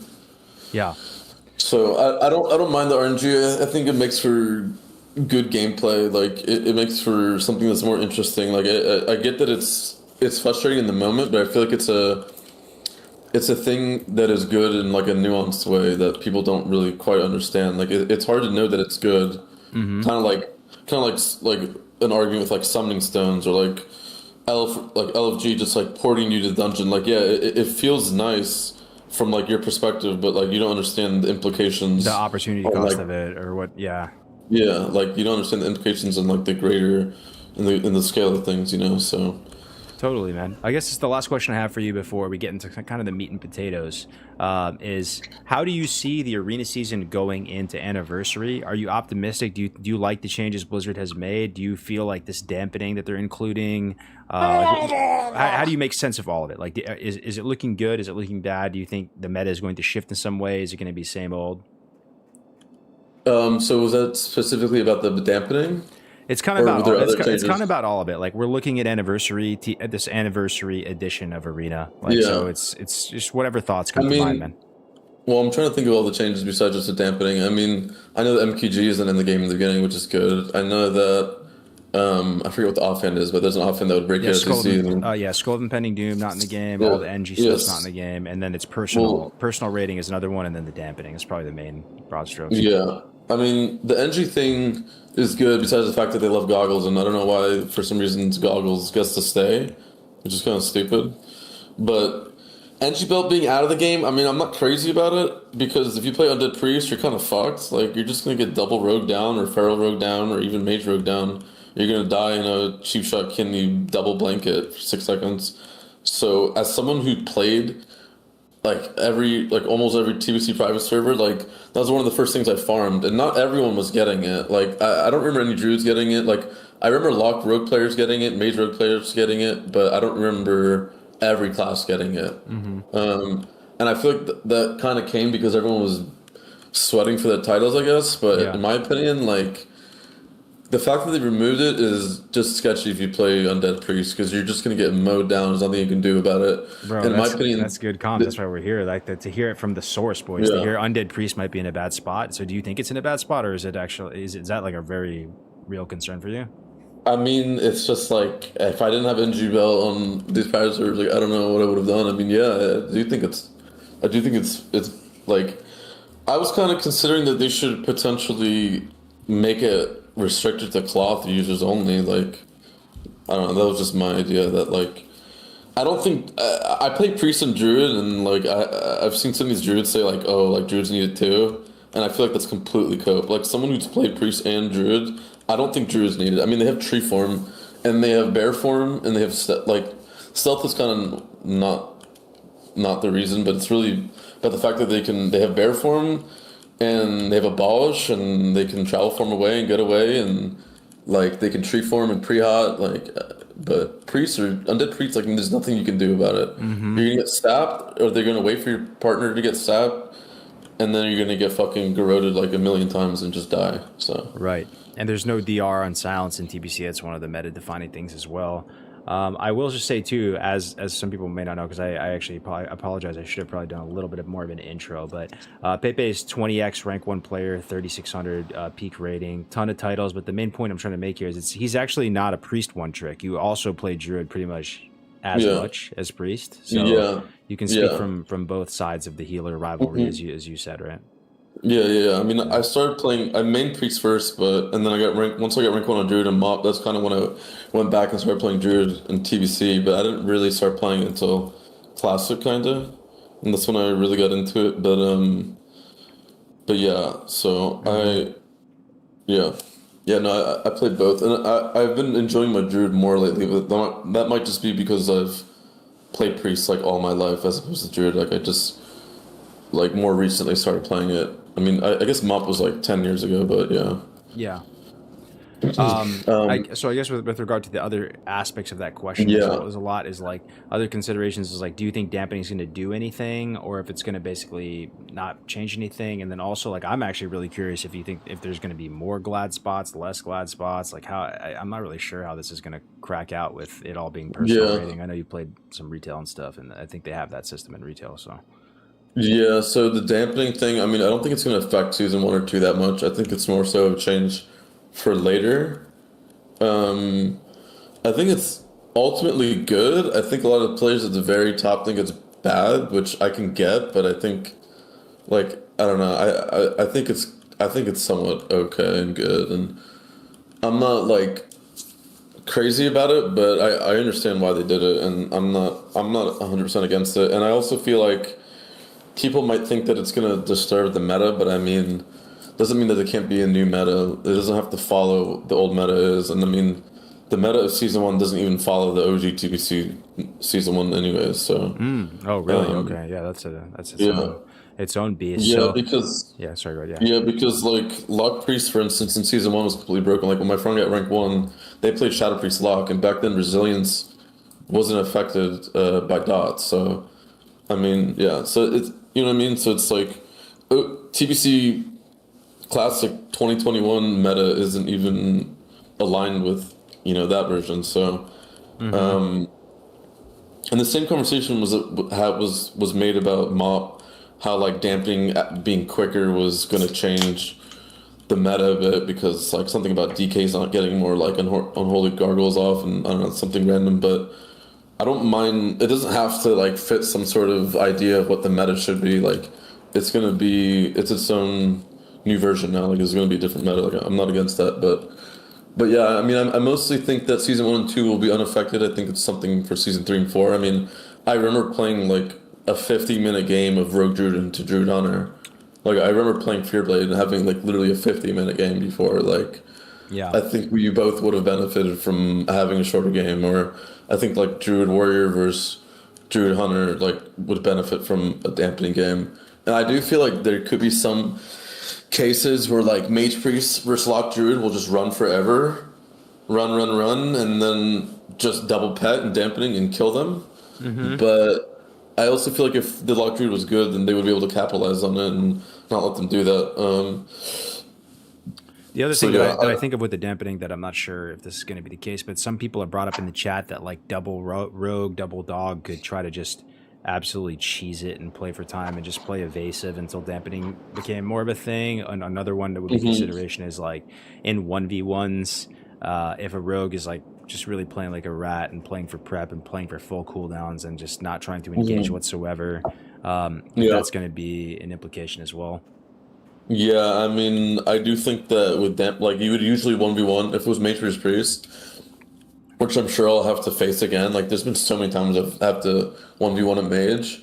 I do feel like I'd probably lose that battle now, just because they can legitimately run and wait for double pet. Usually that's what they would do anyways. If a really, really, really good mage versus a priest wouldn't be able to beat a priest unless they had double pet. So they pop one pet, they probably shoot them in the open, completely clean them. If they had their trinket, like they would try to bait their trinket, get double pet, and then just sheep them and pop off on them. And I feel like they'll be able to do that even better now. Then the rogue thing, I mean, MOP had a solution where basically the eyes would give you the debuff for longer. So I feel like Mutt kind of addressed that, where there's these double rogues I was waiting for like 80% dampening and then just one-shotting people, but then they made a change to the eyes. So I feel like if people start exploiting stuff, I'm sure they'll kind of step in. I mean, they stepped in for Mutt, which was like not nearly as active. So I feel like they did. I'm They hoping did step in a that bit the first time around. I mean, they had like tornadoes and stuff in the game. If you remember in 2021 TBC Classic at the very start, that was weird, right? You're like bouncing around, getting like bumper carted around by the tornadoes. For those of you asking about dampening, there's a few people asking in the chat. So dampening is basically it just prevents healing, right? That's all it does. But it begins at 20 minutes, and it starts at 0%. Then every minute, it's 6% more dampening, up to a cap of 100%. So yeah, that's pretty much it. Like you would basically, if you play for this dampening mechanic, you're trying to burst them and then they can't heal. Is the thought. So, and then in 3s and 5s, it starts at 5 minutes. So that's what that is, Chad. Sorry. Is that what it said? Yeah, 3v3 and 5v5 dampening begins at 5 minutes. I could have sworn it said if there was a 1v1, it would start at 5 minutes or something. Maybe I'm wrong. Oh, it begins 5 minutes after both teams have fewer players alive than the bracket size. Yeah, exactly, okay. yeah. So so it's gonna be 20 minutes for 3s if everyone's alive. Now, if it's a 2-on-2 in a 3s game after 5 minutes, dampening will kick in. It's interesting that it doesn't say that for the 2v2 bracket. So like if it's a 1v1, the dampening. It's a 1v1. Yeah, exactly. Yeah, they just want to speed up the 3s. They don't want to have like a full out 2s game, I guess, in a 3s match. Yeah, but. The last thing I want to say about the dampening thing is that I feel like there are comps that will definitely do good in dampening that would not do well at all. The comp does well, but my theory is that a comp like, and I don't know if this is a good idea to talk about it, but I also don't believe in gatekeeping information. But I believe a comp like Mage Druid could be really, really good in dampening because part of the reason why Mage Druid is like kind of not insane is because if you play versus Druid Warrior, you basically don't have enough offense to kill a warrior because like Druids are just so good versus mage, like mage damage, right? Like there's no wound up and there's no there's no MS effect up. So I mean they pop off, but the warrior can just line until he gets healed or whatever. But my theory is that Mage Druid would be able to like beat a warrior Druid finally in dampening, like. They could kind of run around or like whatever, do their attempts or whatever, try to win. And if it fails, I mean, at least at 20 minutes, like you can probably kill the warrior in the opener. I mean, or not in the opener. Sorry, you can probably kill the warrior after dampening, which is kind of what Mage Druid and Mop does. Like Mage Druid and Mop can't really kill a lot of things until dampening kicks in. So I'm like theorizing that basically Mage Druid, like people could play Mage Druid and actually like push. Interesting. I've never heard that take before. That's crazy, bro.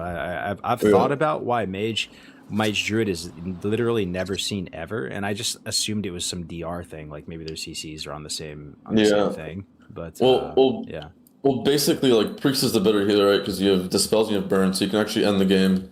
As opposed to Druid, they just have clone, but triple clones into triple poly just isn't enough offense. Like.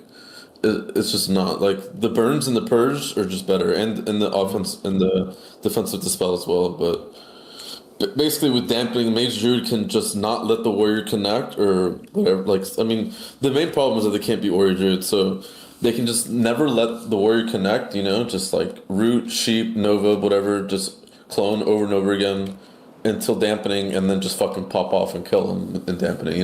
Which is basically what Mage Druid does in Mop. They just kite the warrior around versus Mistweaver Warrior, and they just don't let him touch him, and the warrior eventually just dies because the monk can't heal through it. So, my theory is that like you could probably play Mage Druid, but you're gonna have to wait 20 minutes for like certain comps. Yeah, so maybe you only played at like the super high MMR where the games really matter quite a bit, and you're not having to just like grind a lot of games because they're gonna go the distance. So I guess the last thing, just real quick too, because I know it's.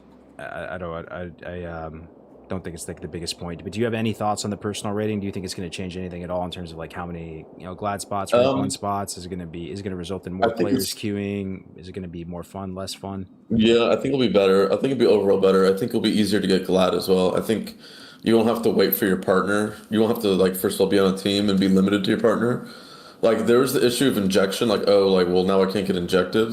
Which just meant that you had other people on your team play on your team, or like if you shared a charter also, or like you had multi-comp, like there's a lot of fun aspects about having a team.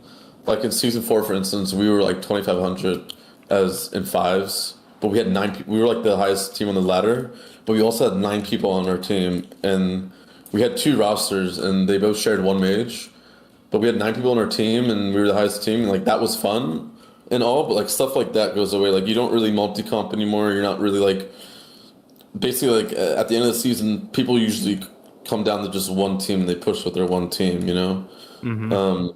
Unless you know that you're gonna get rank 1 anyways, you might help other people out and et cetera, et cetera. But like the bad thing is that multi-comp goes away. Like I remember I had a team with Chan. We played WLD on the charter, and we also played W Healer Hunter in the charter, and it was pretty fun just like being able to play both comps. But overall, it's probably good. I mean, less reason to stress about like leaving your team and points, and it'll be definitely easier to get Glad. You'll be able to play with more people. More people will be willing to help you in that regard as well.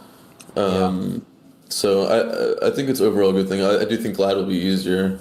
I'm not sure about the number of spots. I mean, it should kind of equal out to the same, even though you could kind of double up on a team and add more spots like that way. But Yeah. I think it's good. No, I appreciate that, bro. That's good comms. I mean, I kind of hope I'm optimistic as well. I think there's a lot of good changes, like getting faster gear. They're making it way more accessible to get into the arena. Like you're gonna get a full blue set of PvP, like battleground grade gear, pretty much as soon as you get 70 more points across all the brackets. I'm hoping it'll be a big success this time around and a lot of participation in the arena. But yeah, thanks for sharing that. Sorry, did you have any final points on that too? I was just gonna. Well, I just wanted to say that the accessibility of PvP is definitely really good. And like I have a couple other thoughts on that matter, but like not having teams. Yeah, I mean it's like kind of related to the thing, but like my idea is that PvP should be as accessible as possible, which is why I feel like having PvP VE gear, like basically gear that you can buy for like first of all, I think the amount of points you should get should be like just very plentiful. That way you can buy a full set, and then I feel like halfway through the season they should unlock the amount of arena points you can get, so you can just get unlimited, or like 3/4 in the season. And then my other thought was having this PvP VE gear, where you can basically spend arena points to buy PvE gear that is red, like basically broken outside of arena. Oh, that's a crazy thought. Holy shit. Is that what they do on some private servers or something? I feel like that's... I don't know if it... I guess they do it on Warmane. Like, you can buy PvE gear for arena points on, like, Wrath Warmane and stuff. But those are, like, on the arena servers only, Interesting. Yeah. But basically, yeah, like, you can't actually use it outside arena. I feel like that's a good idea. And then... What was the other thing that I thought of? I mean, the alternative to that is to limit the amount of PvE gear you can wear. So, like... You can maybe only wear like 3 pieces max, like 4 pieces max or something. Interesting. Yeah, that's one thing that is a bit weird. Like I don't know if any other expansion is this heavily affected by the PvE gear. Yeah. I guess you can get maybe the Frostmourne or Shadowmourne or whatever on. You could buy that on Warmane or whatever. But like, double glaze is crazy, and there's no GKPs this time around. So like maybe we'll see less PvE gear in the arena. But yeah. I mean, I think it's an issue from TBC to Kata, and I know plenty of people that basically didn't even log on knowing that they had to farm. I mean, like a Fire Mage in Kata, for instance, is without PvE gear is like, you might as well not even log on. Like, it's not the same as having full gear. And same thing with like Wrath. Like, I know that's one really good DK on retail, and like I was asking like you should come play, and he's like, well, I don't want to raid. And it's like, well, yeah, understandable. Like, people should be able to spend the time doing what they want to do. So, that's my thoughts on that. And I mean, this is kind of unrelated. This is kind of like a rambling on like stuff that I want to change for PvP accessibility. Is I feel like you should be able to see what you're queuing into. But I also feel like you shouldn't be able to change your gear in an arena. Like you should be able to change. Like once you load in with your gear and you see what you're queuing into, then I feel like you should only be able to change like 2 pieces max. Because I feel like a lot of people, and it's like a stream sniping thing, or just snipers in general, knowing who they're queuing into. Like if I'm playing Lock Priest and the Lock Druid, and I know that there's another Lock Mirror on the other side, but they don't, as a healer, I can legitimately wear full PvE gear, and it'll just be super unfair, right? So I feel like I feel like that's an issue where people are changing their gear, knowing what they're queuing into. Meanwhile, the other person on the side like just has no idea, right? So the other team is just instantly at an advantage. I feel like it's an issue that is really annoying, like counter gearing and counter gemming. Like there's even this Sniping and one all where that. you're, Yeah. yeah, there's even this one where you're used to change his gems, depending on what team he's going into. You know. Yeah, I heard something even more cringe, bro. That people will go full resist sets if they know what they're queuing into, Yeah. which is crazy. That seems crazy. Yeah. Like a full NR resist set because you think you're fighting a certain team. Yeah. But yeah, exactly. yeah, thanks for sharing that. Yeah, I guess so. Okay, so moving into more of like the priest stuff. Okay, so let's try to like, you have someone who is a pretty good player mechanically. They've played other versions at like a decently high level, you know, assume that they're like past that stage, but you're trying to give them a good like foundational understanding of priest in TBC. Like, what's your role? Like, where does it stand relative to druid? What are the strengths and weaknesses? Like, what's good foundational knowledge for someone who wants to play priest in the arena? So foundationally, I feel like priest is strong for a couple of reasons. I mean, one of the reasons why priest is so strong early on is because you have pain suppression, which basically everyone's super squishy in season 1, but no one has any resil and everyone's really squishy, which is why druids are really weak. But you have pain suppression, which is just an insane spell early on. Like, even on the first day of the season, like pain suppression is just insane. Like, pain supping like a burst rogue mage is really strong. The other reason why priest is so strong is because you have dispel. So you're kind of like you can be potentially like I mean, there's two ways to play priest. There's like two different modes that you want to be in. You want to be in offense mode, you want to be defensive mode. So basically offense mode, and if you're ahead, you can just stay in offense mode. It's that you're just being a purge bot. So you're just sitting there spam dispelling the target over and over and over again. You're spam, like I have party 1 and I have party 2 dispel, right? So, and I have focus dispel, right? So if my rogue is on a mage, I can legitimately sit there and spam dispel him and spam dispel the mage like over and over and over again, every global, and you can win the game like that. Yeah. Every global, like, and if I spam party 1 dispel and there's no debuffs, it won't use the global, right? So I can basically just alternate between pressing party 1 dispel and pressing focus dispel and just sitting That's there waiting for crazy, the actually. mage. Yeah, Holy sitting there shit. waiting for the mage to either Nova or shield dispel or whatever. But once that rogue is on him and you're doing that and you don't need to heal, it's just go time. And you have a mana bar, right? So you're just gas pedaling and doing that over and over and over again until That's crazy. until it works I out. see that now. So you're literally just kind of like checking for something to dispel on both. You're just like Uh-huh. ping-ponging back forth to focus dispel, target dispel, right? Like and trying to exactly. find something to dispel every global. I see. Yeah, and I'm just waiting. I'm not using any other globals. I'm just waiting for something to happen because I know if a rogue's on a mage and there's nothing, and I'm not using my globals, I mean my rogue is winning. You know what I mean? Yeah. Like the mage already has no buffs. My rogue isn't in Nova because I'm not using my globals, so we're technically just winning. So that's kind of the foundation of why priest is so OP. And the same thing happens with like a warrior, right? Like once your rogue gets uptime on the warrior and you have 5 wounds, I mean you're sitting there. There's nothing to dispel on the rogue. I mean besides maybe a root, but like you're sitting there just spam dispelling every buff on the warrior over and over and over and over and over again until you win the game. And that's going to work versus like most warrior druids because the warrior won't know how to veen. He won't know how to like intercept and get away. He won't know how to kite. He won't realize that he's in trouble or whatever. But like the reason why DPR is known to be so good is because you can just gas pedal teams. I mean, that's what it's called. You just gas pedal a warrior druid. And if the warrior druid isn't good enough to like, cyclone or root or feral charge or whatever, and they're just going to keep PVing and just spam dispelling every buff. And the rogue's going to win that battle, basically. So Yeah. that's why it's important for the warrior druid to understand how to reset your wounds. Like it's important for any team to know how to reset wounds. So like a matchup like RMP versus WLD, like what do? Well, your mage can start soloing the warrior, or your rogue can even start cheap shotting, putting wounds up in the warrior. As soon as the druid comes out, he can just vanish step over the druid, cheap shot killing him. And then the priest can come up in fear, or you can just blind or whatever. But after that, like, you're just putting wounds up and spam dispelling the warrior, and the warrior just basically is going to die like 9 out of 10 times in season 1 at least. So that's kind of like the philosophy of why priest is so OP. You just dispelling is so OP. Like it's not wrath where you have grace and there's all these like buff protection and stuff. But yeah, I mean the counterpart to that is like, okay, well that's not going to work anymore. We're out of vanishes and stuff. It didn't work.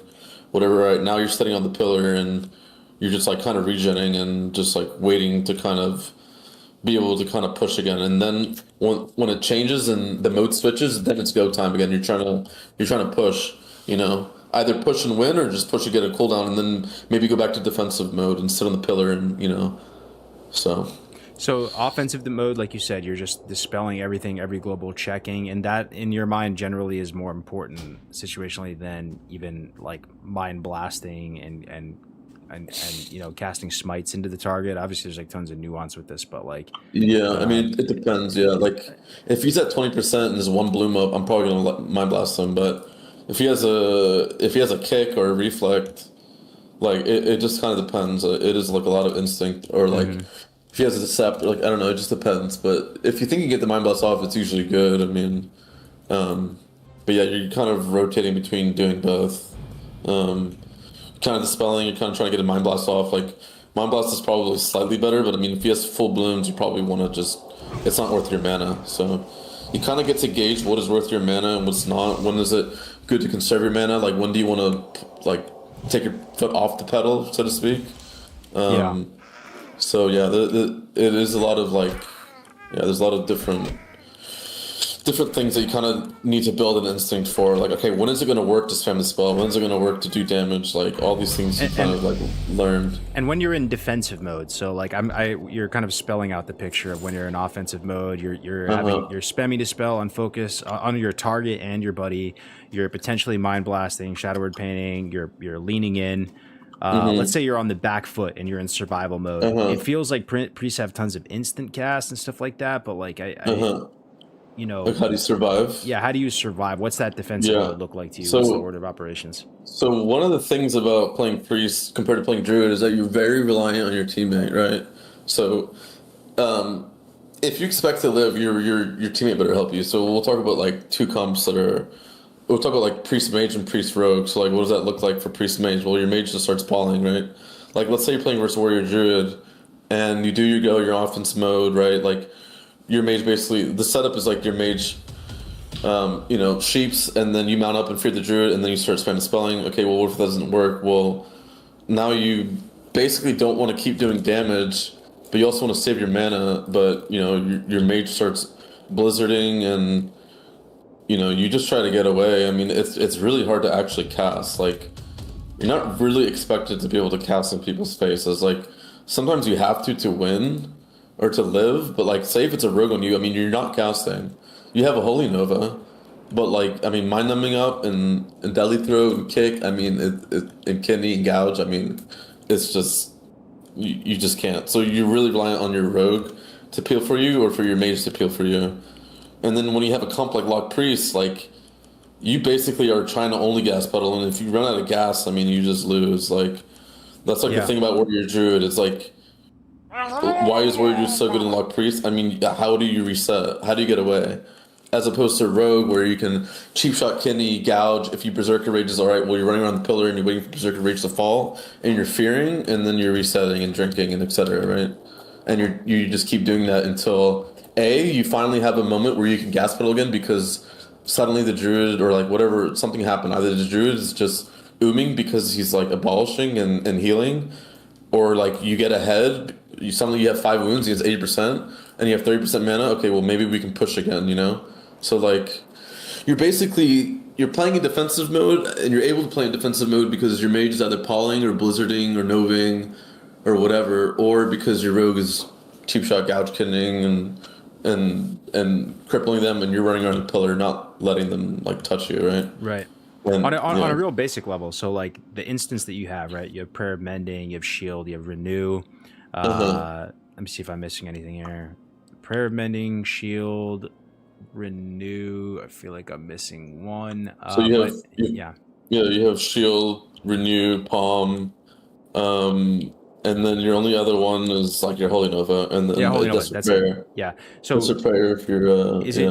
shield first, mending first is like, I know this seems like almost rudimentary, but like, in terms of your instance, like what's your relationship with those spells? Like, is there like a certain sequence that you generally use them in? Like, is one more mana efficient than the other? At least with warlocks, right? Like our dots, we have a relationship with our dots, right? Like corruption is not equal to agony. Agony is not different to immolate is different from siphon life. Siphon life is something that lasts forever, right? And it doesn't deal much damage, but it helps you sustain. Like I wonder if priests have that with their instance to some extent. Well, it kind of depends on the situation you're in. If you come out of kidney, you're 10%. You're probably going to shield first, right? But if you feel like you can live the next global, you might PS next. If you feel like you don't need to PS, you might palm first, because if you shield into palm, well, your palm's not going to basically burst until... It's not going to proc until your shield breaks, because it needs damage to proc, right? So, kind of depends. Like I said, if you're at 5%, you're probably shielding first, or you're probably Desperate Praying right away. Like some form of Desperate Praying, but... Like, if not, you're probably coming out and palming for that instant heal, and then renewing, and then shielding, or just palming into shield and renew. Like, okay. The first level kind of matters the most, I guess, and that kind of changes in the situation. But, like, yeah, if you feel like you're not going to die, because, like, obviously, like I said, the palm needs to do damage to like, you need to take damage for... So if you shield first and then you put a palm, like, you're going to have to wait for the shield to be chewed through before it actually gets back to the palm. I see.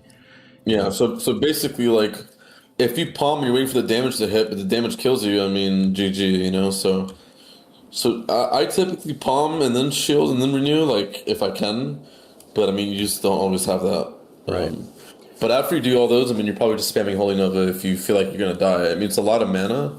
It's a lot of mana to Holy Nova. But I mean, if you need that heal, you need that heal. Like, there's no way around it. And you can't like expect the cast, like you said, or just putting all the pieces together here, that you pretty much have reliably going to use a ton of instants. And so I guess there's so much to go over, right? There's so little time and so much to go over. It's hard to like kind of just get everything like our ducks in a row super cleanly. But like, what's the healer rivalry with druids? Like, do druids have more sustain than you than a priest overall, or do you think it's different with mana burn because you can burn them? Do you feel like who can last longer?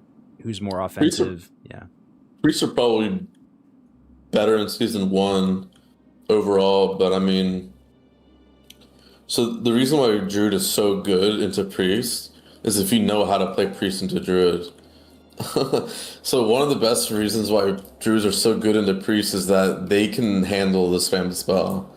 And the reason why that is because you have Life Bloom, which is like, bro, playing a druid at level 60, I don't understand how people do it. Like, you have Rejuve and you have Swiftman, you don't have any other instance, right? You have to cast Regrowth, and you don't have Life Bloom, you don't have Cyclone, I mean, you have Root, but so you're basically fucked. Like Rejuve's already a lot of mana.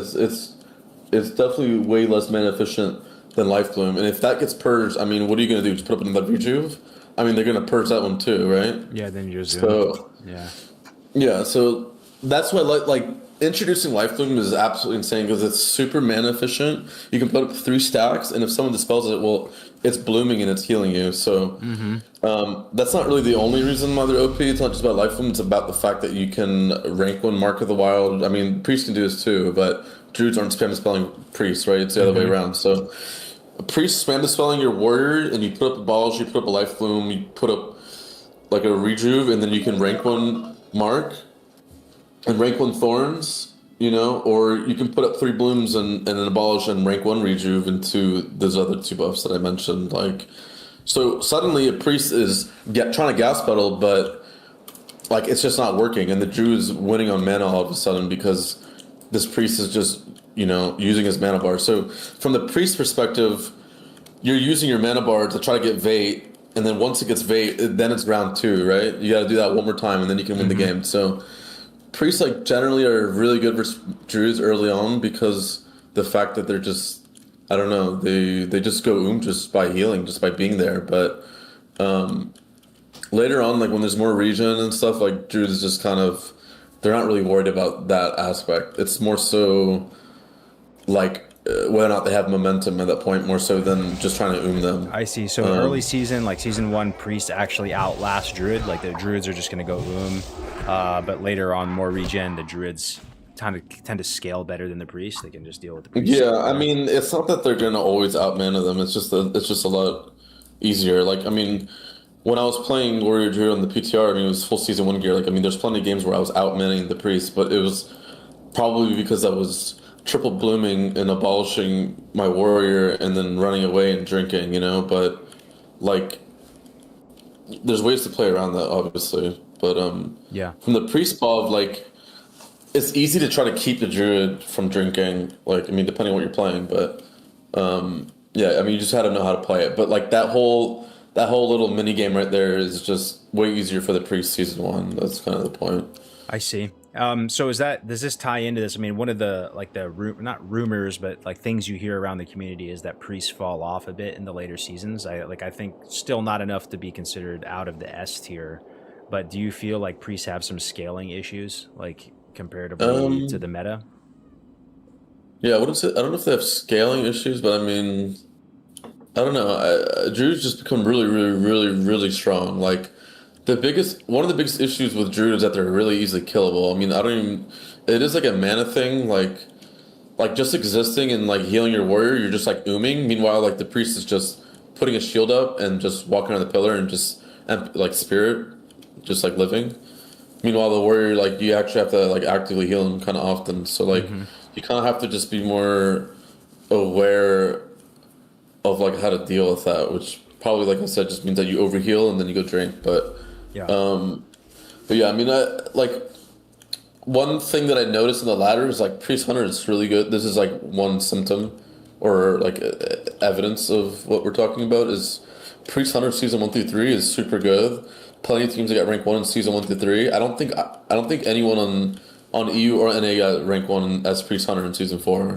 Meanwhile, like Druid Hunter in season 4, I mean, there's still plenty of Druid Hunters that got rank 1 in season 4, but Priest Hunter, like, first 3 seasons, super strong. You like later on, like, you probably want to play with a Druid. Like, it's just way better. Yeah. I'm hearing that quite a bit, dude. Something about the Druids. It's like maybe the Priest isn't falling off so much, but just Druids get insane. And I wonder if it's the gear or the regen or a combination. Well, it's the survivability as well. Like I said, like Druids, their main weakness in season 1 isn't the fact that they're gonna get outmanned. It's more so that they're gonna get fucking killed in a cheap shot killing, like, easily, right? They're gonna get their bark skin like dispelled and whatever. But later on, like, you have really good regen and you have insane survivability. I mean, you get a battle master's trinket, which increases your health and such. So yeah, I mean, Druids just get insanely strong, and I mean that's what I was saying. Like I had a 50-minute game of, like, you know, of Druid mirrors. Like, they're just really strong. Like, they're hard to kill, and they have a lot of regen, and you can do things like drink bug with life bloom, and you know, you're just like you're just living forever. I don't know. It's just they're just really strong in the right hands. That is. Druid's definitely way harder to play than Priest, but in the right hands, I mean, you just feel like invincible. Okay, that's a good little nugget in there. So you think Druid is harder to play than Priest? Okay. Yeah, I would say it's definitely harder. Like, and the other, like I said, Priest is reliant on your teammates. Priest is also probably the easiest class to boost to rank 1. There are plenty of people who play Priest on NA. I'm sure on EU too, who definitely probably weren't even Glad players who played Rogue Mage, played RMP and got rank 1. And like, I don't think any Druid like I got rank 1 on RMD, like probably the only one on NA. There was some on EU, but I don't see any Druid just getting boosted to rank 1 as RMD, you know. So Priest super easy, like, at least in RMP, like, you can basically tell them what to do. You can tell them, all right, dispel this guy, and you can literally call out their PS, and you'll probably win the game if you have like a really, really, really good mage rogue. You know, like, I know this really good mage.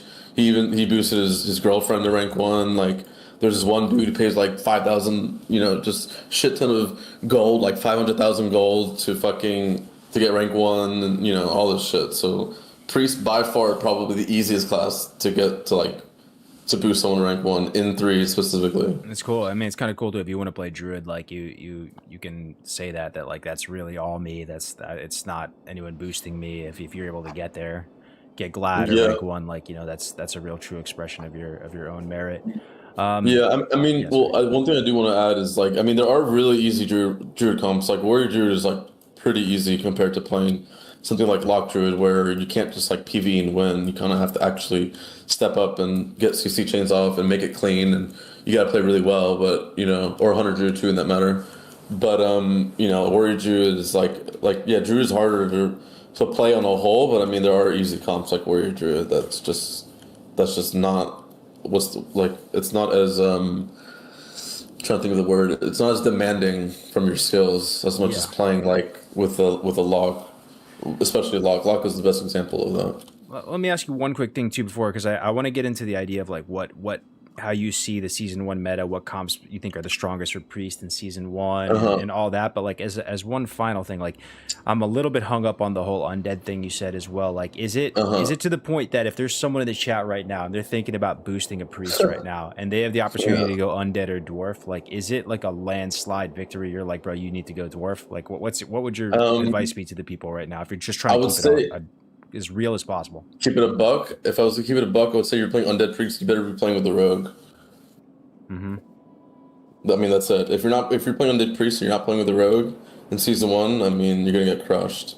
The only counter to double rogue is a better rogue than both of those other rogues. So if you have a really good rogue, I mean, you'll be fine. I'm sure any really good DPR on Horde is still gonna be able to get number 1 on the ladder. But I mean, yeah, it's just comp dependent.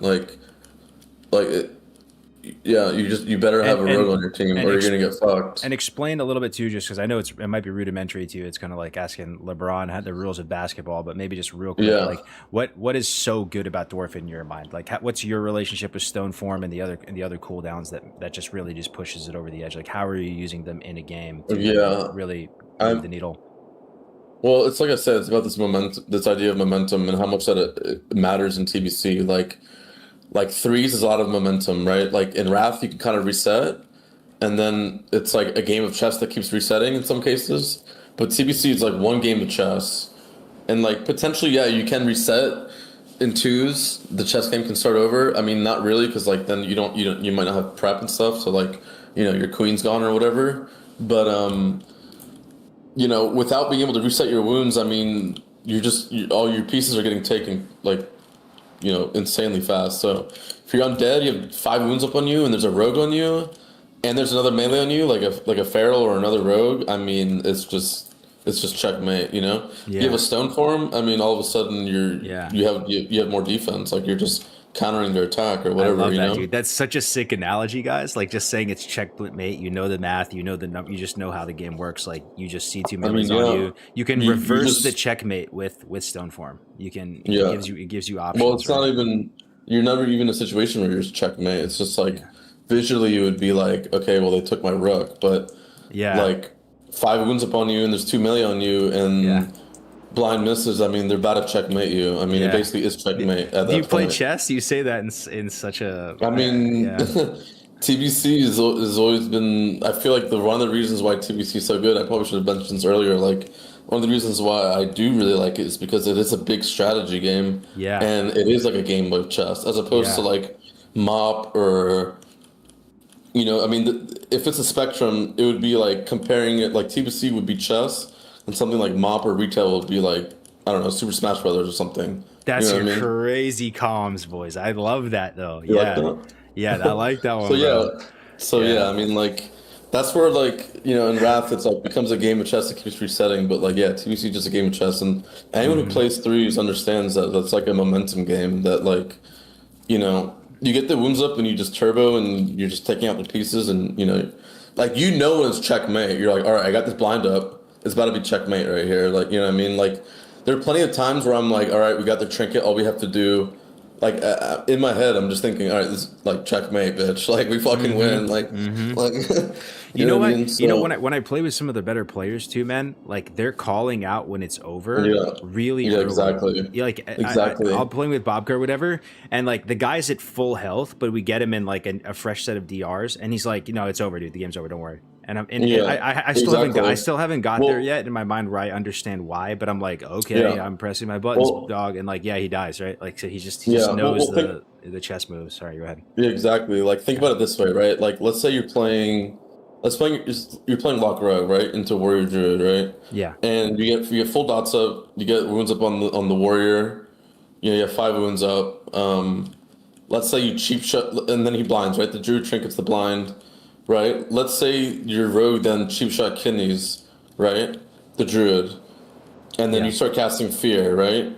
And let's say you juke the kick, you cast the Fear, it hits, boom, checkmate right there. Your Rogue still has one vanish. mm-hmm, Everyone knows it's checkmate at that point. You know, you keep your dots mm-hmm, up, the warriors at 50%. mm-hmm. Like, you might have some blooms, but it doesn't matter. Like, your Rogue runs over and you saps it, and there's just no way, right? So, Yeah. like, as soon as you know that Fear hits and there's no resist, or, you know, whatever, it doesn't get pummeled, like, you just know it's just, I it's absolutely love checkmate. that, bro. I absolutely love that about TBC, Yeah. and that's part of the reason why I like it so much too. Is that like, starting in Wrath, at least for me, the game started to like not make as much sense. Like it felt like people just had a lot more resources. People were bouncing back. It was a little bit less like turn based in that Yeah, feeling. exactly, yeah. Where it's a little bit slower pace, but it's like almost Yeah, less is more in a way. So it's yeah, yeah, I love it how you talk about it like that. How you're able to yeah, even just math it out and know something is checkmate, and you know, they take your rook versus you know just sealing the yeah, deal there. So yeah, yeah, exactly. that's great comms. Yeah, Sorry, go ahead if you have something yeah. else on your mind. Well, yeah, I just wanted to add one last thing. And it's like, yeah, like if you're Undead Priest, you basically just have less defense. Like, you don't have that one more button to reset your wounds, you know, and get away. Because basically, like the fact that you can reset your wounds and then Death Repair and get away just means you're gonna live like that much longer, to the point where Mm-hmm. the other rogue can just Mm-hmm. kill them first, you know. But if you don't have that extra 5 seconds that Stoneform DP gives you, I mean, you're just getting taken out, and your rogue can't help you. He's already blinded. He's already kidneyed. Like, you know what I mean? Like, it's just not enough. Yeah.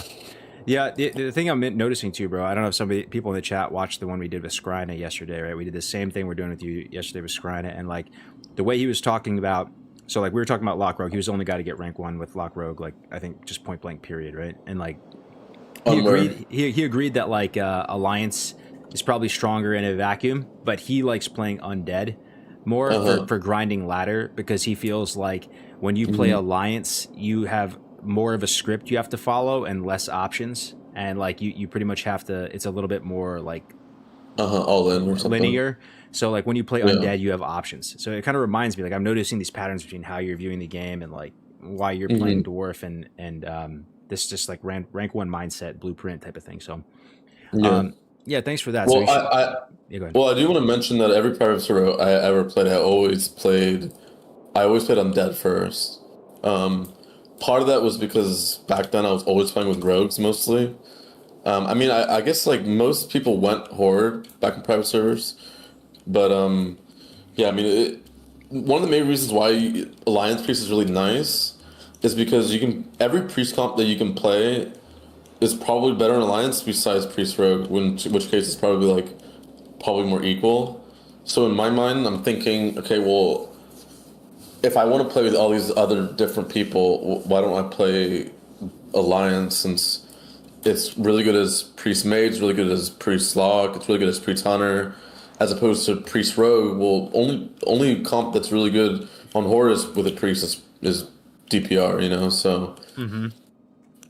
It's, you know, it's not like, oh, I really like something Chasta or some, you know, it's more so like I can play with all these different comps, as opposed to Horde. You're kind of gimping yourself if you're playing, you know, Priest Mage on Horde. I mean, you're just gonna get mowed down. Yeah. So Desperate Prayer, I've noticed it saves you a ton. It's insane. Stoneform removes the poisons, removes Viper's thing, and Priest can't remove that stuff on their own. It's all really good. I feel like a lot of people know the value of that stuff. What's your relationship with Chastise? Do you find it valuable? Do you like that ability? Is it no big super deal? strong, yeah. Is it, you would Super consider it good, super so- strong? Okay.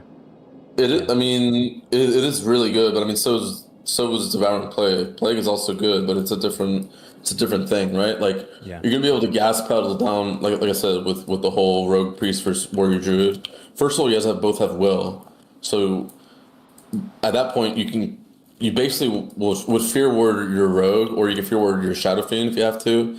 but you're not going to be sitting a full fear. Fear Ward your Shadow Fiend? Holy shit. Is that what Yeah. that's crazy. Oh, well, I mean, yeah, if you're 0 mana and like when I was playing Warrior Druid with my friend Icons, Yeah. and I remember this one game specifically where he the priest Shadow Fiend to me. He got off the priest, intercepted the fiend, and feared it because the priest was at 10%. Oh, But if you yeah. if you fear worded it, I mean, it would have been a different story. I mean, Shadow Fiend is the closest thing you have to Innervate, and Innervate completely tops your fucking your blue bars. So Yeah.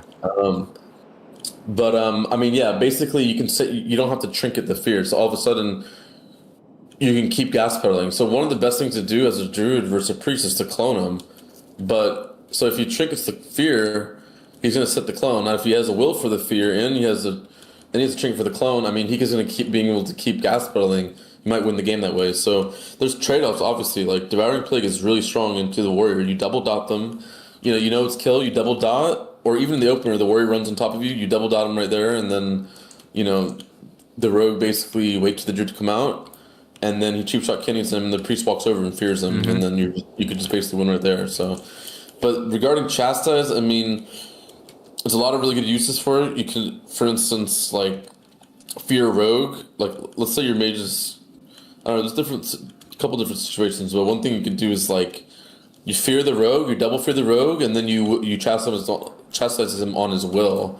So that's like 2 seconds right there. You're giving yourself time. Right. The other thing you can do is like trinket the sept, chastise trinket the sept. So let's say you're running around a pillar and the word's on top of you. You can trinket the stun, chastise the warrior, and run around the pillar. You won't be able to get back to you because you trinketed the slow as well. So it's really good versus melee. I mean, it's really good on a druid. He's in travel form, right? It's something that you're using off cooldown like every game.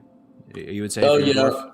Yeah, but you would want max rank and rank 1, so it's also good damage. So, like, there's situations where I just rank 1 chastise, there's situations where I max rank chastise.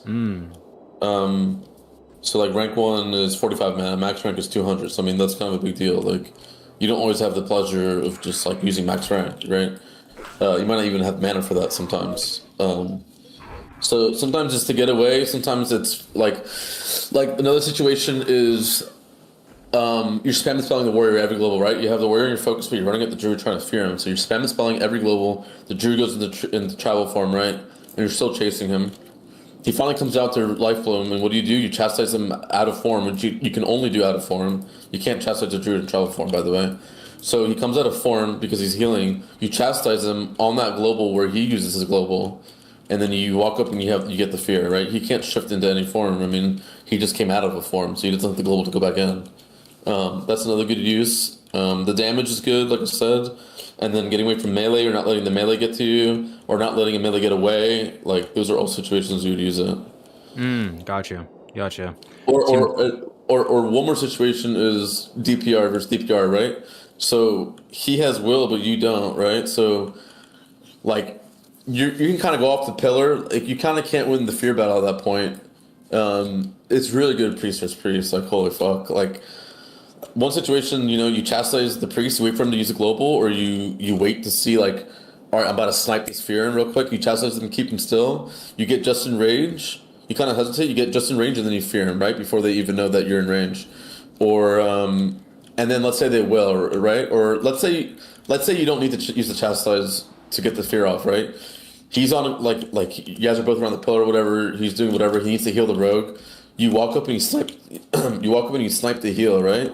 Okay, well, he wills and he starts running towards you. What do? You run away, you chastise him in the open, you pop PI, and you start fucking mana burning his ass, right? Like, you get like 3 or 4 burns off before you get the fear, or you get 3 or 4 burns off, and then your rogue walks up and like cripples him or gouges him or whatever, So, like a lot of situations I see a lot of bad priests doing is that they're trying to run at me for the fear. These undead priests are like, oh, I have the advantage, like, I have will. But like, I'm baiting in the open, and I'm chastising them, and I'm spam burning them in the open, and they're just getting like 50% mana gone within like 4 globals, right? So I'm glad that you think Devouring Plague is good though, because like there's some copium for the undead, like, and you did point out some good use cases of will and stuff like that.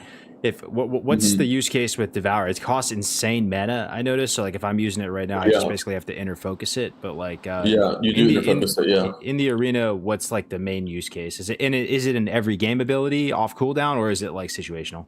I mean, you're gonna want to use it with inner focus 9 out of 10 times. If you don't have inner focus up, but you think you can win, then you're gonna be pressing it. But yeah, I mean, technically DPR on Horde is just more offensive than Alliance DPR. So, I mean, that's the advantage you have. Like, you're gonna be able to gas pedal teams easier. Like, yeah, I mean, it's just like that. You have Will and you have DPR and you have Devouring Plague. It's just on paper more offensive, or something like Warrior Druid, which is. Would you ever Devouring Plague without inner focus? Like, if it's just like an even game and you're fighting, is that it's still worth it? If it means you win, yeah. I mean, yeah.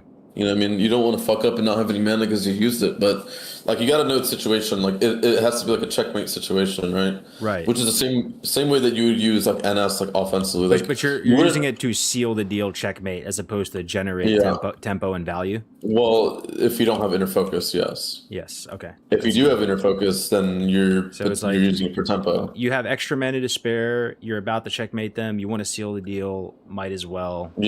Push the damage and kill them with it. Yeah. Yeah, I mean, unless you think it's gonna get you, like, I mean, there's situations where you have enough mana and you can be sparingly with it. But let's say if you have like 40% mana, is it something you use to survive as well? Because it heals you as well, right? Like, would you ever use it just to like, you know? I mean, like, it's helping. It's helping with survival. Like, it's allowing you to have the warrior to tank the warrior for longer. But I mean, you're not really using it just to survive, I guess. I mean, it's a fair point. I've never really thought about it that way, but like. In the open, when the warrior's running on top of you and your rogue's waiting for the druid or whatever, or your rogue's waiting for you to solo the warrior down a little bit more, and you double dot. I mean, you're usually potentially not double dotting. Like, if it's a good team, you're probably waiting for that situation where it's go time and then you're pressing it. But like at like lower MMR, like let's say you Devouring Plague the warrior in the opener. I mean, it's just, and you're shielding yourself and stuff. It's just allowing you. And let's say they pop Death Wish. Okay, well now you're PSing yourself and you're shielding yourself. And it's just allowing you to live like a little bit longer. I mean, like you're a little more survivable than before. But I mean, I wouldn't say I've ever used it just to live. Right. Okay. It's probably better that you inner focus and you fucking Holy Nova or something, just hoping that it crits or something. I don't know. Or you're Holy Novaing and then, or sorry, you're inner focusing and trying to cast like one flash heal and hoping that it crits. It's probably a better use of it. Gotcha. Okay, yeah, that's really, really juicy. I mean, there's so much here, guys. I hope everybody in the chat's appreciating all this, because it's like we can talk about this shit for hours, and there's like so many good nuggets you're coming up with. I think one of the main meat and potatoes things people are always wondering is like, we're going into season 1 right now, TBC anniversary. What comp should be people looking at? Like, what's maybe the easiest? What's rank 1 potential? What's like, what do you, in your mind, what is the absolute strongest gun to your head priest comp in season 1? Is it Alliance? Is it Horde? Is it DPR? Is it with Hunter? You're lagging a little bit, by the way. Oh, your voice is cutting in and out. Oh, sorry, chat. Are we doing okay? Can you hear me all right, chat? Well, let me rejoin. 1 second. Say something now. Sorry. Test. 1, 2, 3. Okay. Yeah, it's a little like digital, a little computer choppy. Do you guys hear that as well, guys? Am I breaking up at all? What does your MS say in the Discord? Let me see. I'll try to check that actually. I mean, it seems fine now, maybe. Okay, but it's in the bottom. It's in the bottom left next to voice connected. There's a little green thing. Oh yeah, it's green right now. Okay, it sounds fine now. Okay. So you want to know the best comps in 2s and 3s, or just 2s, or? Yeah, I sort of like the burning question. That the TLDR for a lot of people is like they want to play priest in TBC. What is the absolute strongest comp in 2s? Do you for like that's kind of the min-max extreme. Like where does your head go? So yesterday Skrina said he believes the strongest comp season 1 for Warlock it actually is DPL Alliance side is what he said. I wasn't expecting that, but what is it for priest, do you think? Season 1 Alliance Horde, absolute Giga Bis max MMR comp. Well, let me look at this guy's. Let me look at Hydra's tier list, for instance, so I can make sure I don't miss anything. I mean, I already have an idea in my head, but basically, in my opinion, the two best comps for Priest is probably Priest Rogue and Priest Mage. I do feel like Priest Mage is giga OP in Season 1 when no one has resilience and stuff. I feel like Mage Priest is one of the best comps. And I remember on Warmane, that like there's a couple of comps there's a couple priest comps that were really high. Like I remember me and my rogue were like top 3, but we ended up being the highest in threes. But I remember Avijura and Uzbeki were playing priest mage, so Avijura was on mage, and like the first half of season 1, they were just the highest team. And I feel like priest mage, especially before people get full season 1 gear, is super giga good. Just super strong. But I mean, it's between priest mage and priest rogue for sure. Priest mage. Okay, okay. Yeah, and then if you're playing alliance side. If you're playing priest mage, it's alliance side. If you're playing DPR, I would say it doesn't really matter. Okay. I mean, I guess it's slightly better versus it's better versus WPS to be alliance, but like I said, there's trade-offs, right? Like you're gonna end up being a little gimp versus like healer X if you're on alliance compared to just having will and now the one counterpoint I would DPR. throw out there is you mentioned priest mage and priest rogue, right? There is a comp that is favored against both of those, I believe, which is hunter priest. What is that? How does that Hunter stand priest? Hunter priest does not count as priest mage in season 1. I would say the harder comp is druid hunter, but honestly, I mean, you just sheep the priests and then you fear, like you can walk up and fear the priest with a blizzard and then you just sheep him. I mean, the hunter's just fucked. Like I wouldn't say priest hunter counters priest mage. Priest hunter versus priest rogue is harder, but I mean, there's ways to play versus that too. Like, okay. That one's a little more tricky. There's a little more strat involved, but I would say priest mage is, if you have like a really, really giga good fucking mage, I mean, like if you have someone like there was one mage on NA that played that was like exclusively playing priest mage as opposed to all the other mages that were playing mage rogue. And I mean, he played it every season too. Like there was a couple priest mages. Like I know Floormat played it in season 1, but this guy's Samuki or Milkman. Some people know him as Milkman. I mean, his name was Alar Stance. But like, if you have him on your team, you're playing priest mage. I mean, you're probably just beating every hunter team. Like he's just insanely good. Like doesn't waste his mana. Like knows exactly what he's doing. So I don't know. If you're playing with a really, really, really good mage, I mean, it just feels really strong. Like it's a little bit of an off-topic thing, but I love that about TBC. I don't know if it's the same with other versions of the game. I think it might have to do with just down ranking and like basically more. Skrina said there's more room for skill expression in TBC than other versions. He downranks a lot of shit, right? And like basically, there's a certain pecking order towards like what classes and what comps counter other comps, but usually people have a caveat, like unless you're this guy, that it's fucking insane, right? Yeah. Like channel exactly. LD or like maybe it's a Riva DPM or something like that. Yeah, I just like that about the game in general, right?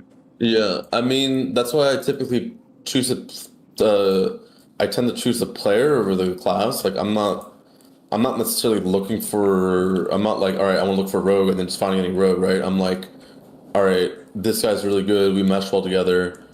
I'm gonna play with this guy, even though like, you know, I played double healer hunter in season 1, but it wasn't because I wanted to play double healer hunter. It's because my hunter was that fucking good, and he was super good to play with, and you know. So at your level too, it's not even probably so much scripted then, because a lot of people just study a script and they study a comp and they go out there and they try to execute it. Like you can kind of freestyle it a bit with like whoever you're playing with and whatever class they're on. I mean, I guess I can. I mean, once you choose a partner, I mean, it's good to like study the comp. But I mean, in season 1, for instance, I got rank 1 as like maybe 6 different comps. Like, I played priest rogue. Okay, well, this is all the comps just for druid. I played in threes, for instance. I played WLD. I played double healer hunter. I played turbo. I mean, I played lock druid as well in 2s. So WLD, double healer hunter, and turbo, which are 3 very different comps. I was able to get rank 1 as all of them. And I played lock druid, and I played DPR, and I played RLP and RMP. And I mean, the reasons why I played those comps were just because of the people that I was playing with. Like, Yeah. in the case of Turbo, like I was playing with one of my friends, Piff, who's this really good warrior. I really enjoyed playing with him. Like, he's my friend. Like, he's really good, and I wanted to play with him, so we played Turbo. In the case of WLD, I was playing with Chan, who's just obviously the best fucking player in the world. So it was like easy choice, and he's fun to play with. And we were even playing with a Night Elf warrior, by the way. It was just like completely useless. It didn't matter. Like, the case of W Healer Hunter, it was that the Hunter was really good. Or in the case of W Healer Hunter, is that they were already rank 1 as Priest Hunter. So I was like, this would be like, these guys already know what they're doing. Let me just fucking come in here and teach them how to play the 3s version of it. You know what I mean? As opposed to just like it'd be different if it was me and my Hunter playing Druid Hunter, and then we're trying to find a third. It's like, okay, these people, 2 people already know how to play together. Let me hop in and let's just fucking run some 3s. You know what I mean? Yeah. And then, that covers most of the comps, at least the 3s ones. So Yeah. I'm typically choosing the player over the comp. Like, Player over comp. Love that. yeah. And just as a quick aside too, like, what's like, there's so many things, right? But like, how do people level up, bro? Like, there's a lot of players in the chat, probably myself included. We're kind of like decent players, mid players. Like, how do we get to that next level, dog? What is it? Is it a positioning thing? Is it just like the game slowing down in your mind, a combination of everything? I feel like a lot of it is coming back, like what I just talked about, like the idea that like your partner matters. The fact that like you 2 critical thinking players who get along are able to potentially criticize each other without getting in a tiff, and I feel like that's really important. It's just like finding someone who's willing to grind it out with you, figure out what you're doing wrong together, and like kind of carry on. Like, the reason why I originally got because I did play OG TBC, but like I got completely carried by my friend that I was talking about. Like, we got rank 1, but I got completely carried. Like I don't even talk about it because it's like I was playing Priest, like I said, and I was playing RMP, and it was like, you know what I mean? But when I got good at the game through my friend named Avishan, who was like this French player who was really good. Like I said, used to play with Kahuna and Wrath, and they were like one of the best. Yeah. He like kind of taught me how to play the game again. That helped me get good, and then I don't know. It's just something like that. Like, just sometimes having someone who's better than you and then catch you up to speed, that really helps. But if you don't have that like privilege, just like finding someone that you can spam games with, that you get along with, that you can, I don't know, try to get better at. But like, how do you get better? I don't know. You just gotta spam games, I guess. It's hard. I don't know. It's like, it's good to be able to no-life the game. Like not everyone has the opportunity to no-life the game. Like, I kind of no-life the game on and off. Like, I always switch between like going. Like, I'm one of those people that I'm sure everyone knows these kind of people, but like the obsessive kind of like just one thing only kind of thing.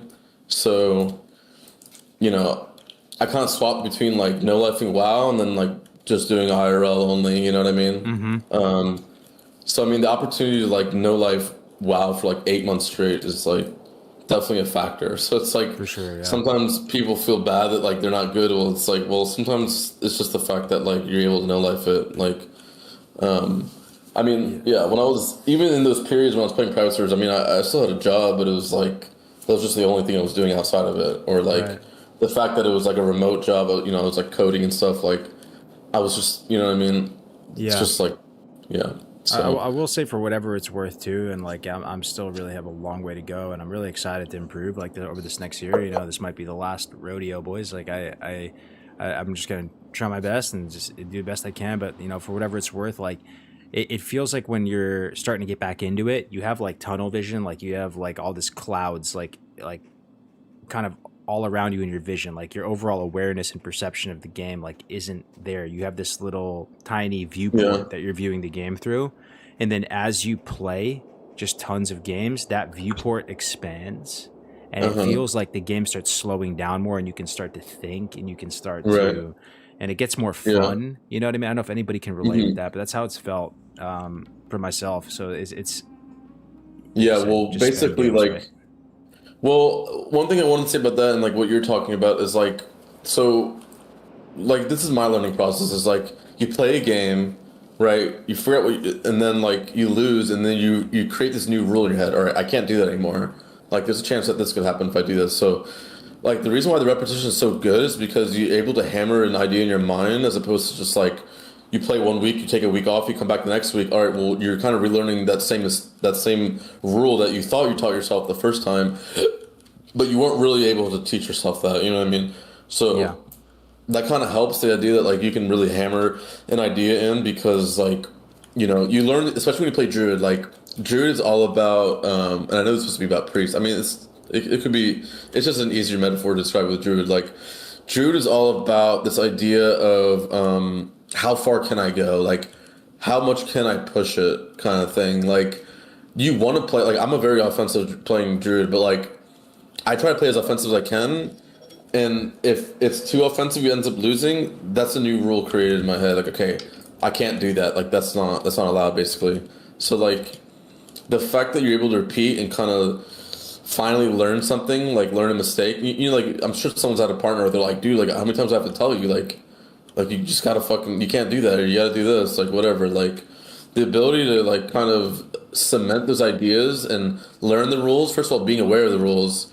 Second of all, allowing that rule to be completely cemented in your brain, like that's kind of what makes you a good player. Is okay, what went wrong, having the awareness to know what's wrong, or having someone else point out to you, and then creating a rule in your head, and then finally having it cemented. So, like I said with the druid, like I like playing as offensive as possible because you can end the game really quickly if you play really well. But sometimes it's like you don't want to push it, right? So, like I basically keep losing until I figure out, all right, like I'm teetering on this line. You know, it's like like trying to bounce on a tightrope, right? Like you don't want to go too far one side or the other because you might get overrun, or you might overextend and lose, right? So you want to play in this sweet spot where you know exactly what your bounds are, and like learning those rules and like pushing your limits. I guess that's the right way to say it. Like pushing your limits is like really important. So then you can kind of adjust and pull back a little bit, right? So that's kind of how I learn. It's like, yeah, just like being aware of what went wrong, creating these rules in your head. Like, you know, for instance, like, all right, I need to make sure I keep rank 1 rebuffing, or I need to make sure that, like, I don't know what it is. Like tree forming, if they have blind ups, you don't get sapped off. Like these are rules you need to learn in your head. Like versus Lockrook, for instance, like I'm like when I play versus y'all or when I play versus Balkan and Shades, like I know that if I'm gonna eat a blind or fear, I need to be in tree form so I don't get sapped off. If I get sapped off, it's over. You know what I mean? Yeah. So it's like these rules you create in your head, and you might not be aware that, oh, like we lost the game because I got blinded in human form as opposed to tree form. But I mean, you know, like if you have that awareness to understand it, and then you are able to play enough games to cement the rule, then those things become autopilot, and you're not thinking about that as much as like other stuff. So all of a sudden, you know, and that kind of goes into what you were saying about like when you first come back, like your vision's kind of blurry, and then you kind of have more and more vision. Well, it's because you're able to like think of what might happen if this happens. You're gonna be able to think of like what's gonna happen 20 seconds from now or 10 seconds from now, or you're gonna think like, oh, there's this rule. Oh, this blind's coming off cooldown now in 30 seconds. All right, I need to start preparing for this moment. How do you prepare for that moment? You tree form and you max range, or you make sure you don't push in. So what kind of mistake can you make that will like make you end up losing? Okay, well, blind's coming off cooldown, but your warrior's really trying to kill this priest, right? So you're trying to help, but all of a sudden you don't realize that you get blinded and you lose the game. So it's like, I don't know if the average player is going to be able to realize that. They might just think like, oh my god, fucking blind, like holy fuck, like this shit's broken. But if you're a good druid, you're going to know I need to max range and not do anything until my trinket comes back, right? So if, once my trinket comes back, okay, now I can play offensive again, now I can push in, now I can help. But basically until that's happening, I'm just idle standing 40 yards away, letting my warrior do his thing so we don't potentially lose, you know? Yeah, I think dude, this ties into another thing too, man. It reminds me is like, sometimes less is more. Like Bobko always tells me, "Oh, dude, you're too horny with your coil. You just want to dot everything." And it's like part of it is knowing it's that chess, right? Sometimes doing less is more. Sometimes doing nothing. Sometimes drinking. Sometimes light of sight. Sometimes just like having the answer in your mind and not just spamming your abilities. Thinking. I think it's helping. Yeah. It's like I mean, like you could think of it in a game of chess in some way where like, okay, well, you want to make an offensive move, but you don't realize that by doing that, you're moving your pieces up and you're exposing your king. All of a sudden, checkmate. Like it's just So it's a good analogy for that. It's like you think you're able to go up and potentially pressure their defense, but all of a sudden the pieces are moved and now you're exposing yourself in a way that you didn't realize. You know what I mean? But really good chess players realize that. Really good druids will realize that. Really good priests will realize that. Really good priests will realize, like, I can't keep gas pedaling because I'm about to run out of mana, and this guy still has Vate, and I'm not going to be able to... I'm like, the minute I realize that you don't have the momentum anymore because it looks like you're winning, it looks like it's working, all of a sudden you have no mana, and he's Vating, and... You know what I mean? He's still triple blooming and abolishing the guy. The warrior's sitting at 50% health. It looks like it's working, but I mean, really, you're running out of gas, and he's not, so... Yeah. Skrina told me about a strategy he uses. I'd never really heard that before. I mean, most locks know about putting like an agony or some kind of curse and like, searing painting a priest or something or as someone to pressure them and then switching the curse off so you can blind or use some kind of CC, right? But he takes it a step further where this is specifically a strat versus priest. So like a priest is around the corner drinking, he'll corruption and agony the rogue and start like blasting it with searing pain.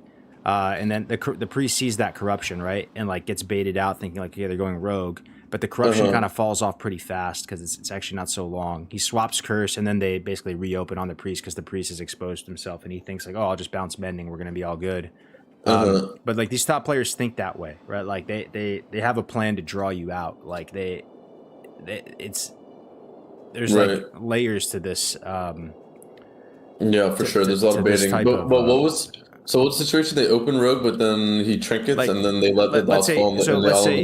Let's say he's playing like LD versus DPR or something, right? And like the priest is around a corner safely, like he gets around a corner. Instead of waddling over to the priest and like trying to, keep going priest. No, they start priest is what I'm saying. This is scenario.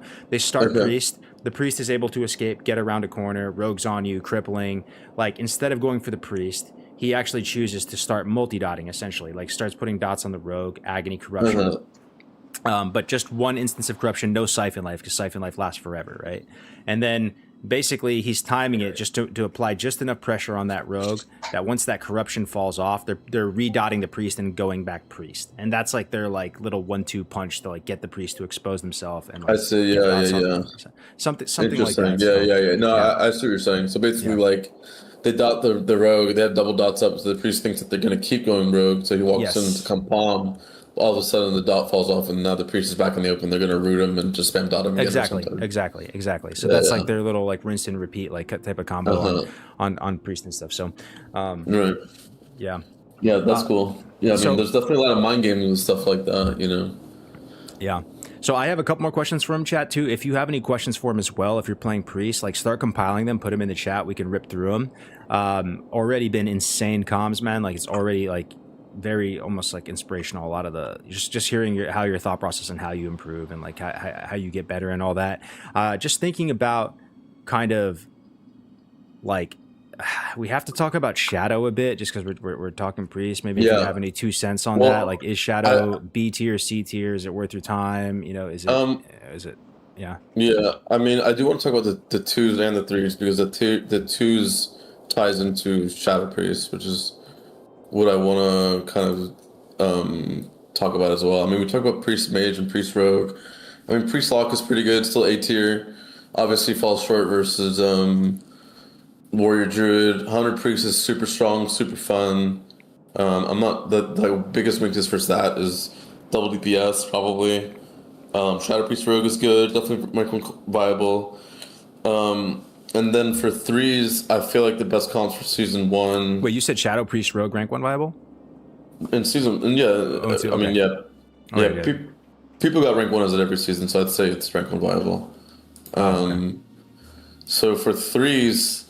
Obvious comp is RMP, obviously S tier, RLP's S tier, and then I feel like some of the other really good comps are like MLP is super good in my opinion. In season 1, you can easily beat like RMP or you can beat rogue teams as MLP just by virtue of just spamming debuffs on the rogue and not letting him connect. And then even if he cloaks, I mean. You just wait for the cloak to be over and you just fucking redo the same thing and you just rinse, repeat, and win, right? So RMP, RLP, MLP, and then double healer lock is really good. Double Healer Hunter is really good. Double Healer Warriors is really good. And MLP, like RMP is supposed to be the best comp in game, but I mean, RLP can beat it. Double Healer Lock can beat it. Double Healer Hunter can definitely easily beat it. I mean, that's what I basically farmed when I played it season 1 to 4. We basically farmed 9 out of 10 RMPs. Double Healer Warrior is really good into RMP. MLP is good into RMP in season 1. And the last comp that is really good, in my opinion, every season, but especially in season 1, is Shatterplay, which is Shadow Priest Mage Shaman. So, even though RMP is kind of known as the best, and RLP like kind of rivals it, and everyone thinks that those are like the two main comps, like plenty of comps that can counter RMP, or not even counter it, but just do really well and do it. And Shatterplay is one of them. W Healer Hunter and Warrior is one of them, and Lock as well. And it's not like in Wrath where like the best comp is just like unbeatable. Like Thunder is just like somehow it's just like so fucking hard. Like there's so many comps that can beat RMP. So it's, in my opinion, it's like more versatile and it's super fun. Plenty of answers to RMP. Plenty of things that RMP will farm into the dirt, like Turbo or any double melee or I don't know, stuff like that. I mean, a super skill cap RMP is gonna almost beat everything, but like Shatterplay is really, really, really good into RMP. Like, I mean, that's what Shatterplay was farming to get rank 1, but I mean, they're still losing versus the best RMP probably. Like, but Shatterplay basically, you have Lust, you have a Mage with Lust and Veins, and you have a Priest with Lust. You have 2 silences, which equal 8 seconds of total silence. And then you have a Shaman. So you basically, all 3 of your classes can dispel, right? So you have 2 purges from the Priest, 2 purges from the Shaman, and you have 1 purge from the Mage. The Mage usually isn't purging, but basically you have 4 purges per global, and you have Lust, so it's really like 4 purges, like it's like 7 purges per, fucking 2 or 3 globals or whatever, you know what I mean? It's like, it's 4 purges per global, but I mean, it's like really just like 5 or 6 after 2 seconds as opposed to just like 4, you know what I mean? So, or like, I don't know, sorry, my math's fucked up, but like in 2 globals without Lust, you could get 4 purges, but really with Lust, it's like almost 5 or 6, it feels like, so super good versus RMP. Like, all you have to do is Lust, spam the spell the Mage. All of a sudden, the Priest has to cast. Well, I mean, there's 8 seconds of silence that you have too. So you're spam purging all his shields, all his mendings, all his renewed. Like, super tough for the RMP to deal with that. Like, so yeah, Shatterplay is super strong comp. Don't sleep on it. If you like Shadow Priest, you better find a Mage. You better find a Mage and same thing with Shaman. Like, if you like Shaman. Like, I mean, yeah, you can play Red Warrior, but I would suggest you find a Mage, and then you either pick up a Rogue or you pick up a Shadow Priest, and you're gonna own, like, if you guys play well. So, gotcha, man. Yeah, it's good comms. It's good that you're talking about 3s and just laying down that blueprint for him.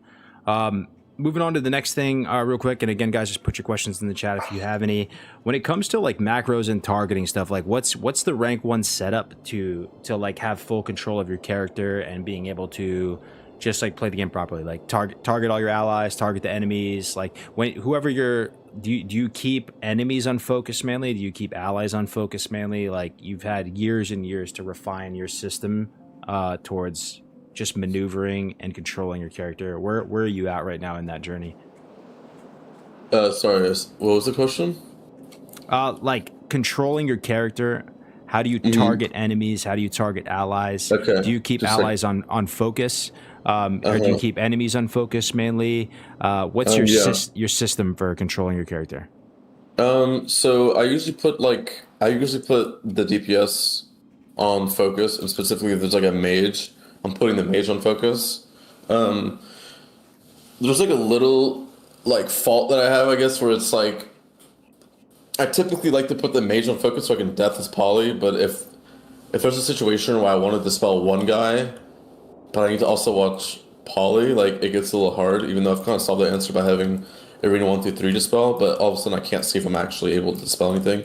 So, yeah, so basically I typically put the DPS on focus, either my dispel target or a mage. So if I'm more worried about getting polyed, I'm usually putting the mage on focus and being ready to death his shit. But let's say like I'm playing RP versus WLD. Well, if we're killing the warrior, I'm probably putting the warrior on focus and spam spelling him. There'll be situations where I put the lock on focus so I can see his fears and make sure I line it. But I mean, there's like Gladi for that and stuff. But as in terms of binds, I mean, I have target party 1, I have target party 2 on my mouse. I have party 1 dispel bind to F, and party 2 dispel bound to G. And F is typically the rogue, and G is typically the mage. I'm targeting enemies, either tapping them and then pressing Shift C to focus them. But I also have focus 1 through 3, arena 1 through 3. I'm never putting my teammates on focus. But What are your dispel binds, out of curiosity? so normal dispel is T, just like target dispel. R is my focus dispel. F is my party 1 dispel. G is my party 2 dispel. Shift F is my self dispel. And then I have arena 1 through dispel on the row under my the first row. So party 1 target is like my first row of buttons. Like I'm using one of the MMO messes, so the closest button to the desk, like, you know, the ground, is my party 1 target, and the second one's party 2, and then shift plus the first button is target arena 1. Shift plus the second button is target arena 2. Shift plus the third button is target arena 3.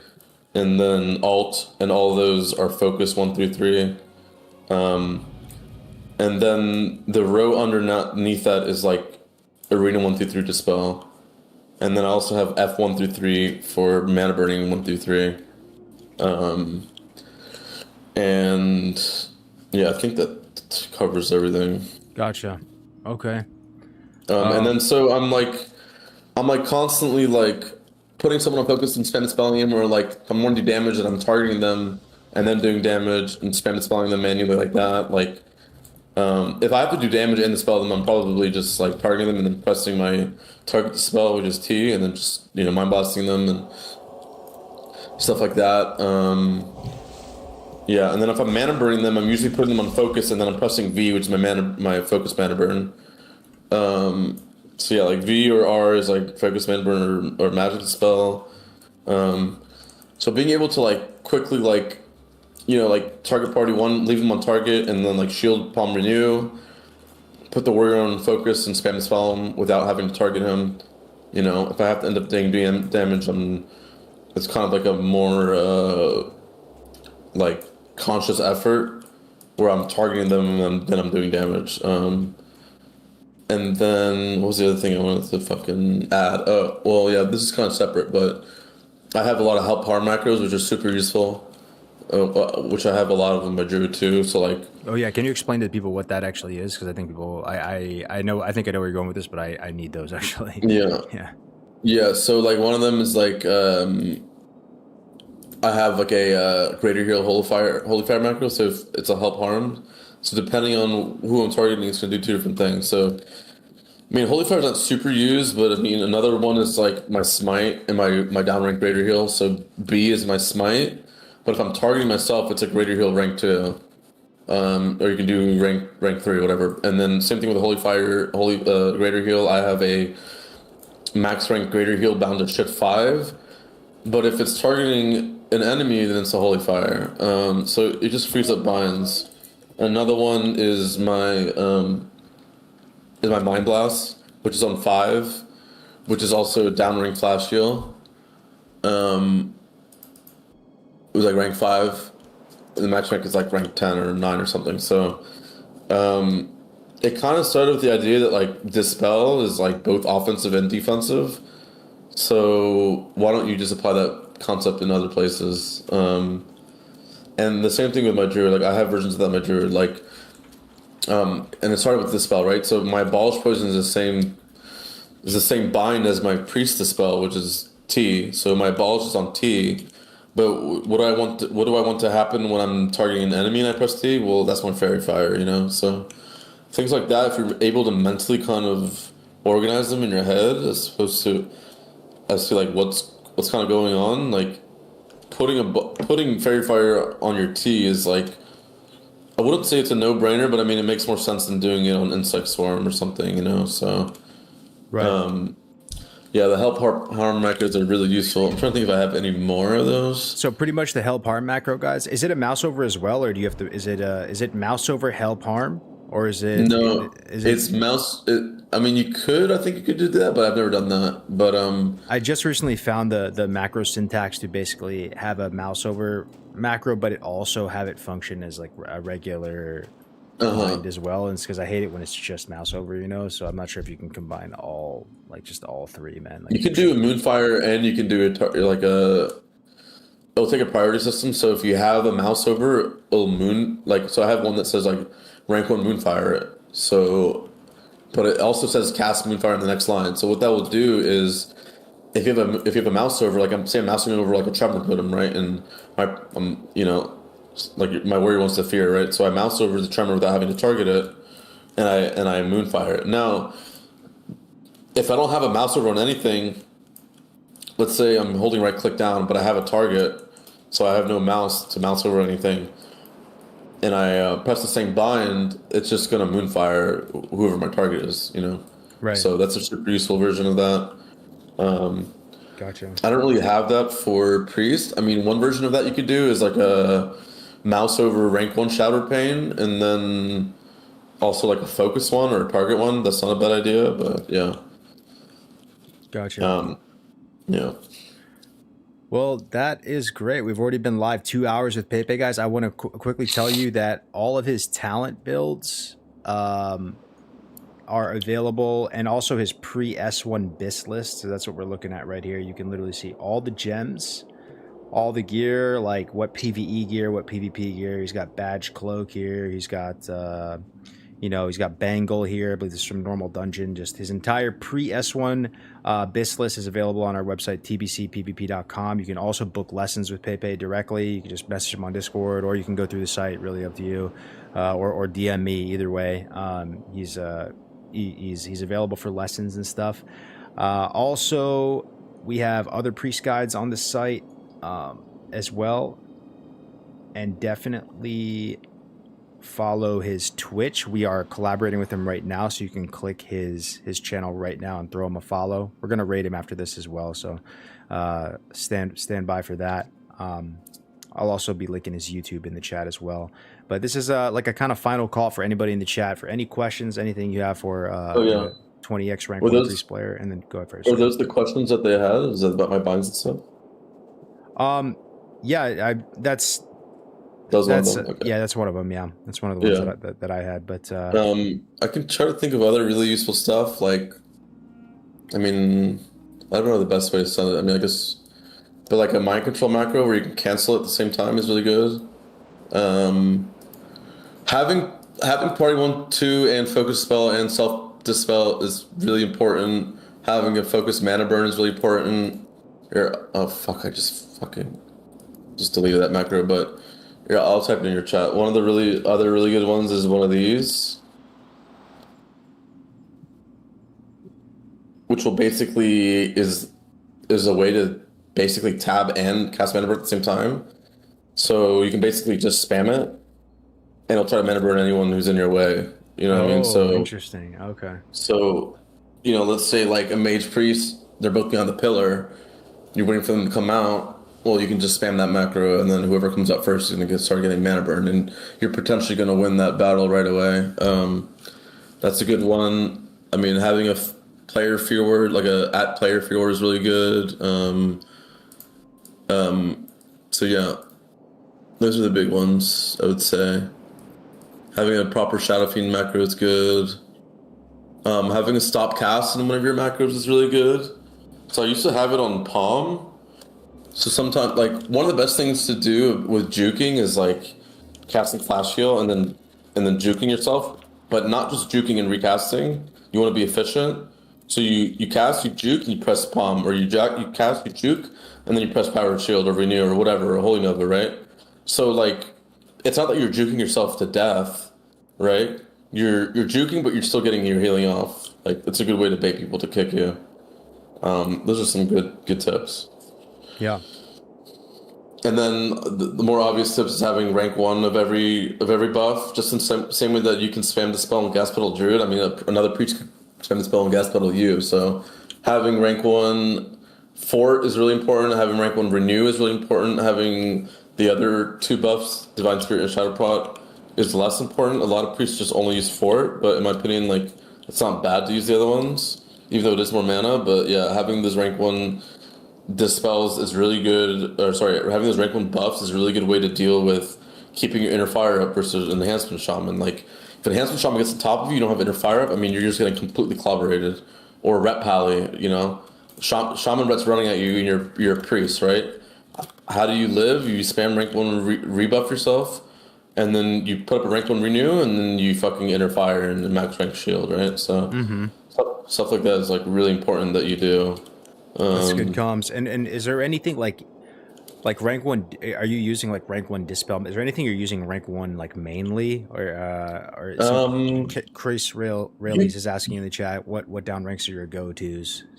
Well, rank 1 dispel doesn't do anything different. The go-tos are all the buffs, like I said. So Fort, Spirit, and Prot, rank 1 Renew. I mean, you could put a Fade. You could put a rank 1 Fade if you want as a buff. This protection. That's kind of like very kind of high level, advanced. I wouldn't say most people need to start with that. Most people want to start with what I'm saying, which is all the rank 1 buffs, like the 3 main buffs that you have. Rank 1 Renew.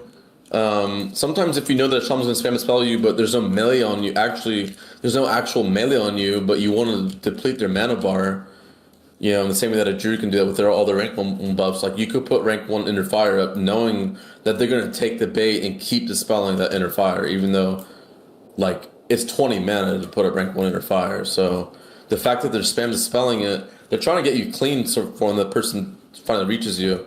But if you're putting up rank 1 or max rank every time, I mean, that's 300 mana, even though they're not really connecting. So, like, shaman spam dispelling you, I mean, basically, if you're good at using rank 1 rebuffs, you're going to out-mana them before, you know, they're going to before they can keep, purging you. So, like, it's kind of as far as you want to go, but the main ones are Fort, Renew, in my opinion. But yeah, you could even do inner fire. You could even do fade. Like, you can even do levitate. Like it's just depending on what you want to do. Like, rank 1 fade is 30 mana and it's dispellable, right? So do you apply fade and levitate when you're running into the arena? Is that insane? Or I've never seen that before. Like yeah, I mean, you can if you have enough binds. Yeah. I mean, you could. I mean, it's like, I mean, it breaks on damage. So levitate's a little less popular, but I mean, like, it's technically not bad. Like, yeah, you wouldn't see someone doing that and say that's bad. You'd say they're being fucking sweaty. How the hell do they even have a bind for that kind of thing? Yeah. Like, oh my god, this fucking priest is levitating and he's fading. That's too funny, bro. Yeah. You know what I mean? This is like 30 buffs. How much does purge cost? Well, it costs like 300 mana. So I mean, it's just a math equation at that point that you're winning. But it would be considered potentially overkill. Like, you know what I mean? Like, I'd be interested in how other priests would, like, what they would think about it. But I mean, it's potentially overkill. Like, you know, if I was super, super sweaty and serious, I mean, I have had levitate bound in the past for that reason and fade on these things, you know what I mean? But it's like, at this point, like, I don't feel like I need it. Now, if I'm in a situation where I'm losing to a fucking enhancement or a ret because I can't keep up my buffs, I might readjust my shit. But I mean, for the most part, it's like working. Like, what I'm doing is working, you know what I mean? Like, like, you just keep putting up rank 1 renew and Fort, and they would keep purging it. But I mean, in a situation where you wanted to be even more prepared, you could put up levitate and fade before they even start dispelling you. But if, like, you have no buffs already, you would just probably put up Fort and rank 1 renew and try to keep up your inner fire. But, like, in a situation where you already have all your buffs and you notice they're going to come and purge you, you might pre-fade or pre-levitate. I mean, it's just one more thing to dispel, you know? So, yeah. And you have this talent and discipline called Silent Resolve that basically says it reduces the chance your spells will be dispelled by 20%. So, I mean, every purge is a dice roll to begin with if they're going to get it, you know? So the more you have, and the less likely, like, the odds of them getting the important buffs, which would be, like, shield or inner fire is going to be less the more buffs you have. So I mean, Yeah. it's just inherently good, but it is like overkill or sweaty or too try hard or how the hell do you have that many binds kind of situation. So Yeah, man. Okay, we'll take one last question from Abdi Hoopin in the chat. Real quick, if you have anything for him, he's just asking, do you think any skills from retail are transferable to classic? Sounds like you might be a retail guy interested in classic. Maybe all, maybe none. I mean, you have to learn your, like, if you're playing a healer, you have to know which cooldowns you want to press in which situations. So, like, I mean, positioning is less of a thing in retail, I guess, but I mean, it's so important. Like, you don't want to be completely out of position. But yeah, like, the way to survive is important. Like, which sequence of buttons, like, when you play retail and you're getting completely owned, you learn which sequence of buttons you want to do, or you learn what defensives you want to use in which situation. I mean, that ability to figure out what you need to do, how you can survive, the best way to survive, those skills are like that. Critical thinking is applicable in TBC for sure. Like, you know what I mean? Like, you're not going to be pressing the same buttons. I mean, you don't have the same buttons, but understanding, like, all right, I need to press this in this situation, but don't press this. That would be overkill. Like, you know what I mean? Like, you don't want to PS and Stoneform and Desperate Prayer all in the one. Like, you probably want to just Stoneform and Desperate Prayer, or sometimes you only want, you know what I mean? Like, those skills are definitely transferable. Mm-hmm. Like, same thing with, like, playing damage. Like, knowing how you can set up a kill, I mean, that's transferable as well, so... And if you're good at one version of the game, you're probably halfway there towards getting good at other versions, man. I wouldn't be super intimidated by it. Yeah. I just saw you use like Chastise in this video I'm watching of you. Did a great effect, like just to get within range of a druid to fear him. It seems so good, bro, Chastise. Yeah, Chastise is super strong, yeah. Yeah, but yo, guys, if you're still here, if you're still with me, if you're still listening and you're just kind of like AFK, have it up on another monitor, just tab back real quick and just extend a thank you to Pepe for sharing his time with us today. Really, really good comms, man. Some really, really juicy stuff here. Like, it's hard to get insight into like that, into like the rank 1 community in general. You know what I mean? It's just we're all really thankful for it, man. And throw him a follow if you guys have a second. I'm gonna raid him right after this, so we'll send you over there anyway. But you have any last words for the people, Pepe? Like anything that are, you know, anybody in the chat gonna play Priest for the first time in TBC, make some noise, any advice, any words of wisdom?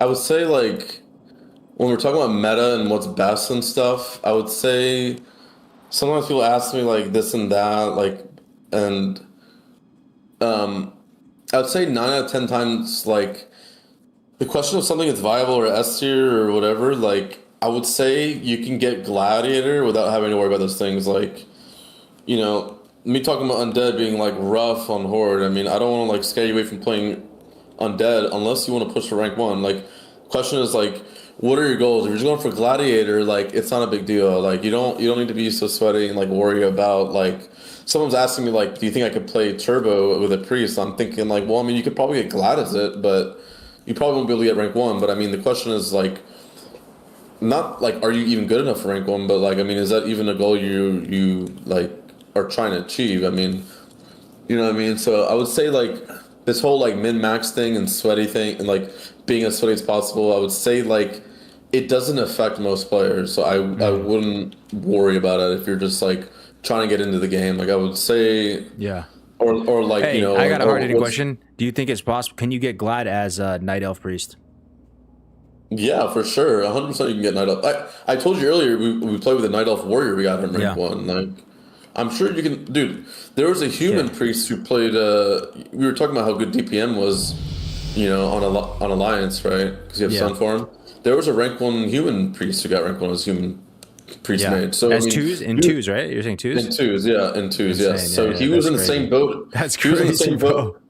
He was in the same boat as any undead priest, you know, and he was playing with that mage I was mentioning earlier, that really good fucking mage who exclusively played DPM in twos, and, you know, I mean, he's obviously one of the goats and, like, fucking owned, but I mean, you know, I mean, he played human and they got rank 1, like, you know what I mean? Yeah. So I would say, like, don't worry about it too much. Like, Right. like, if you're not getting Glad, it's probably not because The racial. of that, Yeah. or the racial, or the yeah, fact it that is. you don't have them fanning, or, you know what I mean, or like this and that, like, or that you don't have PV gear. Like, I mean, You know what I mean? Like, you don't need every piece of PV gear, like, on the BIS list. Like, Priest, like, you definitely, one difference between Priest and Druids, like, you probably want, like, 4 pieces as opposed to 2, but I mean, like, don't sweat it. You know what I mean? Like, go into Kara, get a couple PV pieces, like your rings and your cloak. You're probably okay. You can probably get Glad for sure. Like, I guarantee I mean, I know it's rough to hear, like, oh, well, of course you can get Glad without more than 2 pieces of PV, but I mean, like, you know what I mean? Like, if you're aspiring to get better, like, it shouldn't matter, right? So, Yeah. like, you don't need to, like, some people are like, oh, I'm too behind, or like, oh, I need to raid. It's like, you can still enjoy TBC without feeling like you have to do those things. Like, you know what I mean? You don't have to do all these things to play the game. I like winning most of my games because I feel like I should, granted how much I play the game, but I mean, like, you know, you just don't have to, like, especially if you're not pushing rank 1, I wouldn't worry about those things, to be honest. Like, if it comes to the point where you're trying to get rank 1, all right, well, then maybe you might want to level your enchanting. All right, well, maybe you want to go raid, you know what I mean? But until you feel like that's something that is even possible, I wouldn't even really worry about it. I would That's play the good game and have comms. fun, or just get that. That's Glad, good you know? comms, bro. There's 2 pieces, 2 little nuggets I'll throw in there too. Yo, Andrux, thank you for that raid, bro. I appreciate it, man. Welcome, guys. We have one of the priest goats on stream right now, just blessing us with some power word fortitude. But the other thing I'd just say, bro, is like, you don't want to get into a situation where you're scared to lose, and you don't want to get into a situation where you're scared to hit the Q button. Like, you literally have to. Yeah. There's like a long way to go, right? Like, Yeah. if you're scared to hit the Q button and you're like 2K or 2200, like, you need to just completely rewire your brain. Like, just it's like you need to lose. You need to, like, want to lose. You need to, like, the way I got around that is by honestly having a second character. That helped me because I would, like, leapfrog rating on one and then feel like, okay, I'm just gonna, like, keep this one here and then just work on my other guy for a little bit. No, for sure. I mean, I still even experience queue anxiety. You know, what I mean, some people really don't. I mean, I don't always experience it, but sometimes I do. You know, like, I mean, it's just a thing. Like, but it's okay. Like, just it is better just to queue. Like, sometimes I'm like, why do I even care? Like, who cares? You know. Bro, you look like you're having fun when you play arena, bro. You're vibing to the music. You just fucking get up and start dancing randomly. Like, that definitely helps if you're drinking. Yeah. But also when you're beating people, like, there's like a game where I'm playing versus Sidu. There's a game where I'm playing versus Sidu, and, like, on their end they're, like, fucking, like, just constantly calming and, like, you know, just, like, trying really hard, and then on my end I'm, like, over here dancing, and, like, we're still winning the game, you know what I mean? So it's like, I would say just, like, have fun with the game. Like, you know, you don't have to, like, I don't know, you don't have to take it so seriously. Like, just in the same way that, like, people have anxiety with queuing, like, or, like, there's something stopping them from even queuing up, like, there's also there's things stopping people from even, like, logging on and just just hitting 70 and just, like, you know, getting arena gear. And I would say, like, a lot of rank 1 players, like, there's a lot of rank 1 players who would play TBC if they didn't have to do all these things, but in my opinion, they should just play anyways. Even if it just means they're going to settle for Glad. I mean, bro, like, if you've already been rank 1 a million times or whatever, but you know you need PV gear to get rank 1, I mean, who cares? Like, you know it's still fun. Just log on and just play for Glad. I can see that. Once you get a taste of that level, like, you don't want to feel like you're going down or something, like you need it every time or something. Well, and I get it, because, like, some people don't even want to queue until they get their PV pieces and stuff. Like, I get it, like, you're competitive, but I mean, I feel like just the ability to play and enjoy the game should outweigh the fact of, like, I don't want to queue even to begin with because I don't have full best. You know what I mean? Right.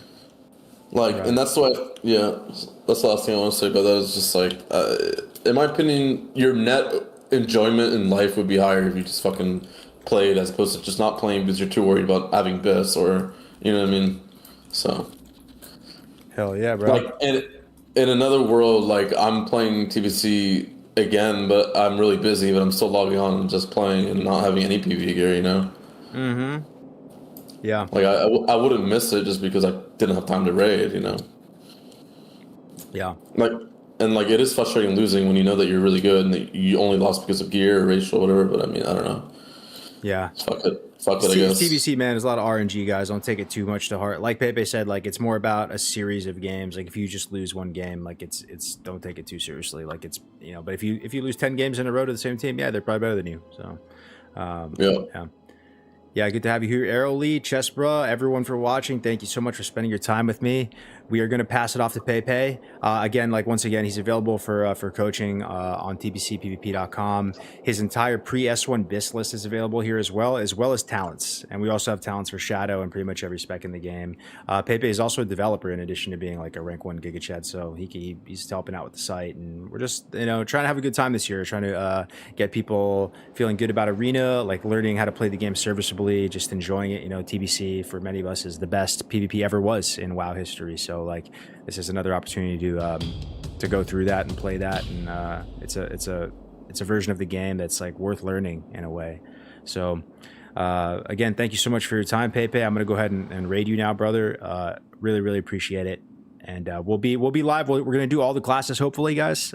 So let me know which ones you want to see next, whether it's Hunter or Mage or what. Maybe we can get Riv on here or something like that. But thank you so much, Pepe. Yeah, thank you. Sorry, I went to the bathroom real quick. All Can you hear good, me? bro. Yeah, I can hear you all good. Yeah, I'm just gonna set up a raid on you right now, bro. I'll send them all over to you, man. Are you playing some? You playing right now at the moment, or? Yeah, I'll keep playing. Cool, man. Sounds good.